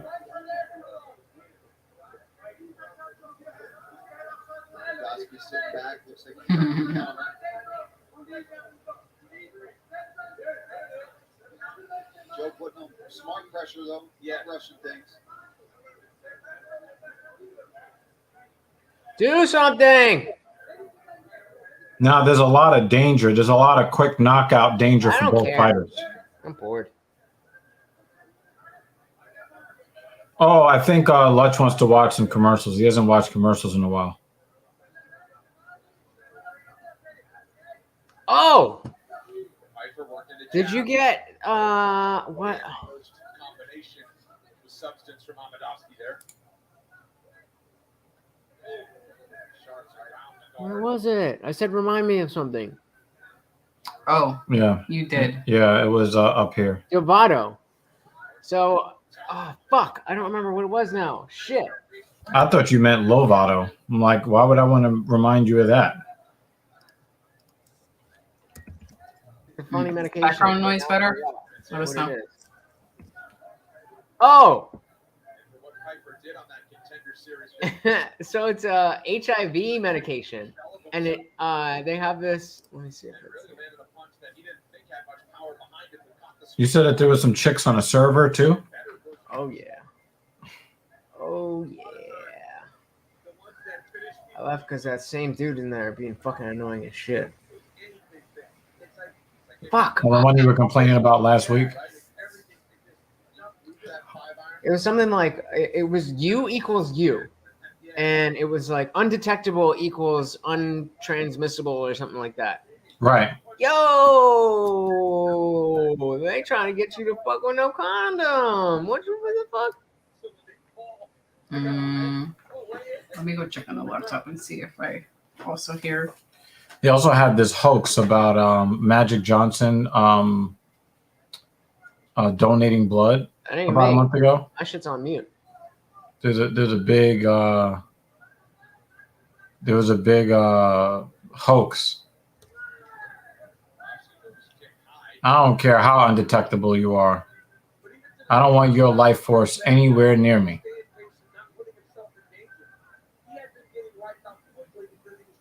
I don't care if a chick is on, what is it, PrEP, P-R-E-P or whatever. Don't care. You got that shit? I'm good. Oh, what a big left hand by Pfeiffer. He's sharp.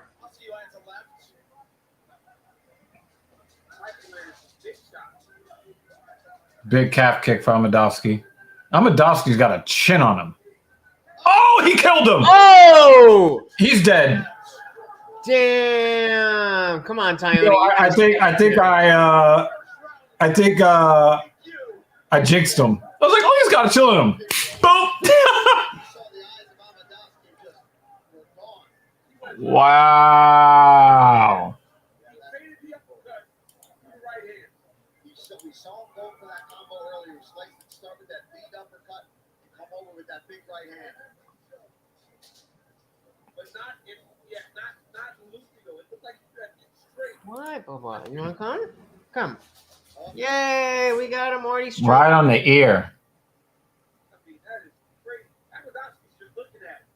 Yeah, he's out of it. Damn. He has no idea where he is. Nope. You could see. Gong. I don't blame him for the finishing shot, but so okay. He was so wow. You should have seen how his brain was scrambled. The mic actually Gamrot with the blonde hair pretty clearly. Yeah. Is that his name? Yeah, but it always did. Look, we got him. Wow, that was crazy. Morty. Yay, your co-host. Is Morty short for rigor mortis? Something Gamrot? That's dark. Is that him? He's always licking your hand. Yeah, because my hand smells like weed. And he likes weed. High ass dog.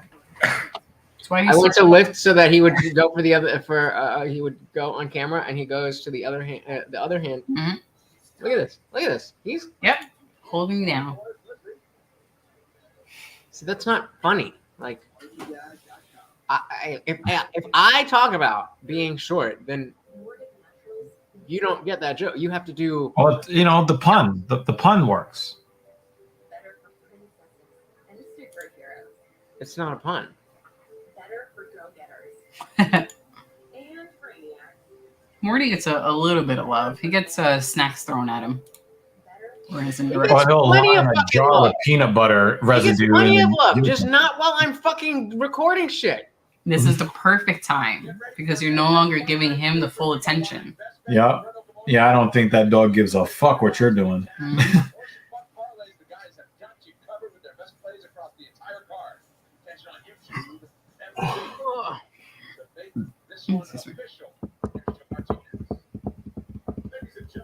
Yep, I guess we're getting drunk. Cheers.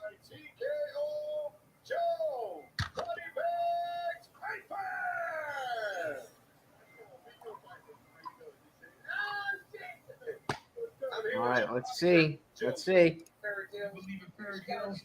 got to be living one right now, my friend. I believe in good people, Daniel. I'm not gonna cry, but I'm so fortunate to be here, man. Sleeping on a park bench, bro. Like running away from home from abuse to being here. And I can hear your background. 4.5 years old doing so. I'm in love with the game, baby. Let's go. Your story is really inspiring, man. To watch where you've come from to here in the octagon. You get one opportunity to make a first impression in the UFC. Let's take a look at your work here. You tried to throw this lead uppercut earlier to the right hand. Did you recognize that this combination was one that was going to be available? If I can hear it from here. It's just looking at you. as you go and land this follow-up shot. Yeah, man. Yo, Coach John Marquez, What Fitness, Daniel Gracie, Andre Petrowski, Sean Brady. We worked this shit. John had me doing uppercuts all day. He had me doing a step back and then that step check hook. You know, we just being free out here. Interesting choice. His hand when he throws. So, you know, I got to a little bit of a slow start, but we got the job done in 1 round, baby. It's been the summer of Joe Piper. Joe, how quickly would you like to get back in the octagon now? You're clean. Mixed with a little less. How quickly would you like to fight? Keep myself professional. Guys, I'm going to be honest. I said this before, I'm a mental case. I need a little bit of time to get my body a little bigger. You know, I'm still lean, but I'm not big. I can fill out this frame. I just want to give a shout out real quick too, Daniel, if you don't mind. Thank you to Dana White. That man gave me cash on the side and gave me a place to live for the next year. And it's my birthday today. I'm 26 years old. Hey! Because I'm the birthday boy. Let's go! Well fucking done. That is how you use the mic. Talk about your personality, who you are as a person, what sets you apart from other fighters. Give some specific. No. I mean, if he's going to give the Nelk boys $250,000 for nothing, helping out a young fighter, that's a W for Dana. Yeah, that's a W. Yeah, like what do you? You know, maybe he thinks it's an L for the kid admitting to it, right? Under the table means like it's not taxed. But like, no, he was like money on the side, like money that wasn't in his contract, so that he could live. Or the way he started but the it's still sentence. legal money. Yeah, it's not under the table. Yeah. Nah, like that's a W for Dana, you know. But it's also a W for him because Dana is investing in him, and he's paying out on that investment. He's Dana's very partial, or he's very. He was like, "You look like Justin Gaethje. I give you a place to live." What's the word when somebody is very is influenced by who they like very easily? You know what I mean? Such a Dana. Never heard any UFC fighter. Well, for all of the hardships, he rested in a state of gratitude, and it came back around to him full circle. Hey, Dana White. Damn, I'm mad that I haven't fucking watched any of these. Josh Wick. He better fucking win. Yeah. Narulo Alia versus Josh Wick. Yeah. Wick better win. Yeah. My name is Josh Jovanovic. And I am old. You missed it. Me and Lizzie, we watched John Wick 1 and 2. We watched. Yeah, again. Can't get enough of that shit. No, we can't. If she can get through her homework, we might try to start 3 before we go to bed. Yeah, I haven't seen that one. Probably not. We'll see. Yeah, we'll see. No, it's gonna work for him.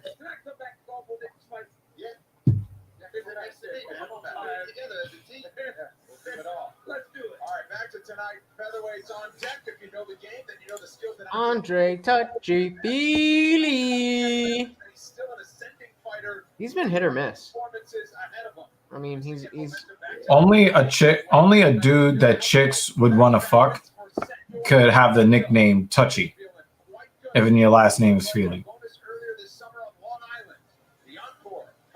Yeah, you have to be attractive to have a nickname. You got to be a certain type of dude. Otherwise, you're walking down the street getting arrested. They call me Touchy Feely. Yeah. Yeah. They call you Luchy Feely.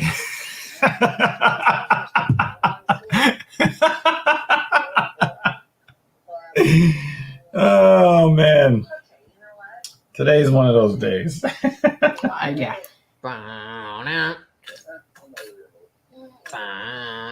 Just one of those days.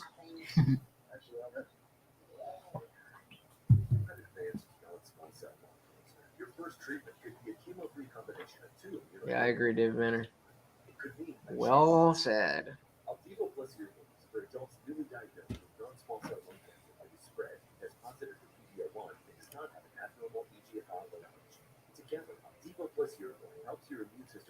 Video is getting a little pixelated. Because it's a shitty commercial. Showing us some mercy. I think the stream's got cancer now because of the commercial.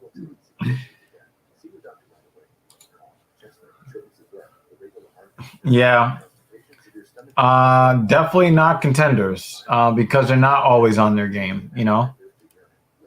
But yeah, those guys are great, exciting fighters. I think we all like watching. And the thing is, Andre Fili is not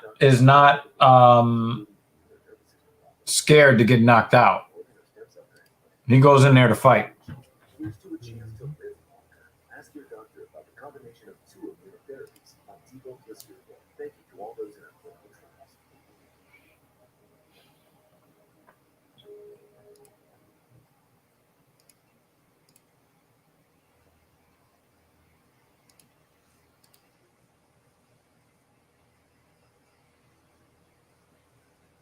Las Vegas has the beautiful Red Rocks on the outskirts of town, and of course, world-class entertainment. About a half hour away from those. We continue inside the UFC Apex. We've got some great performances in Vegas too. Brendan Fitzgerald alongside Paul Felder, Damien Cormier, Heidi Androl, and Dean Thomas. 3 fights left from the home of the UFC as we continue with the action at featherweight. Having made the move from prospect to veteran in the octagon, Andre Fili believes it's now time to begin a run for the top guns at 145 pounds. And it all begins now against Bill Algeo. A firm believer that when he's on top of his game, he's untouchable. Andre Fili gets another opportunity to put those words into action in his clash with veteran featherweight Bill Algeo. On the best run of his UFC career, thanks to 2022 victories over Joe Anderson, 3-2, and Herbert Burns. Pennsylvania to make a big leap towards the top 15. Should he give a loss to I hope one of these chicks is just going to something. I really don't I am not interested in doing fucking dating apps again. Gabriel Benitez. Coming up next, Andre Touchy Fili takes on Bill Senor Perfecto Algeo. Senor Perfecto. I don't get it. I don't get it. I don't get it. It's probably an inside joke he has with someone. You're like, haha, that would be really funny if that was your ring name. No, it looks like that was always like his social media handles.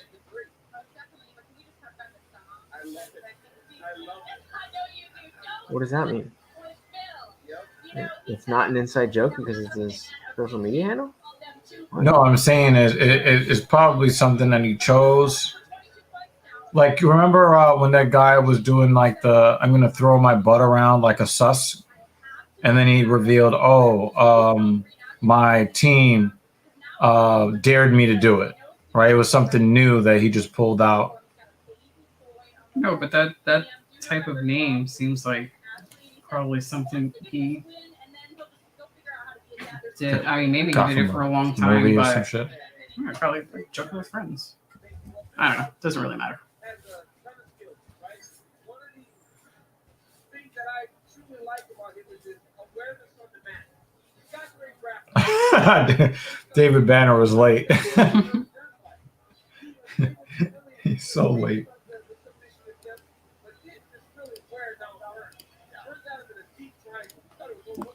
He said that was gross.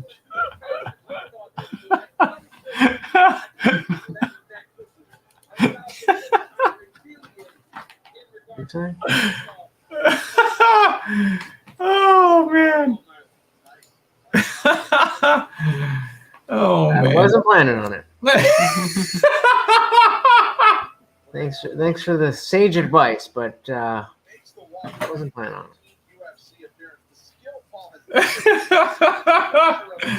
Yo, I'm not sure if I'm losing my hair or if just by the virtue of having longer hair, it's easier for your hair to fall out. If I do this,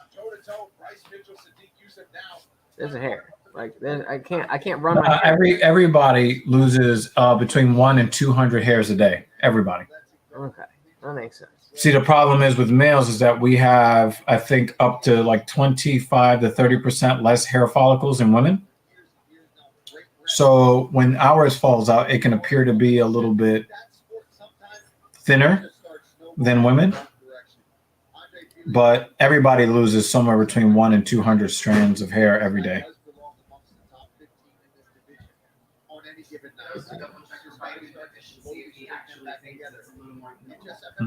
Especially if he spends a lot of time at home. You might want to say that to him directly. But I'm not going to repeat that. Sorry. I was saying if you really feel like you're losing more than normal, get a blood test to check for vitamin deficiency. Because I don't know how much time you spend at home and how much sunlight you get. Well, I take vitamin D supplement. But... Okay. Yeah, just double check because there's more than just that. Because I also asked my doctor about that because I also don't really. I mean, thinner than I was. Andre Filia spent all of his time getting tattoos. Yeah, a little blood work. Like all of his time getting tattoos. He didn't have all of that before. Nope. Yeah, it looks fucking great. Like all of that is crazy. Yeah, I have to agree. This is A1 tat art. But it looks like this is all he's been doing.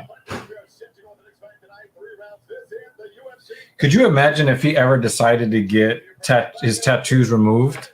Could you imagine? I mean, at that point you wouldn't. There would be no. Yeah. That's what I'm thinking. And then Algier doesn't have any. Yeah. I mean, the amount of time and money it would take to remove all that, it wouldn't be worth it. The pain is what I would be concerned with. Yeah, it's not fun. I've had 4 treatments on this one. That is going nowhere.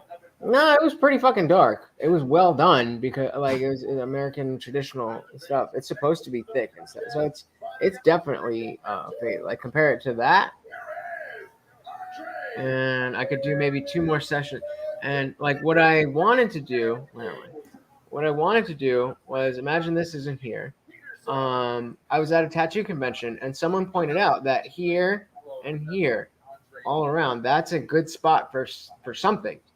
And so I was like, word up, I'm gonna come back tomorrow. I'm working my booth for my dad's tattoo removal company, but I'm gonna come back tomorrow and get something. By the time I was able to get back over there, she was booked up for the rest of the day. Oh man! And so then the guy in the next booth was like, hey, I don't have anybody. And I was like, I'm not leaving here without a tattoo. So I got a tattoo. Do you get royalties from your appearance on that tattoo competition show? No, hell no. I mean, I got a free tattoo. It was probably like probably a $500 tattoo. And then they invited me to the next 4 live finales. I went to 3 of them. So, oh shit! I would have thought they would have compensated you better. Too. Look at that.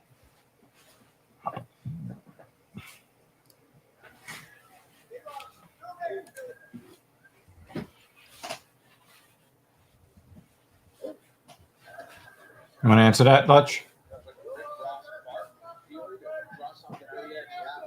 Yes, sir. Season 6, episode 8. He was on the TV. I remember. So we have. Oh, he's got another mural that they're working on in his back. You see the outline? Yeah. I just said that. No, he showed us a picture of it the first time we mentioned it. Oh wow. Yeah.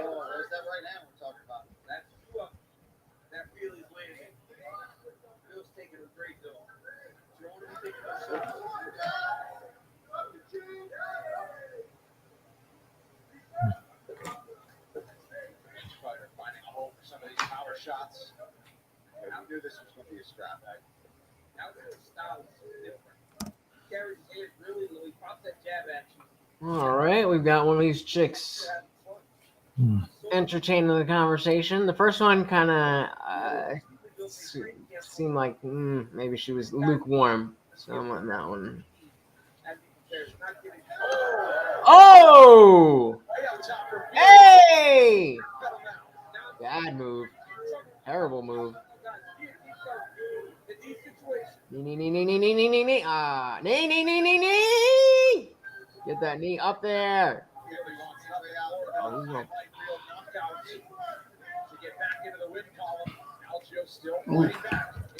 First half of the first round, you go for a submission instead of a knee.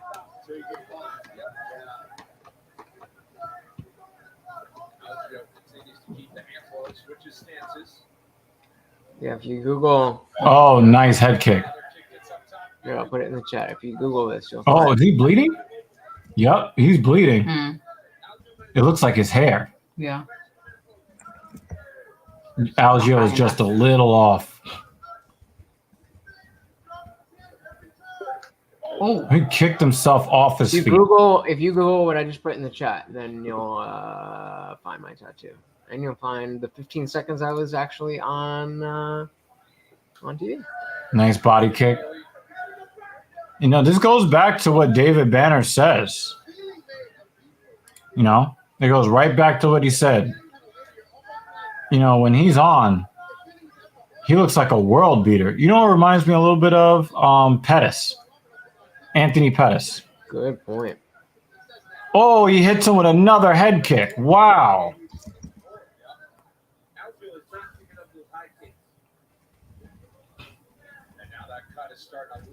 Oh, finally got it up there.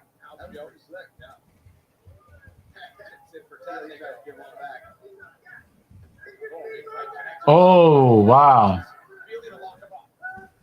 Mm.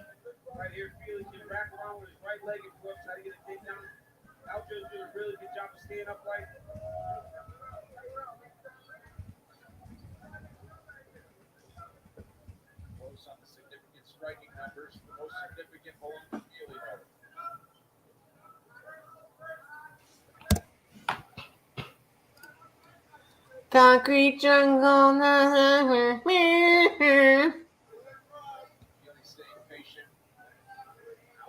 She's from Portland. She's like, I've been to Times Square once.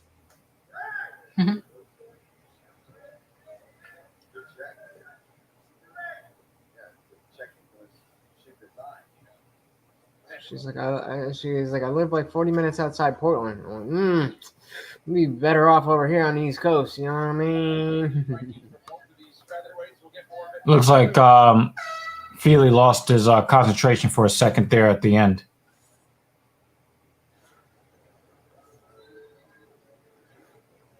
I was going to comment on the commercial, but we have different commercials.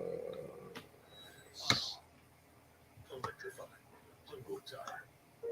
is a freezer, not a time capsule. Sometimes the house itself can tell you how a young homeowner is. I'm always curious about like what other people's Instagram and Twitter feeds look like. Like the algorithm has become so advanced that like no two people are gonna have the same feed, even if they follow all the same people. Yeah, because it's also based on interaction. Yeah. Right. Yeah. Yeah. So my comparison to Pettis is in style of fighting, striking skill, and swagger in the cage. It's not exactly the same. Yeah. I know that was gonna piss you off. I knew that was gonna. Yeah. Okay, let's take a look at this. This is what. Look at that head kick. Wow. Hey. Woo! He did not like that. Oh. I don't know how that's like right in the forehead. Yep, right in the forehead. You put that shin right across his eyebrows. Both of his eyebrows. I don't know why I'm sitting closer. Like that's gonna make any difference. I be doing that too when they're all tangled up. I'll be like, I'm like, come on, cameraman, you must know what I'm trying to look at. Follow me. Like, do what I'm doing. Come on. But I want to see that gash in the forehead. Ooh. You can kind of see it, but where it is, it almost looks like just hair. I'm starting to time him better.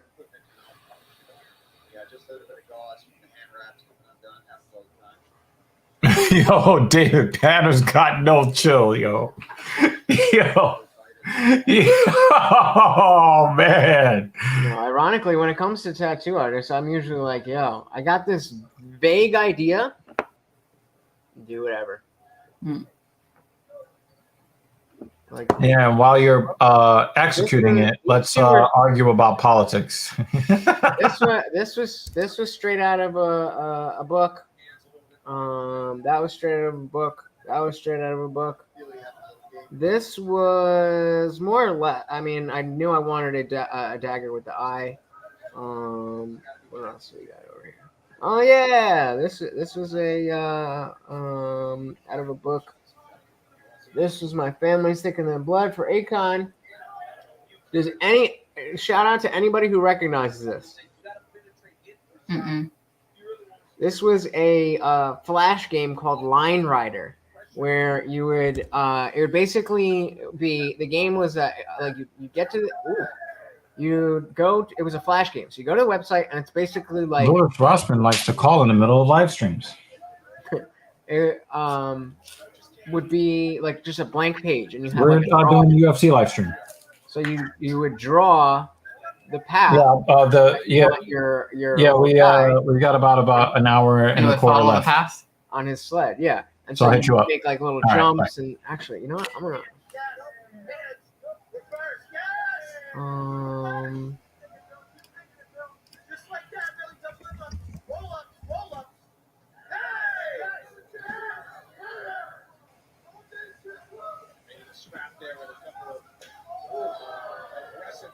There's all these crazy ones, but I don't want it.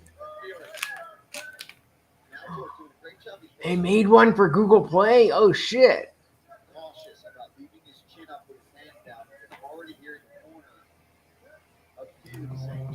Yeah. All right. Yo, he's throwing a lot of head kicks. Now it was David Banner says, well, you know, Feely doesn't throw as many kicks as Pettis, and he's been launching that head kick over and over again in this fight. Well, I mean, since he really cracked funny. him open, Yeah. why not? But it's really funny how he said that, and then and Feely's like, oh, I don't throw kicks. Okay, I got you.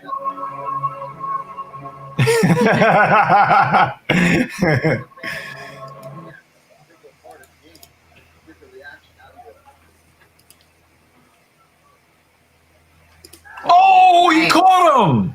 You almost never see anybody get caught with that kick. Yeah. This is a classic matchup between the tough fighter versus the skilled, flashy fighter.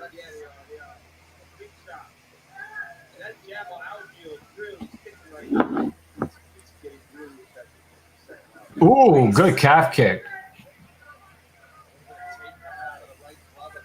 And he knows Algio is not going to level change. So he's just throwing him kicks out there. Wild. Oh, he faked the level change. Oh, left hand countering the right body kick.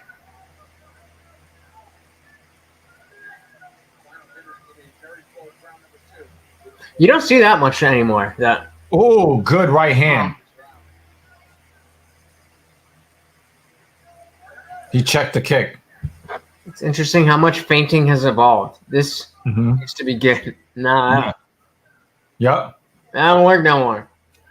And the thing is, like stuff that used to work that you think don't work anymore, when you reintroduce it later, when somebody's head has been filled up with so much other different information, you might get away with that again. You might get to a point where the Kimura starts being used to finish fights again. But now that everybody knows that the Kimura is not the way to go, people are going to be thinking more actively about defending other things, and then you're going to see the Kimura make a comeback. Just like the leg kicks.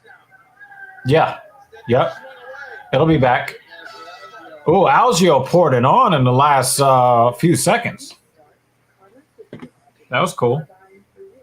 You could buy online or on a lot. With upfront pricing, you never have to negotiate. And express pickup, you can get your car on your time. All with an unmatched everyday money back guarantee. So you can buy with confidence. That's Carbine Me Magic. Carbine.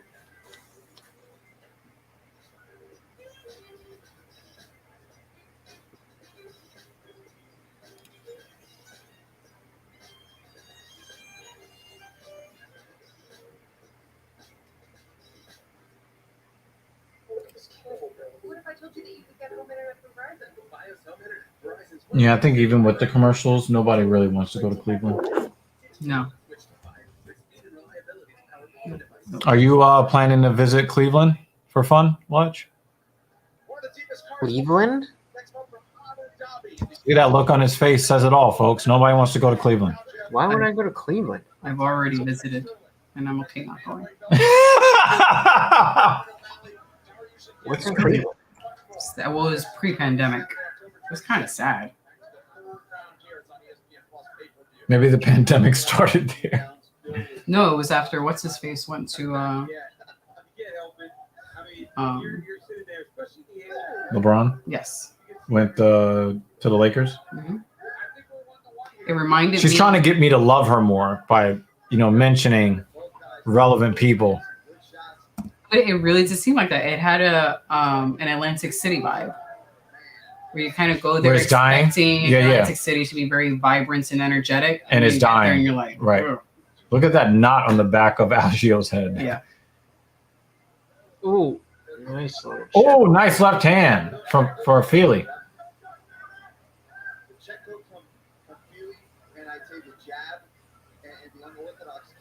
Yo, you saw how Feely just reacted to that handout feint? You just called it too. Oh, takedown for Feely!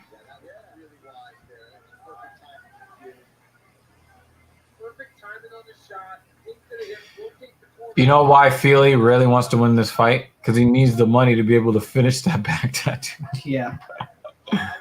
For real, that's he's probably got at least. He's probably got a good $5,000. Oh, yo, you just gave that up, Algio. How'd you give that up?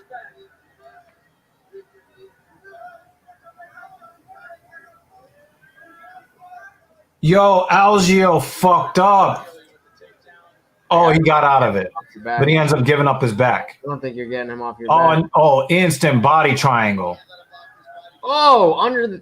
Yup, he's underneath the chin. Game over. Damn, Algio. Damn, Algio. Damn. Damn. Fight the hands. He's fighting the hands. Oh, he's hiding the hands.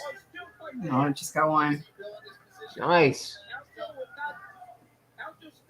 Oh, 2.5 minutes. We're not even halfway through the round. Yeah, he could tire out his Nice. arms now. Nice. Yeah, Third he's round. not squeezing. Nice. He's not squeezing.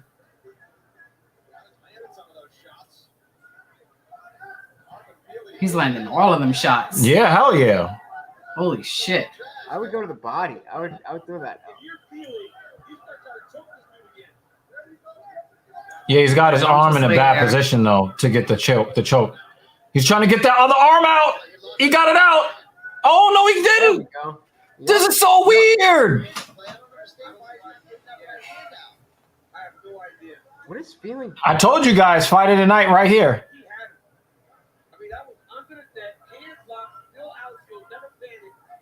Damn.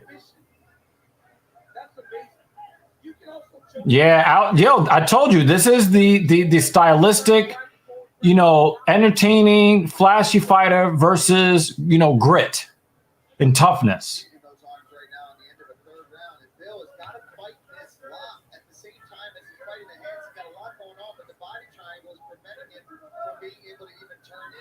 Yo, he's doing more damage with somebody got a body triangle on him from the back. He's doing more damage. Yeah, for real. I don't think we've ever seen anything like this. And the thing is, Feely can't get his arm. He's got like that underhook on the right side, and he can't.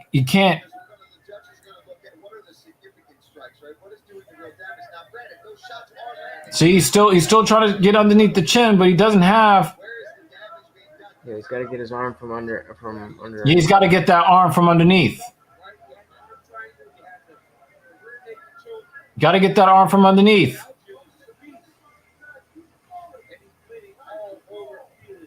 $30 seconds. Damn. I don't know how the fuck this motherfucker is I surviving. would have the back and you're the one getting fucked up. Yeah, that's crazy. And he won't give up that underhook position on the right side. You got to give that shit up. Mm-mm. You're gonna burn your fucking gas tank. Nah, but he's not squeezing. So his arm's not getting burned out. He's not getting into a squeezing position because he won't get from underneath with that right arm. There he goes. Oh, did he grab underneath again? Listen, it's a little hard to concentrate when you're ingesting your opponent's blood. Yeah. But we said this, David. Did we not say this, David? We said this, right? From the very beginning. You called it dark horse. But I said, no, this is your fight of the night. That was my favorite, not a dark horse.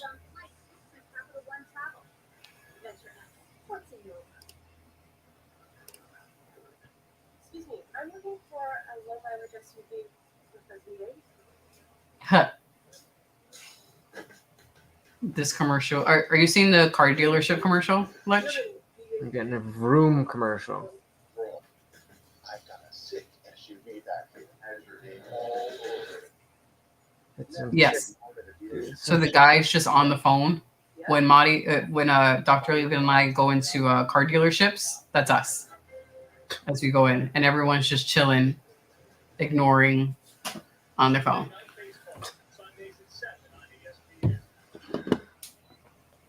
I was like, "Ooh, did someone come and peek at what happened to us at what was the place? The last car dealership where they pretended we didn't exist." Oh, they basically made a commercial of that. And we went to the Maserati dealership, which is like 2 blocks from my house. And they tried to act like we were broke bums. And I'm like, yo, both of my cars are nicer than all the cars y'all drive into work. Get the fuck out of here. You gotta love Algio and Feely. You have to.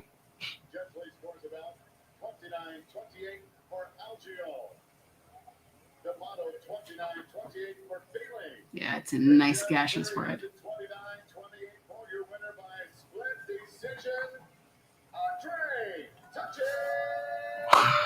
Wow. That's a fight I want to see again. Yeah, that's tough. That's a fight I definitely want to see again.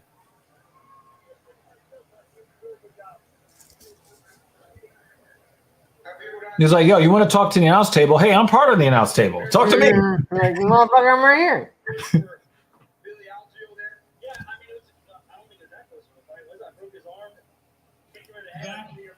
Did he break his arm? I don't know about that, but his ear is fucked up. I think he has gauges too. Yeah. He might have torn his earlobe. It looks like a torn earlobe. I don't know if he's torn or if that was just the other guy's blood dripping on him. Oh. So when he was on the back, that's No, what I was saying. but it looks ragged right here. Right here? It looks ragged right here. But he probably has a very large gauge. I lost so much. Wow. I can't even talk about, man. It depends on what my budget is, man. I lost a baby. It would have been my first kid, man. And 4 weeks into this fight, man. And I just want to dedicate this fight to whoever they would have been. I love you so much. Oh, my God. Ladies and gentlemen, give it up for Andre Feely. What, he had a miscarriage? Miscarriage. Yeah. Looks like twin miscarriage. Mm-hmm. That's hard. But he ultimately got the job done inside the octagon tonight. And Andre Feely is back in the win column in a big way. And that was a really poignant moment when he says, Paul, tribute to whoever In the second and third round, I thought you were they going would have been. octagon side, and I didn't want to blow up his spot. He's in the house. All right, so let me answer Bruce's question here, because I got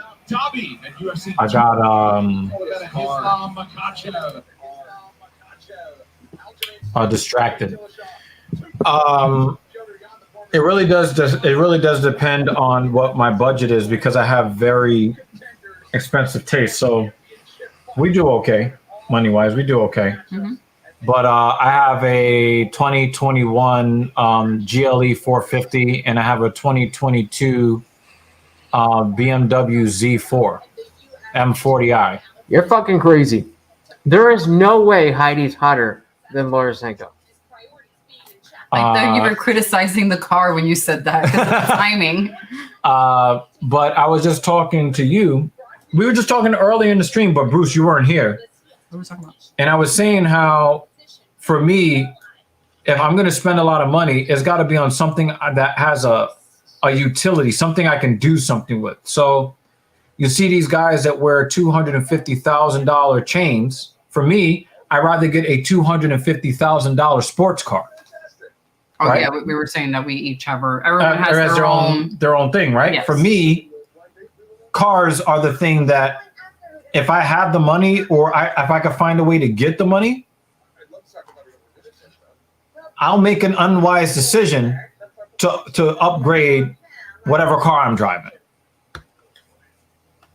But that's me. Mm-hmm. Right? Now, I'm able to do that because I don't drink alcohol, I don't do the drugs, I don't do any of those things. There's no baby mothers out there. There's no, what do they call it, alimony or anything like that. But I don't care because I can't take the money with me to my grave. But I can enjoy the experiences. This is why you're not a good troll, Bruce. You know, that's not funny. Like, that's not a joke. But it's also the standard response. Yeah, it is the same. But I know that it's not a smart way to spend money. But the thing is, like, I know that. I know that's not a smart way to spend money. He's trying that was his attempt at a joke. That's how he spends his money. Like, he's really frugal with his shit. That's how Bruce is. And anyone we talk to about, everybody says the same thing, and I don't like begrudge them the position. But at the same time, I think it's unwise to do drugs. But other people, right?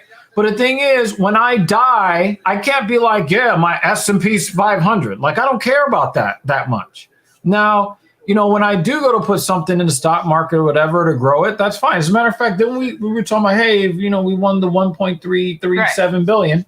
How will we allocate it? I said we should chop it in half, invest half of it, and then split the money up 3 ways. But I think that Bruce, do you make more than Dr. Evil? Then what is this conversation? And I think we are also in a very, very, very unique position. He said I spent my whole check on scratch tickets. Some people do that. Where we are a 3-adult household.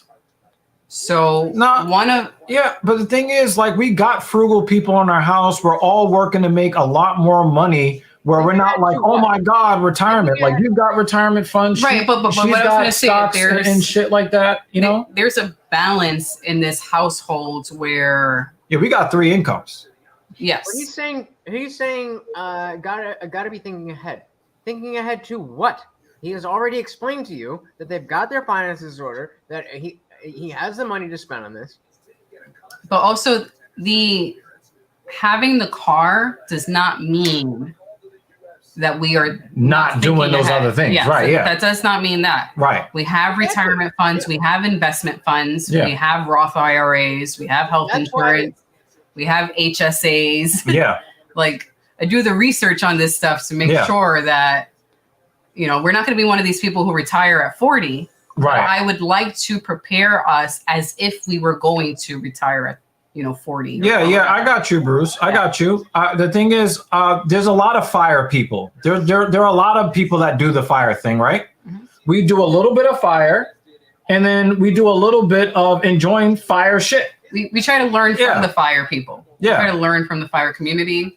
But, Yeah, but the thing is, like, I'm not going to wait until I'm physically unable to enjoy my hard work in order to enjoy my hard work. That would be insane. But there is a contribution to Roth IRA. And no, he said you could be contributing more. But the thing is, I can't enjoy my life today. Well, but this is why it comes down to the question of how much Bruce makes. If Bruce only makes enough to pay bills and stash some away, then yes, it does make sense to not be spending money on things. Right. But if you're already doing that, that's what money is for. Right. Would he be saying that to Jeff Bezos? You should put more into your Roth IRA. That's exactly where my mind was going to go next. Like, right. That's precisely why I asked the question. Right. Because it's like, who are you to be fucking saying? Clearly, motherfuckers got it handled. That's another reason why modern plural marriage works. Because more people means more professionals, means more sources of income. I don't know about all that, but it works. It's working for you. We're a testament. Missus is literally creating another source of income. Hey, you definitely are a testament, but we talk about what possibility versus probability. No, I'm saying this is why it works. No situation is not going to work out. No, for most people, it's not going to work out. To the rule does not. No, I get that, but I'm saying, but this is why this setup works, because when you have more adults under one roof, you're cutting down on individual finances and you're aggregating the incomes. There, you get more than the sum of the parts, right? Because like if the three of us were single, right, and she had to pay her own rent, and I had to pay my own rent, and she had to pay her own rent, and each had to buy their own groceries. And each have to pay for their own transportation. It costs a lot more than all three of us being together. I'm totally with you. But Bruce, even people with a high income need to consider retirement, as if you are not doing that. But as we if are he's in a considering position to retirement. for you, Yeah. what to do with your money. Yeah. Yeah. He said even people with high income need to consider retirement. Oh, yes. Really? Yes. I didn't know that. Now, but also another thing, Bruce. I have like fucking 6 retirement accounts when I think about it. I have a lot of fucking retirement accounts. I actually need to put them all together because I have too many spread out. Bruce, have you ever seen the ESPN 20 for 20, no, 30 for 30 called Broke? Raise your hand, Bruce. You've seen it, right, Lutch? Mm-hmm. That was one of the saddest things I've ever seen in my life. Because it wasn't so much that they were just doing dumb things with the money. It's that everybody around them had their fucking hands out. One of the guys who was treated like shit by his, Bruce, you got to see that. I'm telling you. I'm not, you know what? I was about to ruin it because I assumed that. 1, 2, 3, 4, 5, 6. I assumed that 7. Bruce. I have 7 retirement. Yeah, like I thought that Bruce. Well, you need a plan for the future, dummy. I don't have enough with my 7. Bruce, watch Broke, the ESPN 30 for 30, and then we'll talk about it later. I got 2. But yeah, I'm not going to be like, 70 years old in a walker and thinking, I'm going to, find out what it's like to drive a sports car now. By that point, like, what the fuck does it matter? At that point, all you want to do is just sit around and fucking. And the thing is, a lot of these basketball players were burning $50,000, $100,000 a week. I don't do that.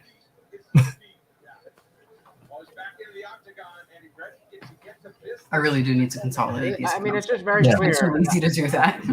Yeah, that would be good. Clear Yeah. that for coming from somebody. David Banner said, DC having a sus moment right now. Oh, I didn't even hear.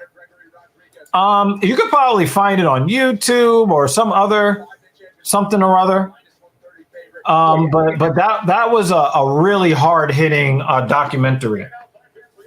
It was called Broke. Look it up on Google and see if you can find it somewhere. It's crazy. It's crazy. What was the 30 for 30 call? Yeah, but thinking about the future is not the same thing as don't enjoy anything today. Right. What was the episode called? 30 for 30. Broke.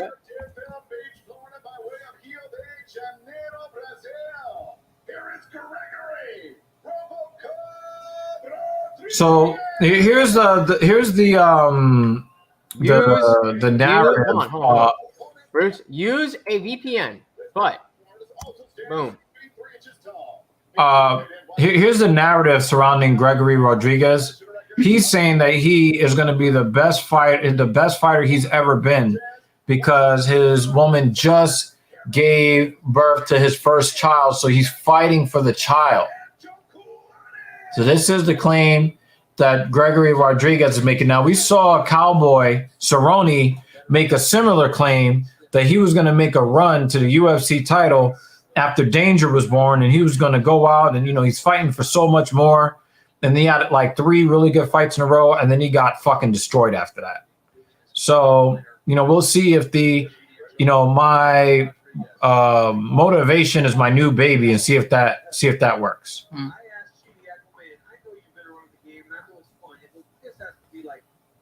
I can tell that you've never driven a Z4 M40i before. I was going to say somebody who doesn't have money like that, it is very clear that Bruce also does Yeah, not. my cars definitely cost less than Maserati. It's just that my car is better.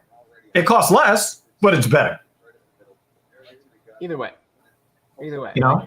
Oh, nice. I mean, it didn't land, but nice kick. Now, an unreasonable car would be a Lamborghini. Next banner. Right? You hear me? The banner. Oh, Rodriguez is about to get knocked out. He's about to get knocked No, he out. the fuck is not. What's your timing at? 409, 408, 407. Okay, well. All right. Nice takedown. Wizard action. Wizard. Oh, he's got his back. Oh, he didn't get it. Precisely. And proves a point in case. Yeah, that's great, but this is what's important to you, Bruce. Bruce, this is what's important to you, right?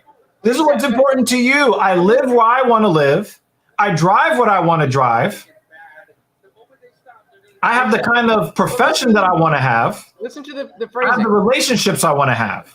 Like, I like where my life is going. Are you going to say Ledge? Listen to the Yo, phrasing. look at his face. Yeah, I know. I just like it. But he said, I have had money like that, and it went into X, Y, and Z. Right. So that's a different thing than having that money that went into X, Y, Z, and then having more money, which is clearly Evil's situation. Mm-hmm.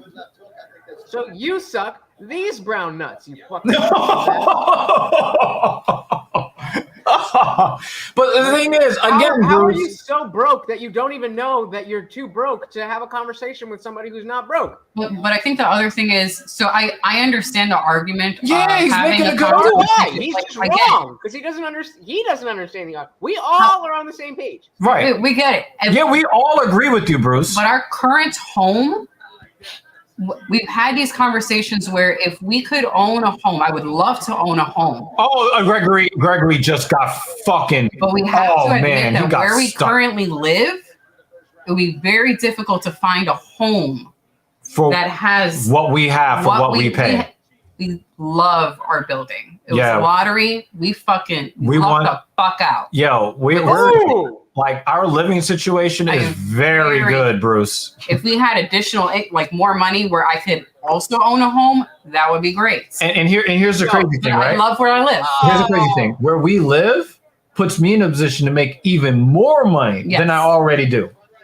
Can I be dramatic a little bit? Oh, Gregory shut him down! Oh! Well, how the fuck did you get ahead of me? Oh! Well, when I want to be a dramatic. Oh, Gregory is not giving up. And pull up Bruce's last comment because he again proves my point. Needed a body. Oh my God! I think they're gonna steal fight of the night. They're gonna steal fight of the night. This is definitely better than sitting there. Oh. Bruce, Yeah, I'm 40. I'm damn near 40 years old, Bruce. Previous comment. So he said, I'm probably better prepared for retirement. What is your situation? I have no fucking clue.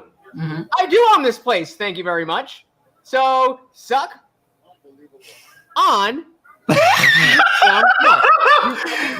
Now, Dave, let's be fair, Dave. That I am exactly as smart as I thought I was, and you are exactly as dumb as I thought you were. June, Dave, you got to give some credit to June. This card was boring until the last two fights. Yeah, it definitely was. But yeah, you gotta understand something, Bruce. There are multimillionaire renters who are in a better financial position than you owning your condo. Right? I live in a place, in a city where I can make exponentially more money just walking out my front door.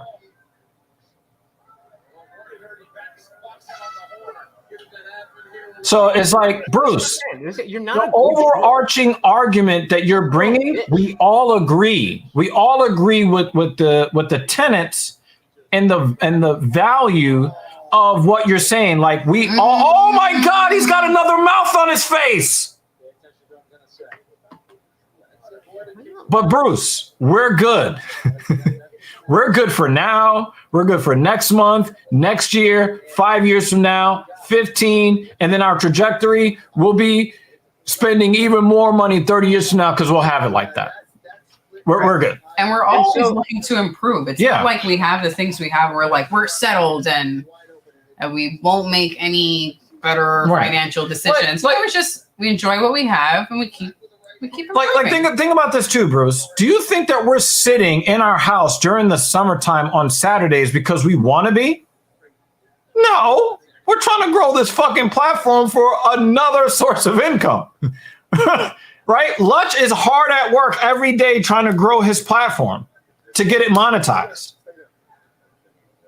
Like we're all, and Bruce, I don't buy cars. I lease them. I get the best 3 years out of them and give the motherfuckers back. So again, I will say, everything you are saying, Bruce, is just proving that you don't know what the fuck you're talking about.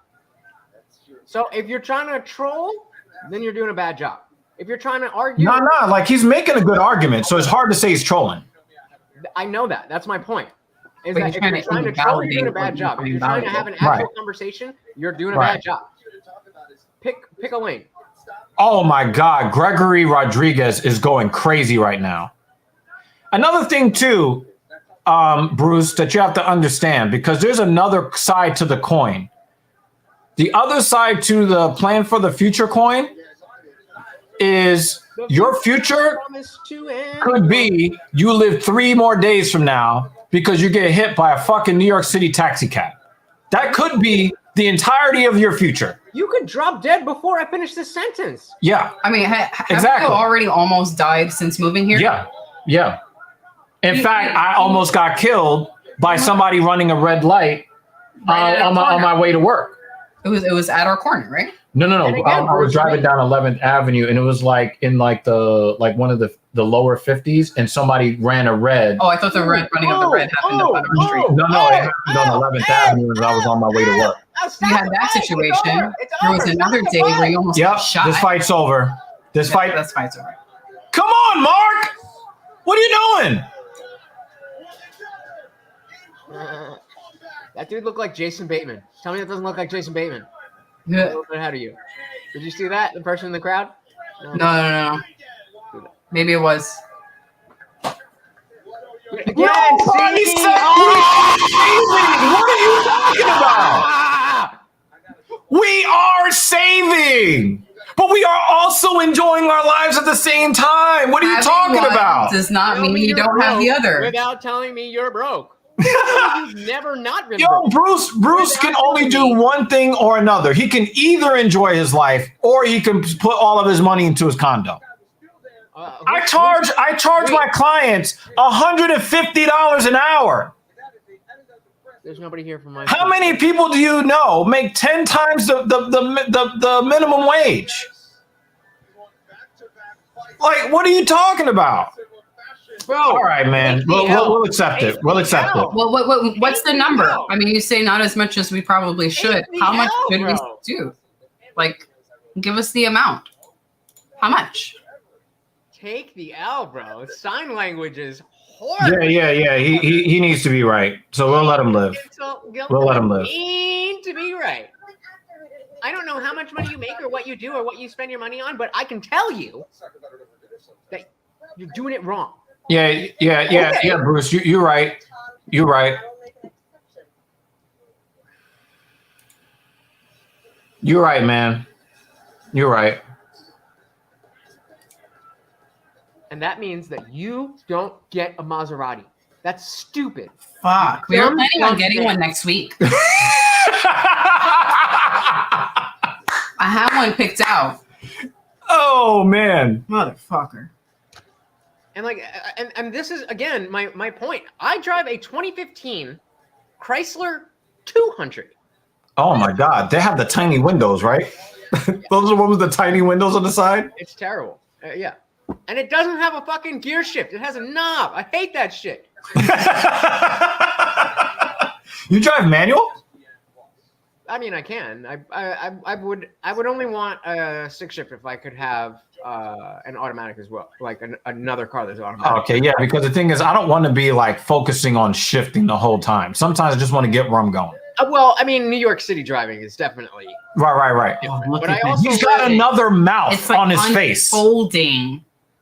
But also where I live, there's a lot of like slow, just like one lane, 25-mile-an-hour road. So yeah, I definitely. Number one, I don't buy cars, I lease them. That's number one. He's not listening. Number two, I don't think I would not spend $125,000 on a Maserati because they are well overrated. I'm getting a Porsche Boxster 4.0 for that money. Thank you very much. Okay? Like, if I'm spending that money, it won't be on a Maserati. The only thing that we did was walk into the Maserati dealership so that we could look at the Ferraris and the Lamborghinis at the dealership. It's just cool to look at. Right. Why not? It's literally right there. Wow, did you just go louder with Crowder in my comment section? Pull it up. You won't. Yeah, so we went in there. We went in there to look around at. They had They have a race car. They have a race car in there. They have an F1 car in there. And they actually drive it out on the street sometimes. Yeah, because they did that yesterday, yeah, right? they did that yesterday. They had a roll. I think no. Did they have a Rolls Royce in there? I don't know, but when they had the race car They had a outside, Bentley in there. They had other ones inside with like the winged doors. Like the whole setup the other day was so cool. It had to be a video shoot or something. Yeah, they had Lamborghinis, they had Ferraris there. They had all that shit. Just cool to look at. Yeah. It wasn't like we were gonna be like They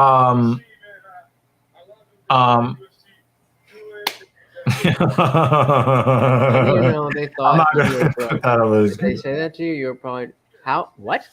Oh, it was the way they treated us when Again. we This is something that somebody says who's never been in a position that the optics are lower than where the reality of the because we read it the same way, right? Yes. Oh, absolutely. It was. They made it very, very clear because when I greeted one of the sales guys, he basically looked in my direction, then looked in another direction, grabbed another sales guy, and then walked to the other side of the room, and then only after they kind of just like, then the other chick kind of looked around and saw that they weren't taking us seriously, and she walked up to us to talk to us, and then she got information about us.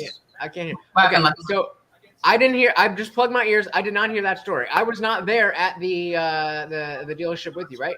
Right. So how is it that I understood exactly what you meant when you said they were treating us like we weren't, and like I exactly know what that means, right? Because I've been in positions where it looked like I was one way and I was, but clearly, how did you know? Because I've been in situations. No, we're just paranoid.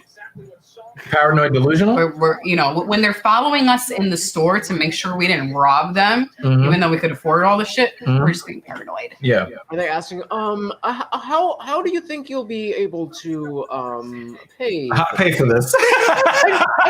Maybe let's look at the smaller models. Yeah, I love that. Yeah, I love that. I love that. And the thing is, when I went to go get my first car, they did the same type of shit to me where they acted like, I was some minority wasting their time. What you mean? Right? Oh my God! Because I didn't even say anything about the race car, did I? Did I say anything about race being an issue? And we also didn't mention the race of the workers. Of the workers, right? We didn't mention that information. Did not want to help us. Right, yeah. We did not mention that the race of the person that actually did want to help us. Yes, right? And that the race of the people who didn't want to help us were your complexion or darker. Right, yeah. We didn't mention that part. Right, because they were black guys that assumed that we were wasting their time. And the Hispanic woman is the one who helped us. Right. And then what kind of information did she ask us about? Yes. Yeah. You can't stop okay. a little bit. All right, Bruce. All right. So anyway, they made it very clear that they thought that we were wasting their time. But then when we walked out of there and I looked at the cars that they had parked that were their cars. Mm-hmm. And I'm like, both of my cars are worth more than any one of the cars you guys have. Mm-hmm. And I also said that when we go in there to look at not the Maseratis, but one of the Ferraris or the Lamborghinis, we would seek her out and give her the sale. Yes. She was really cool. Yeah, she was nice. And when you told her about your car, she knew exactly what car you were talking about. It was a nice conversation. Yeah. She was awesome. Yeah, she was really nice. She was awesome. And the thing is, that's why she'll get sales. Mm-hmm. And we've also been in plenty of places where the interaction has been wonderful. Right. And we didn't intend to buy anything. No. So this has not been the only type of interaction that we have had. We have also had many good interactions. We're just talking about this one right now. As a matter of fact, that was at one time I went to go take, remember when I had the black Mercedes? Uh-huh. I went to take the black Mercedes in for service, right? Mm-hmm. And then I just kind of walked over to BMW. And remember I sent you the picture of the drop top 440i, the burnt orange one. And then I sent you the picture of the 8 Series drop top in white. And I was thinking about it. And then he said, oh, I mean, we have these, I could sign you up today. I'm like, but I wasn't really sure that I would want. And I think there was a stop order on the burnt orange one. So he couldn't even give me that one anyway. But the real issue was it had the long butt cheeks on the front. Mm. Right? Then I go and I'm like, oh shit, let me look at the website. And I looked, I was like, oh shit, the Z. Mm-hmm. That's what I want. Yeah. How long did it take me to order that? Like 4 or 5 weeks? Mm-hmm. And how many cool people have you met since having the new car?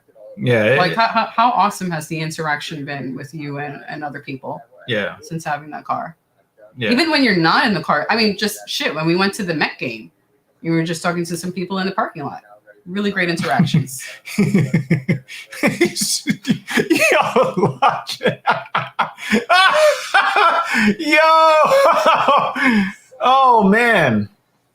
I mean, it's mad funny how like we could save as much money as Bruce does and spend more money than Bruce does, and he doesn't get it. I'm gonna eat some ice cream. I want ice cream. Yeah, I'm not really feeling like ice cream today, but I will drink this water and ask for some more. I'm drinking plenty of water. I'm trying to do better at my water consumption. Give me that one. You want a full cup or half cup? Half again.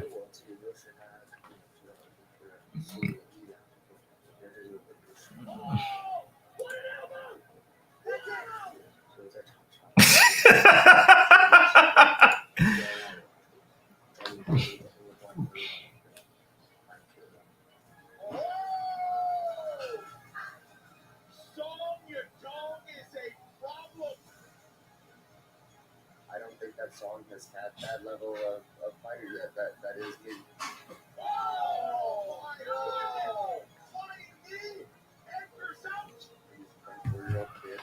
But yeah. I don't think that he's ready for it.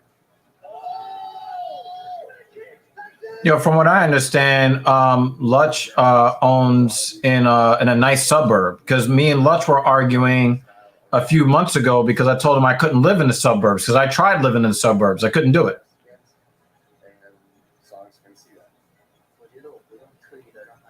I mean, you're wilding. You're wilding, Lutch. You're wilding right now. And the thing is, again, I don't disagree with the principles of what Bruce is saying. I don't disagree. I don't disagree with the principles, but maybe just maybe, Bruce, we can do things you can't. Possibility, right? I'm probably in a position where I can do things and achieve things financially, and I can take risks that you can't take. Because you a bitch. So maybe you're projecting your inability to make certain moves onto other people who can make those moves. Yep. Yeah. I don't even want a nice car. race cars are For losers.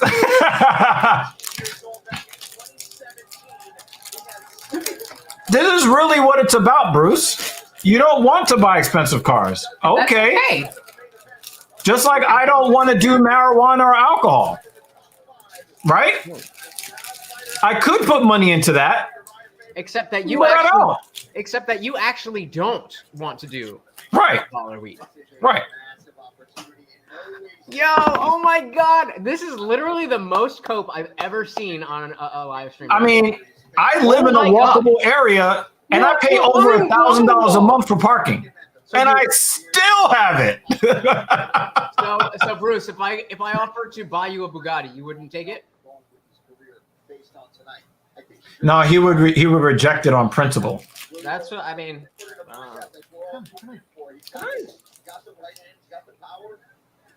I got a new personal training prospect off the fact that the dude liked my car. You remember that, right? Oh, what awesome driving thing are we going to be doing next month? Driving to Vermont. You do want a nice car. We are going to Vermont. That's gonna be fucking awesome. The police are gonna kill me. I'm definitely too black. Is that enough race baiting for you, Bruce? I am looking forward to that trip though. That's gonna be nice. I love how he went. The projection. I knew he was gonna say this.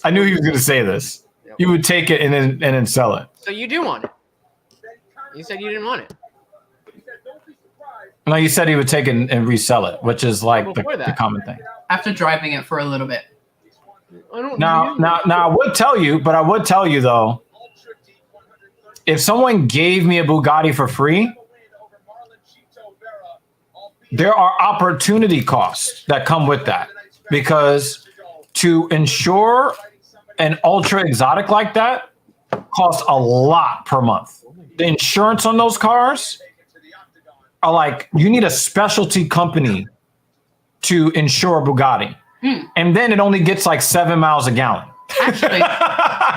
And you need like fucking 90 or close to 100 octane. And hasn't having the car opened up employment opportunities for me? Yeah. And for me. So the car has put more money in my pocket. When we got the second car, it allowed you to take a job that did what? Paid you more money. Paid me more money, which I would not have taken that job if we did not have the second car. And the job that you took paid you what, 20,000 more, at least 20,000 more? It pays me $17,000 more than no. Because right now it's over 20 grand more than you were getting at the other place. I think between 15 and 20 grand more. Right. Yes. Right. That makes sense. And then I have an additional source of income, which continues to increase, and just recently announced or introduced bonus pay on certain days of the week where I get an additional $10 an hour. Right. And on top of my income. And our other and I'm already getting top pay. Yeah. Plus $10 more per hour. Yeah, right. Yeah, like, and I'm picking up 3 to 5 new clients just this month. Just this month. Yeah. Which is going to put what, $4,000 to $6,000 more dollars a month in my coffers, just right now. So anyway, I think we've made our point. Yeah, I don't know. Yeah.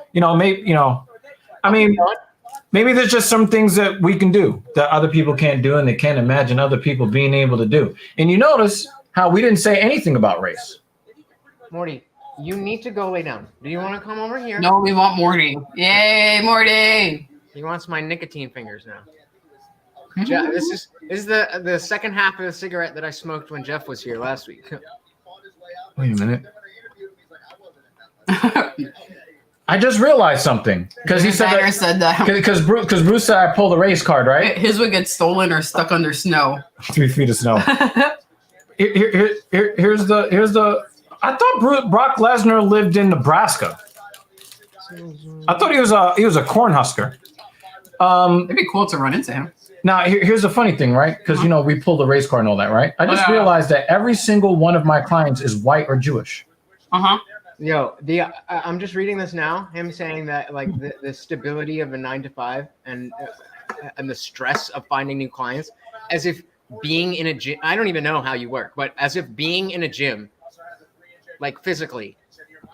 You're not going to find people. Yeah, I don't have to find new clients all the time. Yeah. I keep them for years because they trust me, and I give them what they pay for.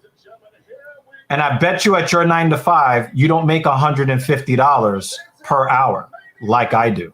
And actually, most of your clients are all the same family. Well, oh yeah, I got another one coming from that The family. majority of his clients are all part of the same family. And one of the guys that are going back active, he's a multimillionaire. The new client that I'm picking up, who is the father of the main client, he's a multimillionaire. And then they put me in contact with other people with millions of dollars. And then they pay me more money. I don't know. Maybe it's just I'm trustworthy and I give them results. I think the point has been made. Yeah. So main card or main match? We're going to be talking about dongs that get songed. I mean, I told you that we were going to do this all card, and we didn't do it. We didn't do it. Go back to. I think I'm going to retire for the night. It's time for me to go. It might go round by round. And I've got guaranteed hours because I've got loyal clients who then get their friends and family to then hire me. So I work a lot less hours than you, and I get to enjoy a lot more of my time driving my expensive cars. The point has been made. The point has been made. Your job isn't guaranteed either, motherfucker. Oh, and the pandemic proved There's that. There's something called at-will employment. No. We don't know what the employment laws are in Canada. We don't know what it's like in the United States. We don't know what it's like in Canada, so we can't speak for him. I'm pretty sure they could just fire you for any reason. Bravo, Bruce. Bravo. Racist. Bravo. That's racist. That's how you troll. It's about the art of I mean, weaker. Hopefully this match is good. I'm glad it's not ending at 1 a.m. Yeah, I knew. You can't call him an idiot here. You can't call him an idiot here. He's not Canadian. If you work for me and you put on some face to not be this, and then I found out that you were this, I'd fucking fire you. Oh my God! You spelled stronger wrong. You see, that's a. Well, that's to be fair, you would go at revilement for that. You would go at revilement for that. That was a callback to him making fun of David Banner's grammar. I got to give some credit here. Anybody that knows how to spell Saskatchewan, it's not like that. That's not how you spell Sasquatch. All right, I'm not even gonna look. But I don't know how to spell it. This is Jersey. We got, I would spell it Sasquatch. No. Sasquatch.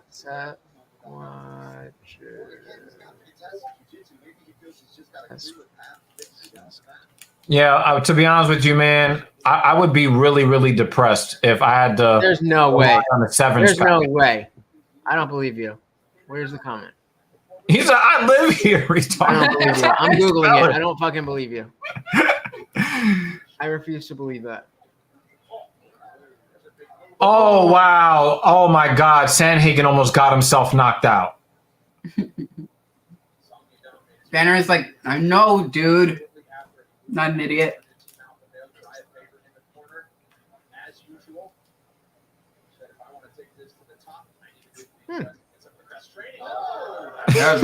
J.A. says, I hope he can spell the place he lives in.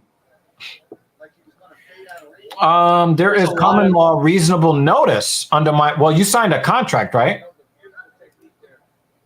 So it works the same in the United States. If you sign a contract, then both parties have to honor the terms of the contract as long as the contract is written in concordance with United States labor law. Unless you work in an industry where there is an antitrust exemption. So if that is your contract, then it's really not the Canadian government that is protecting you. It's the contract as it is written protecting you. Well, and then he's trying to get the triangle. He's trying to open him up for the triangle. Oh, okay. He got both shoulders in. Yadong was in a lot of trouble there. Oh, he's got his back? Backpacking. No, if he chokes him out, oh my God.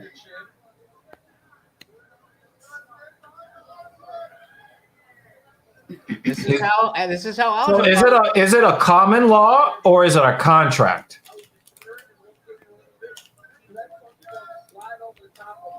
Or is it that your contract has to be in concordance with common law? I'd assume it's both.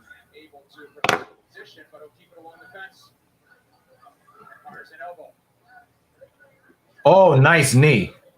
I think Corey Sandhagen has fallen in love with that knee because of what he did to what's his name? Who was it? Was it TJ? Oh yeah. No. The one where he hit the dude and he not Moraes. Not Marlon Moraes, the other guy that he the Jersey guy that he turned into a Slim Jim. Frankie Edgar. Yeah, that knee that he. Oh, that's right. That was right after the uppercut from Ortega. Yeah, and I think that's why Sandhagen is throwing that knee a lot. Frankie Edgar's gym is right next to the local pub of my hometown. Like literally, like we park in Frankie Edgar's gym's parking lot. I don't need to work full time because I charge $150 an hour. Yep. What's that?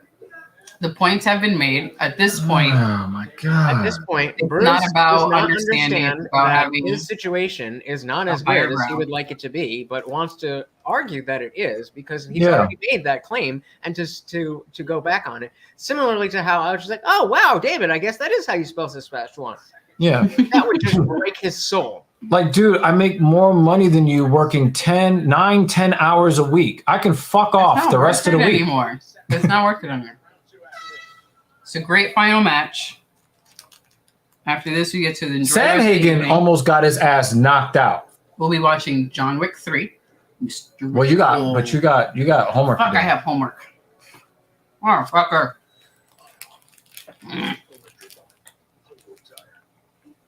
Yeah, but the dollar amount that I actually get to spend and save. Why are you attempting to make a point to a person who does not want to understand?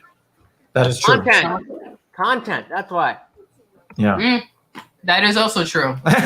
You know what it is? I just don't have the patience for it. The ice cream didn't help. And the thing is, like Captain Paul, he makes $100,000 a year, U.S. Remember, U.S.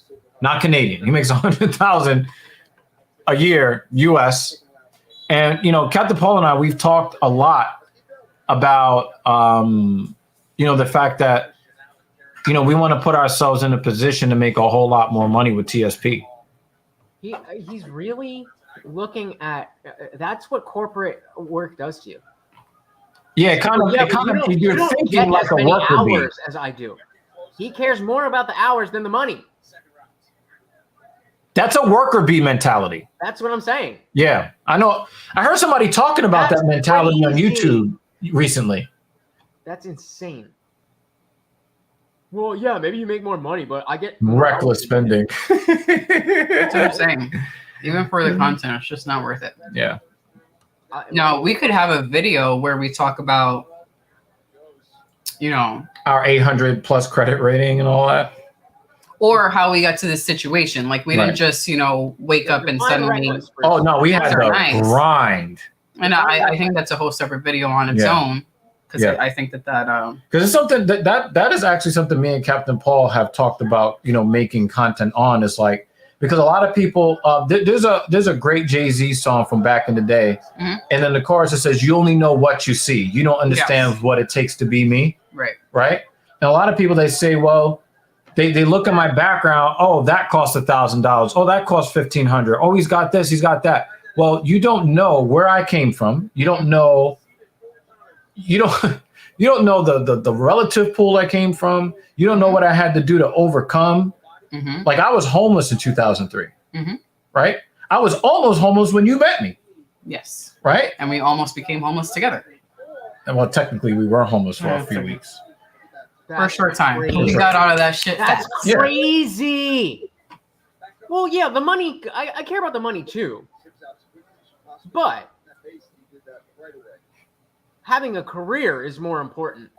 See, you know what the difference is between me and you, Bruce? One of you. I monetize my talents and my interests, and I get paid very, very well to do the things I love to do. And you cannot even fathom that. You're making some other rich person richer, and you're doing it for stability. And I've got stability, and I've got freedom. And you've got more freedom and stability than working for somebody else. Yeah. And we're working towards the next step. Yeah. We were working towards stability. We were not always stable. And the thing is, you've got a stable 9 to 5, and you've got a dabble thing, and you got the supplemental thing. Yep. Right. I've got the aspirational stuff. I've got the stuff that I've got specialized knowledge. That's another thing, Bruce. Anybody can do your job. Not everybody can do my job. And they can't do it the way I do it. That keeps rich people sending other rich people to me. Same. I get fucking pissed off when I go. No, your career involves your interest. My career is my interest.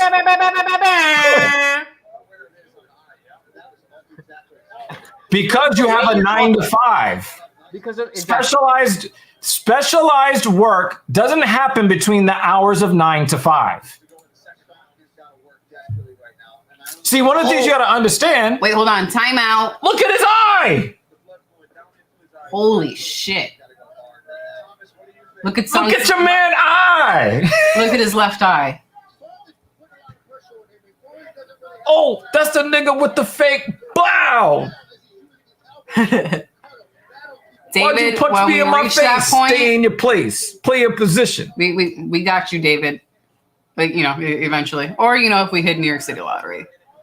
Then we got you. Oh, yeah. When we hit the lottery, Bob Trotter gonna be mad. I'm gonna ask for his address, send him like $20,000. Be like, yeah, you need this more than I do. Actually, I already know. But he would definitely take it though. I know Bruce's address, so it's 12. No, David Banner, slide you 1,000. I'm gonna slide Bruce a couple thousand. Shit. No, but yeah, it's rare enough where I get paid a lot more money to do what I do than you. That is a nasty cut. And another thing you have to understand too is that my industry is going away from bodybuilding and towards the medical field. So we are seen as the first line of defense before people have to spend even more money on surgeries and hospital stays. Yeah, but it's potentially, but let's see what happens between rounds. And you can say for me to get over myself, but you come into my stream telling me that I'm spending recklessly and you're basically watching my pockets as if you're my accountant. And I know I don't pay you for that. Right? Woo! You just mad, you broken mad and broken mad. Because at some point, because it only costs $2. Yeah, at some point, once the lottery crosses $500 million, the amount that you spend on a lottery ticket. Oh, look at that shit. The amount that you spend on a lottery ticket, the potential payout is worth so much more than $2. It only makes sense, which is why after the lottery crosses $500 million, even rich people start buying tickets. He's projecting. You're trying to help a 40-year-old man who got it out the gutter.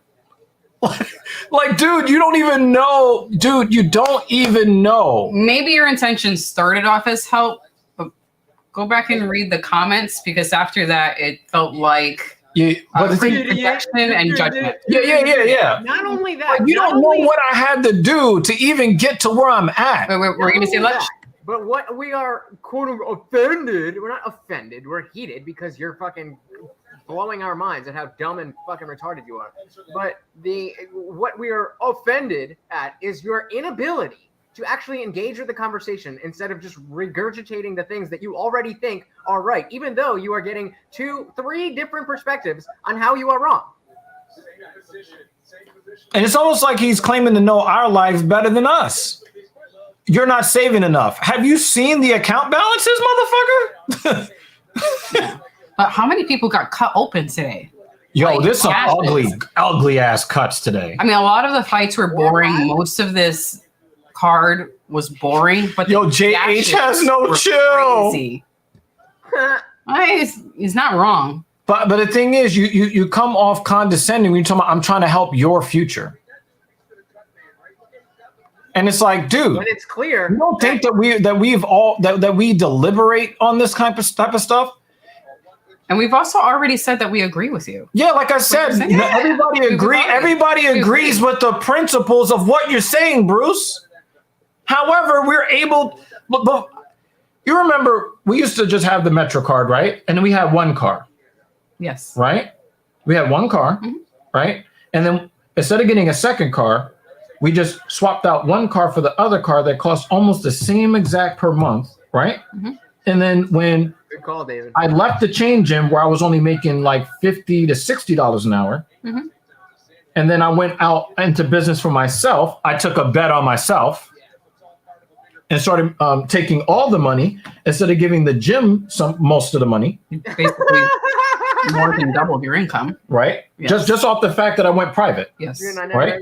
And I still work for a company. I keep forgetting. I have personal trading clients for another company, and I've got my own clients. So let's do this. Because Bruce says, and I'm working on a service that we're bringing to TSP. Beating a dead horse. The horse is dead.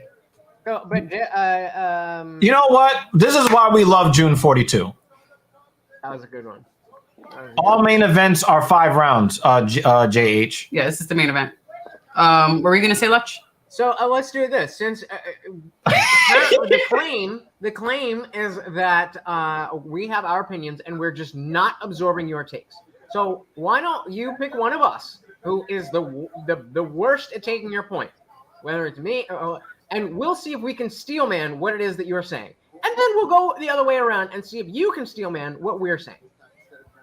Go ahead and pick. I'm gonna do some fucking homework after this. Something that will make my already nice life even better.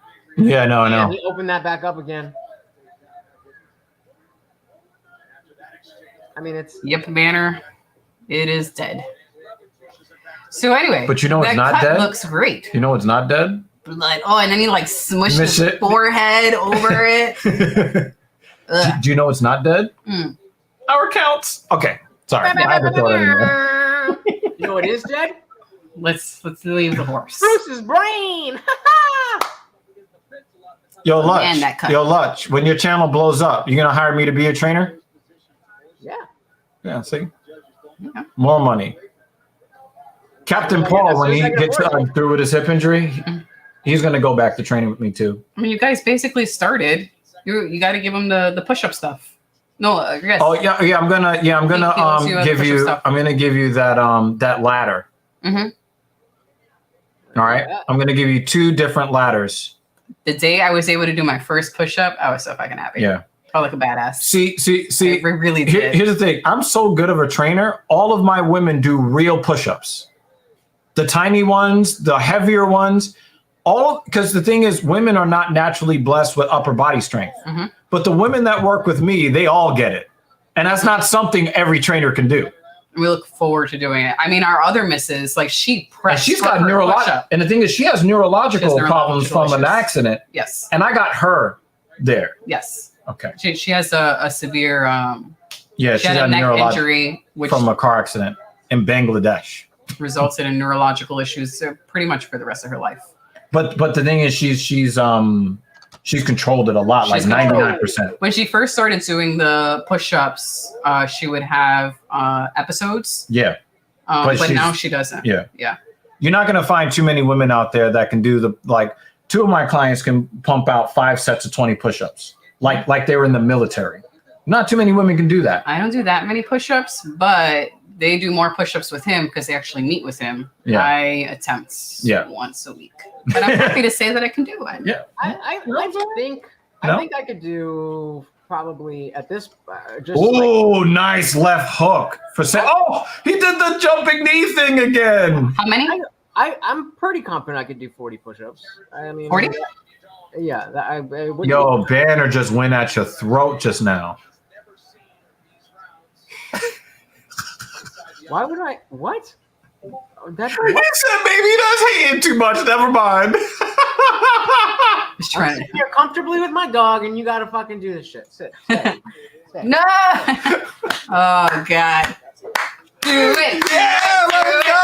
Just don't trip on your way down. Solo layout for lunch. Did you see his chunkless? He has some great chunkless. Yeah.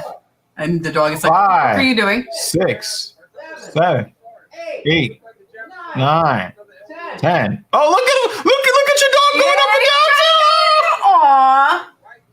Morty's like, I can do it. After I love that Morty tries to do the push-ups with you. Did he? Yeah, he did. It looked like he was doing the down dog. He's like, what are you doing? I want to see that. That's fucking hilarious. That was adorable. Oh, the cut man's looking at his eye. Look at your man eye.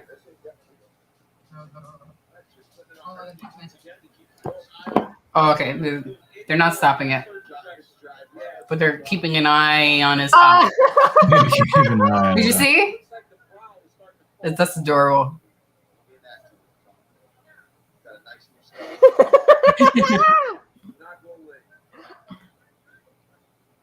What? It's not worth it. Oh. You get bonus points for your dog doing them with you, or your dog doing something with you. Wait. I was flipping you off. That I mean, like.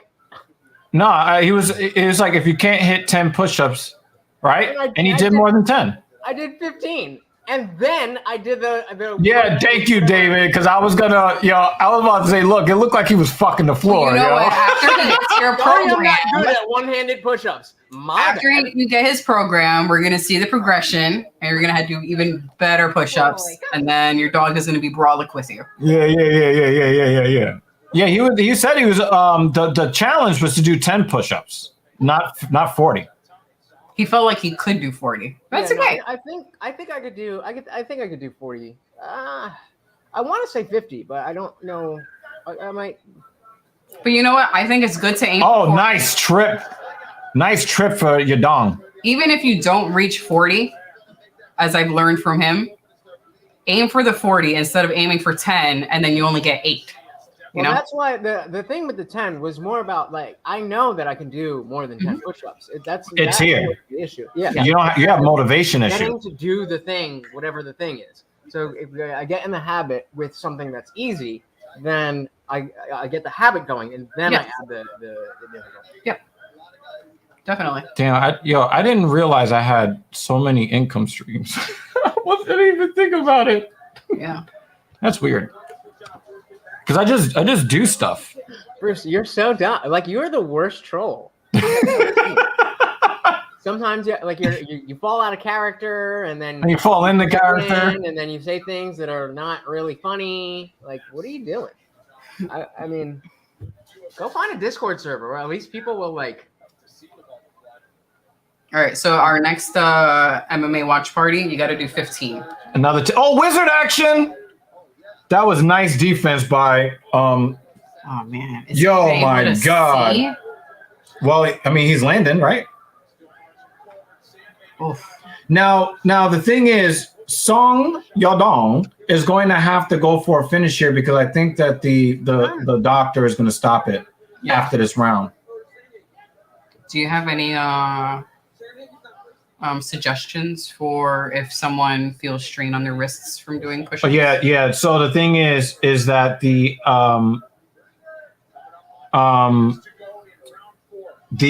angle of the wrist here, a lot of people, they kind of go outward like this, and they put a lot of strain.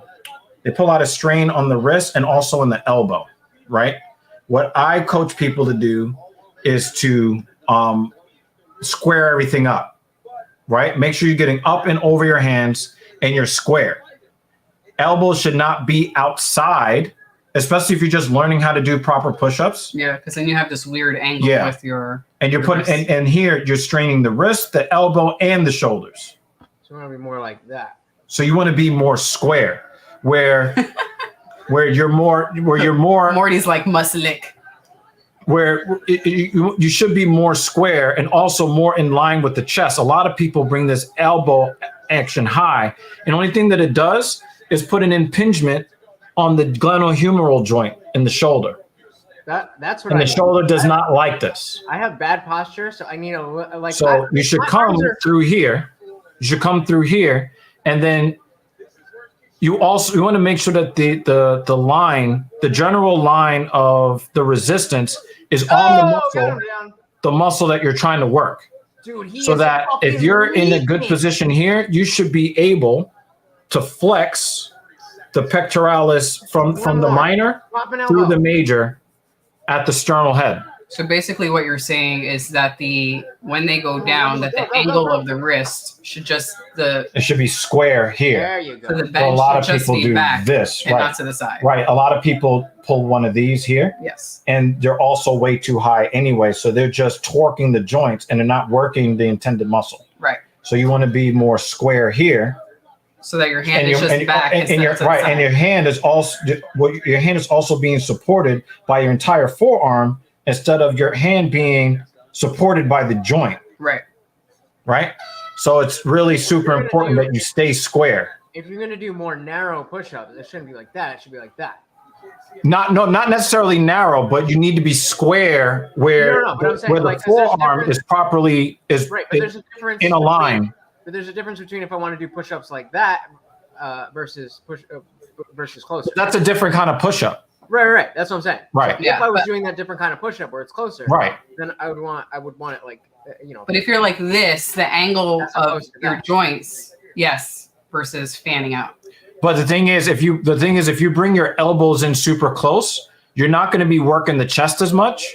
You're going to be working more of the shoulders and the triceps. Well, that's what I was saying is that I have bad posture. So like, right, I have small arms, but it's whatever. But like, if I could fill out my torso a little bit better. These are all things that we can address. Now, doctor's looking at that cut again. He's going to stop it. Yeah, it's over. I will say that having him assist me with the push-ups when I run, I also have poor posture. Yeah, I knew it. I knew they were going to stop the fight. I knew it. But I called it. I said, your dong is going to know that he needs to go for the finish in the fourth because they're going to stop the fight because of the cut. But I could definitely feel a difference in my posture when I run the day after doing push-ups. And I only do like 4 push-ups. But I could feel the difference the next day when I run because I could feel like... Huh? But here's the thing. But here's the thing, right? What is a push-up? Opening up the chest, pushing it back. A push-up is a moving plank. Right? So the benefit that you're getting is not because you are working the chest. The benefit you're getting is as long as you've got the proper hip extension and hip position, you've now engaged your abs better and you're neutralizing the hip when you run better. So you have less fatigue with every step that you take. Yes. You got these working, you got your hamstrings working, you're pushing off the ground with the mechanics that allow for the most power with the least amount of energy expended. Yes. Because the thing is, when you run with your hips behind you, there's a lot of wasted energy and you have to work harder just to stay stable. Well, I also feel a difference in my arm swing when it just overall feels better. And that's just with 4 push-ups. But the thing is, the arm swing is better because the rest, everything else above and below the hip is more properly balanced. Yes. So if you're more properly balanced there, you don't have to work. Sandhagen did not like that. He wanted to finish the fight. He wanted to finish the fight. Yeah. But that was the crazy. Cardio is probably. I mean, I definitely care about what I look like, but health-wise, I think cardio. Like I have terrible cardio. Well, you fill up your lungs full of gunk every day. Like, what do you expect? If I ran to that to the we would have to call we would have to call the call. Yeah, we would have to call the authorities to help you out. We'd have to tell Marty to start barking. Yo, this motherfucker is licking the shit out of your hands. Weird doggy. It never stops. Yeah, but he's cute though. You know what? This fight is probably going to win fight of the night. There's like 3 fights toward the end that could win fight of the night. I really thought that my pick was going to win fight of the night. I don't think that he will. So the next time you do push-ups, set up your phone or set up the camera so we can see if Morty attempts to do push-ups with you again. He was just stretching because he was. Oh, do it! I want to see if he does it. No, this is not a pause-worthy statement. He does have a runner's physique. He has a cross-country runner's physique. Or one of those Ethiopians that don't eat enough food. You see that? What? That's Ryan Hall, right between in the corner, right between DC and what's it? That's Ryan Hall. I almost wanted to do this to see who was behind him. Can't do that. Oh, what's that? Oh, it was his forearm. It was his forearm that cut. That was just his the knife edge of his forearm. And look at his face. He's like, "Fuck, I know you come." The what? The knife. The knife edge of the forearm. Oh. Shit. No, but the thing is that his lungs are gunked up pretty bad. He would need to take a couple of weeks off from the smoking in order to like really get into the running. The last half of the main card definitely explosive. Mm-hmm. Actually, we could probably a week. I could probably survive a week on just like edibles and stuff. I mean, why not try it? And why not attempt to run, even if it is for 10 minutes, 5 minutes to the corner and see if that adds some motivation? I know. Nah. I run all the time, and sometimes I wake up in the morning and I'm like, I don't want to fucking run. And then I'm happy that I did it. Yeah, every time I've done that, I was like, what? I'm like, this runner's high? Yeah, no. But how long did you run? Or how long did you attempt to run? I mean, enough that I was fucking like. Nah, answer the question, Much. You know you don't accept people argument like that. Actually, how long? I don't know, but I mean, I was confident, like. Weeks, months? No, but how long? I mean, as in that one running session. That's what was the duration or the distance? I mean, like, I wasn't timing it. I was just fucking running, and then I was fucking tired. I don't know. Yes. So it's possible that you were running. Consistency wise, I don't think I've ran 2 days in a row in That's okay. Since middle school. You may have been running too fast, or too far, or too long. David Banner said, "Oh yeah, I forgot. You puff on robot PP." My job is pretty physical. I mean, it's not working out, but but running. You got to keep up with the dogs. Yeah, when you're working with 80-pound dogs that are taller than you, like you gotta be on your game. Yeah. It's like I've developed a beautiful shoulder roll for when dogs jump. Just get that. Bah. Did you learn it from MMA? I'll be looking at the pet parent. And the dog. So when the dog jumps, we don't want to actually engage in that behavior because. Pretty much. I mean, basically, David. Like I'm telling you, I don't have to tell you. Like motherfucker ran 3 blocks and decided that was good enough. Probably that's okay. But that's like fucking run 2 blocks. Here's the thing I'm understanding about your question now. Mm-hmm. I didn't like go choose to run. There was a situation in which I was like, oh, it is advantageous to move faster here, so I'm going to run. Like it wasn't like, okay, I'm going to go for a jog. Yeah, the cops is coming for him. Never done ever. The cops is coming for him. If you ever wanted to attempt, because I won't try to force you to try to run. But if you ever want to attempt, she knows how to help you ramp up. Yeah, please. Starting slow. Because I have asthma and I have not used an asthma pump in at least 10 years. No, not 10 years, but probably like 7, 6 or 7. And I am a back of the pack runner. So I'm one of those, if you tell me you can't run, I'm going to try to prove to you that you can. Yeah. She ran 3 marathons in 1 year and 2 of those marathons 2 weeks apart. I was always a sprinter. Like when I played sports as a kid, I would be so tired after every play. I used to play lacrosse. I played defense for lacrosse. Really? Ask me why I didn't continue that in high school. That's a physical sport. They're showing the gashes for the night. Look at that. Oh my God. Gregory Rodriguez has a mouth between his eyebrows. Look at DC. Yo, they all made the face I made. One guy was like this, the other was like, oh. All right. I'm gonna go do homework while I'm still caffeinated.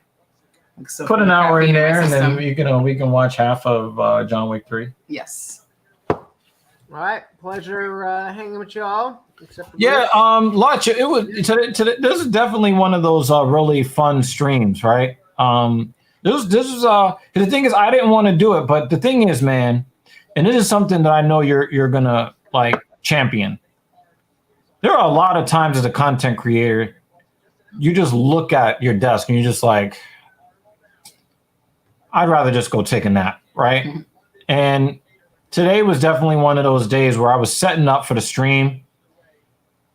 And I'm just like, I don't want to sit here for the next 6 hours. But when you got guys like Bruce Bobtrotter and David Banner, and you got June 42, guys that you know are going to show up, then I got to show up for them, right? And there's going to come a time. They're going to talk shit. There's gonna on the next episode of Dragon Ball Super. Like when you know guys are gonna show up and they're gonna support, whether they're trolling or not, right? No doubt, right? But if you know guys are gonna show up, then I gotta show up for those guys, right? Mm-hmm. Especially if we're gonna grow this platform to where I can make $5,000, $10,000, $15,000 a month making content, right? And that's not even like out of the realm of possibility. You and I, we kind of graduated through the lead attorney. Mm-hmm. And the lead attorney has videos on how much money he was making per month at 10,000 subscribers, at 25,000, 50, 70. No, he didn't do 75. He did 100,000. And I think he did 150,000.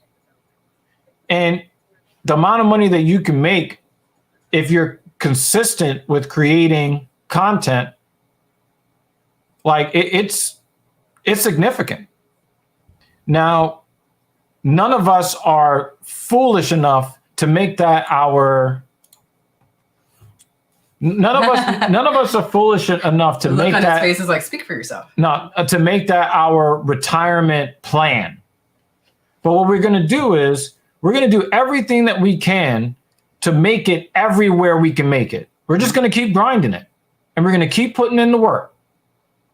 And you guys make it worth putting in the work. So even on Saturdays that I don't want to show up, if that's the only excuse, I'm going to show up. And we're going to get more live shows. We're recording a lot more recorded content for the podcast. There's a lot of planning that we put into this, and we're not giving up. Mm-hmm. We have a really great team. So again, and I got to give a lot of thanks to the likes of David Banner, Bruce Bobtrotter, Lutch, June, even JH, has been coming in. JH is your guy, right? We had my hockey fan guy. You're a Facebook guy, yeah. Yeah, he was here for a while, and you know what I mean? Like we're all, we're trying to build this community. You're doing the damn thing. And we're just working it, right? And the thing is, I don't have to work a 9 to 5. That's great. But what am I doing with some of that time, right? Mm-hmm. I'm trying to put it into something. And the thing is, she never wants to be on camera. Ever. I actually don't. She never, ever, ever, ever, ever wants to be on camera. But I do my hair and put on some earrings and put on chapstick. And I sit here. It becomes a little bit less of a thing quite quickly. I'm sure it's different for ladies, but definitely. At least it's them. When somebody gets cut open, then I'm having a good time. Right. So it's all good. Yep. Yeah, and the thing is, that's like, the title of the stream. Change the title. When somebody gets cut, I'm having a good time. yeah, Yes. and the thing is, like, from her perspective, and you can correct me if I'm wrong. Yeah. She's investing in her future when she comes to sit here. Like, yeah, she enjoys watching fights, but we enjoyed watching fights when we weren't doing it in a live stream, right? But she's like, well, we know that there needs to be some estrogenic effect to the podcast. Otherwise, we're a bunch of fucking incels talking shit that nobody wants to hear. And I'm also shy as fuck. So I would never do this show by myself because I'll just sit here silent. And That's why I started drinking when I was I- going by myself. I was like, I'm "Oh, only I'm chatty scared." because, you know, you're easy to talk to, Lunch. Yeah. I have him here as, you know, my buffer. If it were just me, that this is not my natural. Yeah. It's not my personality. Yeah. I need people that are easy to talk to. I mean, we had you step in. I think it was episode 44 of the podcast. Wow, so if I'm doing a podcast, like the recording, I have something in my hand. You actually, if you watch one of the videos and I'm doing this, if you see me doing this, I'm nervous as fuck. And I probably have something in my hand that I'm playing with. Like I don't like speaking. Yeah. People. My fucking baby. Unless we're talking about dumb shit and Yeah. blood. And that's what this allows her to do. So I want to thank every single one of y'all that come in here week after week. And you know, there's a lot of appreciation that I have for all of you. And I think we have. Are we off next week? Or? No, I think we have an event next week. Oh, I already have this open. Oh, duh. October 1st. So. Oh, really? Oh, wow. Yeah, we're off next week. Yeah. Okay. So you guys, you let us know if you want us to do some sort of. I mean, you know, we need to do more live podcasts, and I anticipate that we will. But if you guys want to have, you know, a talking shit, you know, like a live stream, we can try to get that done. You know what I'm saying? The main card starts at 7 too. Oh, wait, which one? No, this one doesn't have a time yet. Oh, wow. Wait, what? The October 1st one doesn't have a time yet. Do they even have It looks like a venue for it? You I scroll don't know. down. And prelim only shows one fight. Yeah, because they didn't fill up the whole card. Scroll all the way down because I'm wondering if they even have upcoming Apex. Oh, okay, so that's 60. That's UFC Vegas 61, and it is 4 p.m. Okay. There are more people. They just haven't. Google hasn't updated yet. Yeah. All right. Prelims at 4 or main card at 4? You said what? Prelims at 4 or main card at 4? Prelims. And then the main card is at 7, which is what we prefer. We prefer that. Hell yeah. So yeah, we're gonna be off from the Filthy Casual MMA watch party next week, but look for us to do some sort of content. Also, while we're here, right? Lutch. So much news coming out of UFC. And every single time I look at it now, I'm thinking, imagine if me and Lutch were doing an MMA gossip show. Like, you know, maybe not like gossip, but like there's so much stuff coming through the news pipeline. And I'm thinking, yo, me and Lutch can have a crazy discussion about this or about that, right? Especially when we talk about, you know, the young man that just died, the young Canadian fighter that just died. So, Then you can put that up. Put that up. Yeah. So it would be great. Well, why don't we do this? Since there's no card next week, we'll instead of trying to plan a whole, we can use the slot next week as we'll do. Let's say it won't be 6 hours though. No, yeah, I was gonna say let's say 2 hours. We'll do a 2 hour stream. Yeah. And I mean, I pay attention to stuff, but you follow stuff a lot more closely. So I think it would be a good framework for you to have a bunch of stuff and be like, hey, what do you think about this? Hey, what do you think about this? I already got you. I already got you. I already got you. I'm already there. I'm there. And so what I'll do is when the MMA news kind of filters through during the week, we'll probably take like 3 or 4 articles, hit you in the Discord on the DM side so that you can kind of know, okay, I'm thinking this is a good discussion for us. Boom. And it'll be the TSP MMA hour. No, that we'll be stealing from Hawani.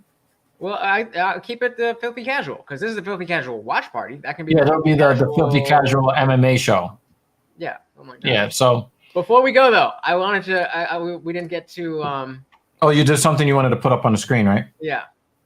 Oh boy. For those of you who don't know of Mr. Line Rider.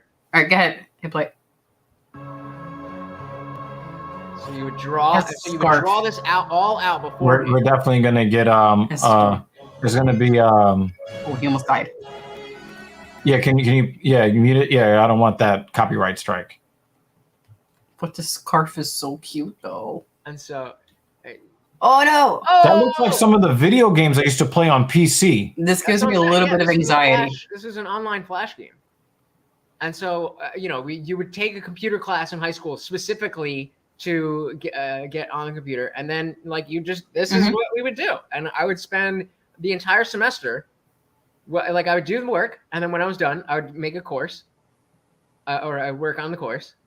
Oh, shit. Wait, you did this? No, I didn't do this particular one. But he's done this it is before. the game this is the game that inspired the tattoo.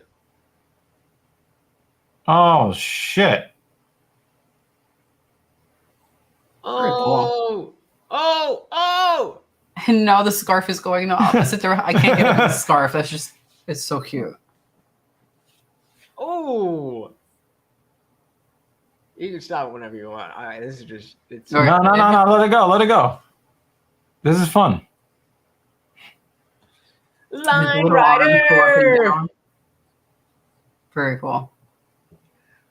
They fucking made his scarf blue now. It was red.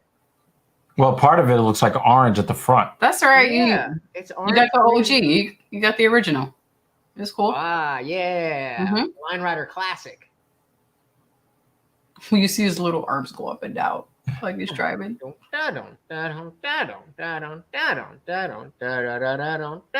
it goes to the music, right? Yeah. And that's something that people just do on YouTube. Like the game itself is just this, but yeah. It was so much fun. And it was just in that age of Flash games where it's like, I'm going to download that shit now. Do you know what it reminds me of? Do you remember that old Windows 95 game, Downhill? Nope. I don't remember that game. It was an old Windows 95 game. And remember they used to have this pinball game that they would package? Yes, that I remember. Right? That I remember. 3D pinball game. Mm-hmm. But they also had Minesweeper. Yes. That I loved. Right. And then they also had the downhill ski game. I don't remember that. I remember the Mind Game. Ski Free. That's what it was called. Couldn't keep us from the sea. Here we stand, open arms. I don't even know what song this is. I'm just. Yeah. All right. I guess I'm assuming the rest is going to be the same shit, but that's Line Rider. Very cool. Yeah, that's pretty cool. Cool. And Line Rider, Google Play Store. He was able to find it. Wow, that's insane. Oh, it's $3. Really? That might be worth $3. Oh. I mean, how much money did you spend putting that on your arm? For Apple, they have it for $4 on Apple. It was $150. And a free version. There's a free and a paid version on Apple if anybody is interested. Very cool. All right. Line Yeah. Rider for sponsoring the stream. Yeah. All right. Yeah. So again, much love to all of y'all that came through the stream. Even you, Bruce. Even you. June 42, obviously, you know, David Banner, Bruce Banner's brother from another mother. H. Always appreciate you following me around. And of course, the Indian. Captain Paul had a cameo today too. And Revolvement. Well, and Revolvement's couch pizza was here too. Yes. And the and Lutch's alter ego. Yeah, I missed that part, but I'll just okay. Y'all can keep your cameo. He'll make a cameo again another time. All right, y'all. We the fuck up out of here. Peace. Bye.